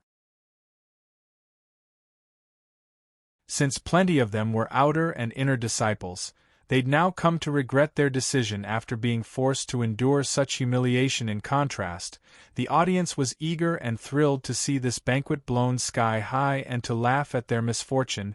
Who the hell told you to leave? And for what? A few baubles? Now look at you, no self-respect or dignity to speak of, ha ha ha. As for the main guests of today's show, second and seventh elders, oblivious to their kin's gruesome demise, were smug to high heavens. Sitting there all cocky next to them were the elite's guidance venerables, 3 fiends of hell, followed by Gue, whose group of 4. It had all started with them, and they were now here to make a public apology. That was the reason for staying so close. Though their savage looks and stern faces seemed to say otherwise, second and seventh elders got smugger the more they saw their bitterness. They were aiming for an explosive reaction, or how else could they finish them off? As for those inner sect oldies, they looked on with cold attitudes, waiting for the smoking gun. The stage was set, the curtain raised, ready to drop it on labor office for good. Venerable Chi, Venerable Bai, we've been waiting for a while now. Let's start. Second elder looked around with a smile. Venerable Bai dismissed him. Steward Zhua has yet to come. Steward Zhua, a nobody laborer? Seventh elder mocked. Oh, how the elders and venerables of labor office have fallen, needing a disciple to tell them what to do. That explains this banquet, ha ha ha. The inner sect's oldies joined him in laughter, despising and jeering the labor office's people. Now that the labor office had lost its dignity, its people were tasting the humiliation as well, making even inner disciples disdain them. They would have slapped them dead at any transgression before, while now, they had to stew in anger from having even these brats mock them. The humiliation was so heavy, they even came to regret defecting. Rotten Juefan, you've just lost all our dignity in one night. The labor office's oldies cried injustice and cursed Juefan. Venerable Chi was boiling with rage, yet said, Steward Zhua established the elite labor office and sect leader appointed him as the head of this establishment. We must all obey him. The feast cannot start without him. As an apology banquet, he should cater to our needs and wants. Yet a mere laborer has set up this banquet and still makes us wait for him? He has no intent to make amends. We don't answer to labor office and don't have to follow your rules. If you still want to wait, that's your problem, but we are inner sect elders. Get the banquet started or we're leaving. Second elder slapped the table as the inner sect's oldies chimed in. There's no point to such a fake apology banquet. Let's just leave. We'll report this to the sect leader as well, for wasting our time. Venerable Chi and Bai shook their heads in defeat. Kuei Lang's group was getting angrier by the second. Only the 3 fiends of hell were trying to lighten the mood, with Fiend Yang recounting his revolutionary history and great deeds. People, if you find this boring, I shall recount our days in the Double Dragon Gathering while Steward Zhua is away. In those days, 4 fiends of hell led the brave elites to the Double Dragon Gathering. Wait, hold, stop. We're not bored, not one bit. You don't have to enlighten us. Everyone cried before Fiend Yang got too much into it. Damn rotten Fiend Yang has brought up this story for 800 times already and still calls it some frickin' secret. There's no one more outrageous than him for sure. Fiend Yang sulked at their obvious refusal and drowned himself in wine. Fiend Gue and Fiend Yin chuckled. It was then that a disciple shouted, Steward Zhua has arrived.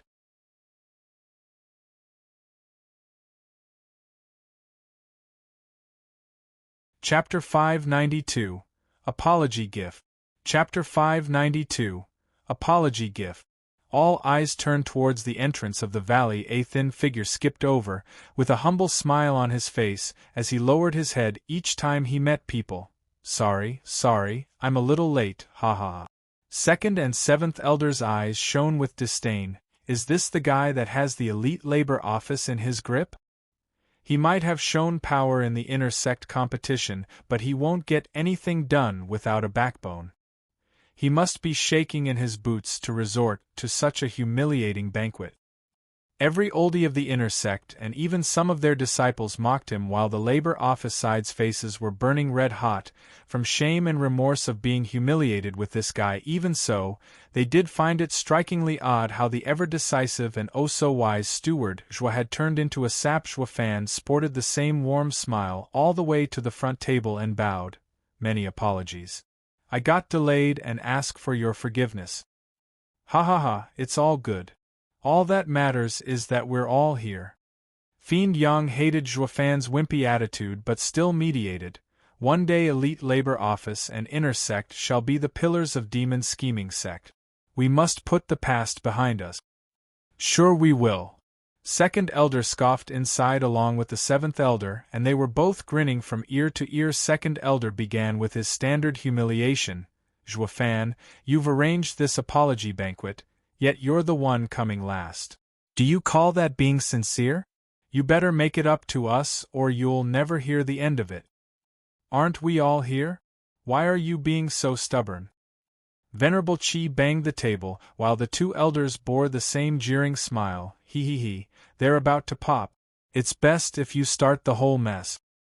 Seventh elder jibed, Venerable Chi, it is your side that has come up with the apology banquet for the wrongs you've done to us. So elite labor office better kowtow with sincerity for their mistake.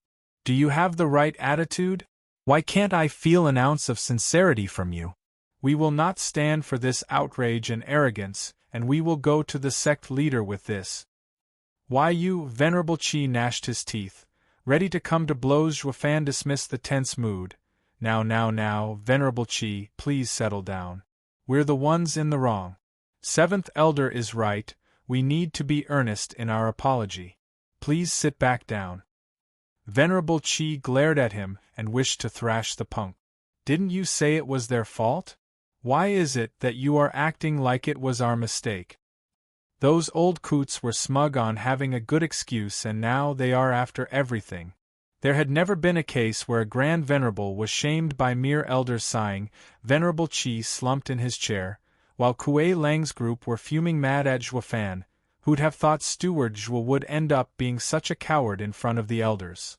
Their faith in Joafan was crushed, with the laborers hanging their heads in shame. This is taking the camp by defeating the general, ha ha ha. The inner sect was laughing inside. Second elder nodded in appreciation, his grin so bright. Steward Zhuo, we can feel your sincerity, but the real offenders. Not to worry, they will definitely give the elders a sincere apology. Joafan caught on and turned to Kuei Lang's gang. Don't just stand there, apologize. The four were shaking with outrage. Second elder grinned inside. That's the pig-headedness I wanted to see. And he made sure to add more fuel to the fire. Is this how you apologize? Humph, you better knock that forehead and adulate us too. And maybe, just maybe, we'll buy it. Adulate your granny, you creep. Kuei Lang banged the table, but Joafan stopped him from rising. Joafan squinted. To be honest, it's all my fault. I should apologize, it is the whole purpose of this banquet. If elders wish for adulation, then that is what I shall offer. Steward Zhuo, Kuei Lang shouted. Joafan waved him off. The two elders pondered as smugness festered on their faces. Well, he is the top dog of the elite labor office. Getting him on his knees will crush the labor office. This was way better than making Kuei Lang's group blow out. Here we are racking our heads on how to make the punk submit, yet he does it of his own free will. Brilliant. Serves you right for messing with fire. The two elders laughed and nodded. As long as you go all the way, sure. Now say that the labor office will never mess with the inner sect and elite area again, and we'll call it even. Sure, just don't regret it. There are many elders and venerables present. Juefan clapped back. The two elders nodded like winners. Of course, we are prideful elders who will never pick on laborers. I knew I could trust the elders' sincerity. Juefan switched tunes right then and there. His face took on a heavy look, like kowtowing was an ordeal. Kuei Langside knew he was trapped in this humiliating scene but still shouted, "Steward Jua, I'll do it for you. Sir is the head of the labor office. You can't lower yourself. What will it make of the rest of us? No, let me. Steward Jua saved me, and the least I can do is take Steward Jua's shame for myself. No me. You've looked over Yuer for so long. Yu Ling, why is a woman fighting me over this? I'll do it." All of them were fighting to take Juefan's shame. The two elders were sullen though, to find that Juefan was seen in such high regard after only managing elite labor office for a short amount of time. He could even make these proud talents fight over who was to take this burden. Inner Sect lost against him in this regard. They only know how to kiss ass. This place must not survive any longer. The elders shouted, "Quiet, will you? This is Juefan's matter and he must take responsibility for it. I will not rest until I see him banging his head 3 times. The others shook and their hearts sank. They figured out these two were out to get Juefan by all means necessary. They couldn't care less for some disciples. Juefan shrugged. "See how much the elders care about me? Now don't fight any more since I am the one to blame here." Juefan let a snicker slip out as he watched the audience before stopping on the elders with an apologetic smile. "Elders, I deeply regret my actions and ask for your forgiveness. To show my deep sincerity, I've prepared a gift and then I shall kowtow." I never knew such a masochistic and spineless fool existed. Wasn't it our 2 brats who challenged the labor office? How did it turn out in our favor? But if he insists on a gift, we can't just let his sincerity go to waste. That would be bad manners. The elders snickered. Juefan's hand shone and revealed 5 boxes. 3 he gave to the fiends and bowed.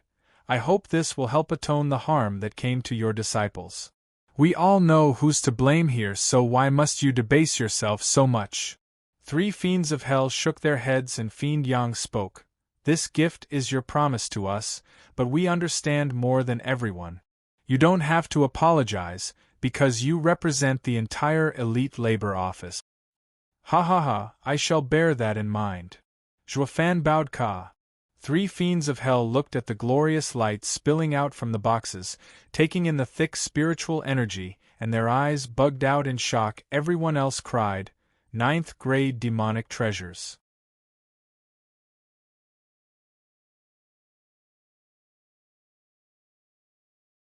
Chapter 593, Both at Once.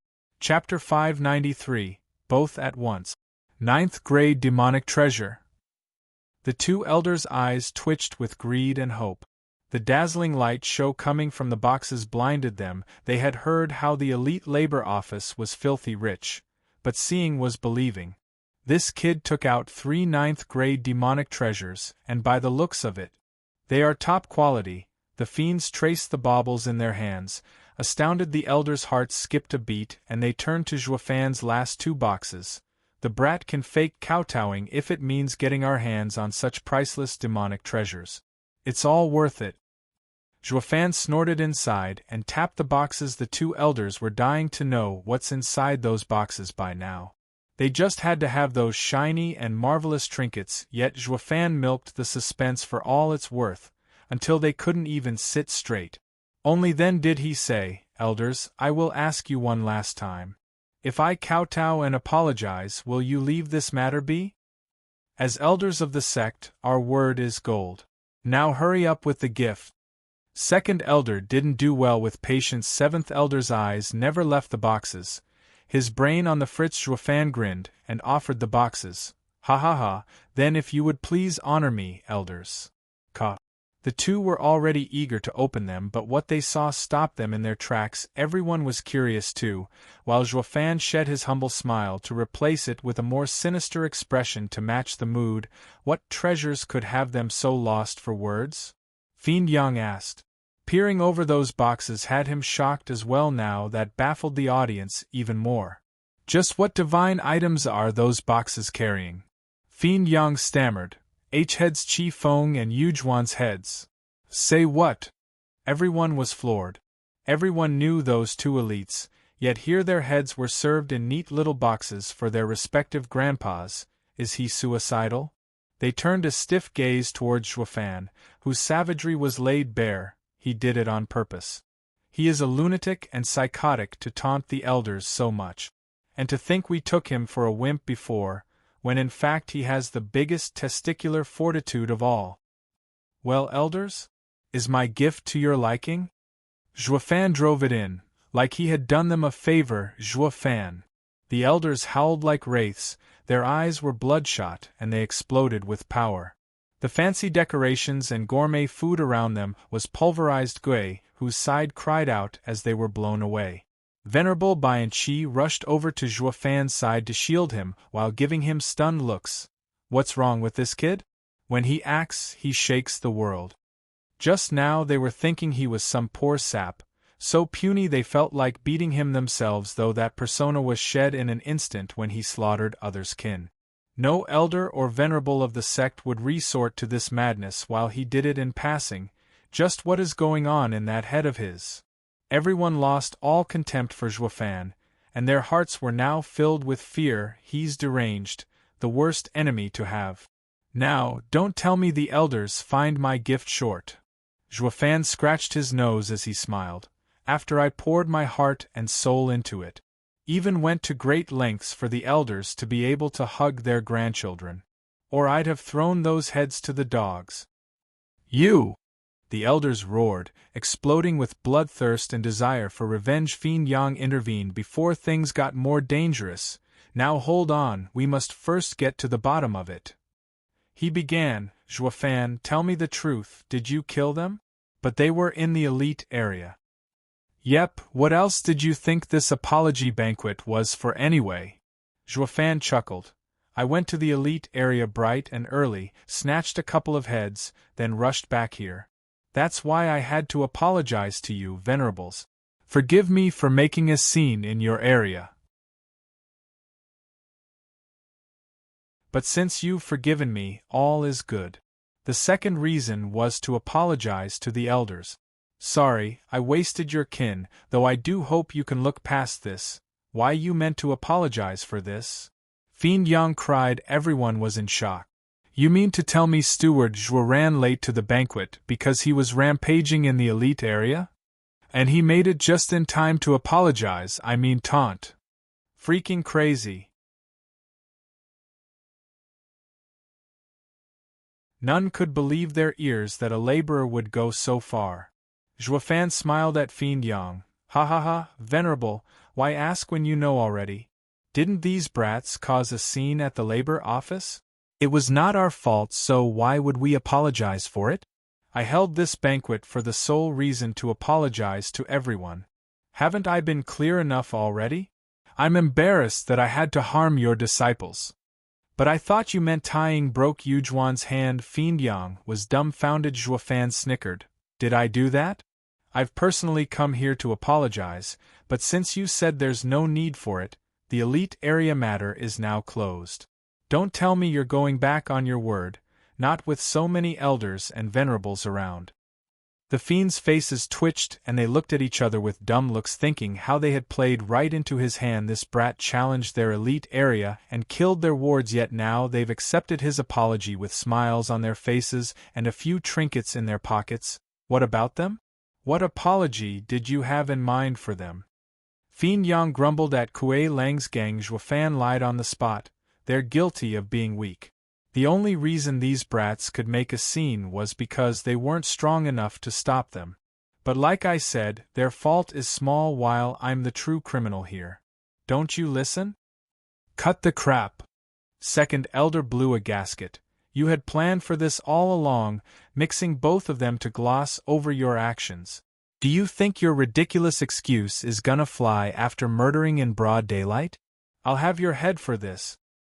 Oh, but you did promise that you'll let this slide with a few bumps on the floor. As if. I'll have you torn limb from limb for what you've done. Second elder roared and the seventh elder growled as their power exploded. Venerable Bai and Qi were on guard, but Zhuofan merely shrugged. Couldn't be better. Now I don't have to kneel. Insidious rotten bastard, die. Second elder shot for him, with the seventh elder right behind him. The huge amount of power came at him in waves. Zhuofan squinted, and put on a calculating smile. Venerable Qi and Bai interfered and pushed the two back, warning, "You're forgetting your place, elders. Think about the consequence of breaking the sect's rule for attacking a disciple. Your granddaughter didn't die, so of course you don't care." Second elder glowered, "Do you think you can defend the punk forever?" Clap. Zhuofan gave a slow clap as he stepped forward from behind the venerables with his trademark evil smile. Well put. I feel for the elders' love for their grandchildren. Why don't I give you two a shot? As per Sect's rule, a lower status person can attack a higher status person without fearing the consequences. I killed your grandchildren within the purview of the Sect's regulations. Now it's your turn to be challenged, so if you manage to tear me limb from limb afterwards, no one will get to say a thing. The two were stumped and the audience was in shock. A disciple challenging an elder? That has never happened before. No one in their right mind was that suicidal. Venerable Bai and Qi were floored by Zhuofan's decision. Deal.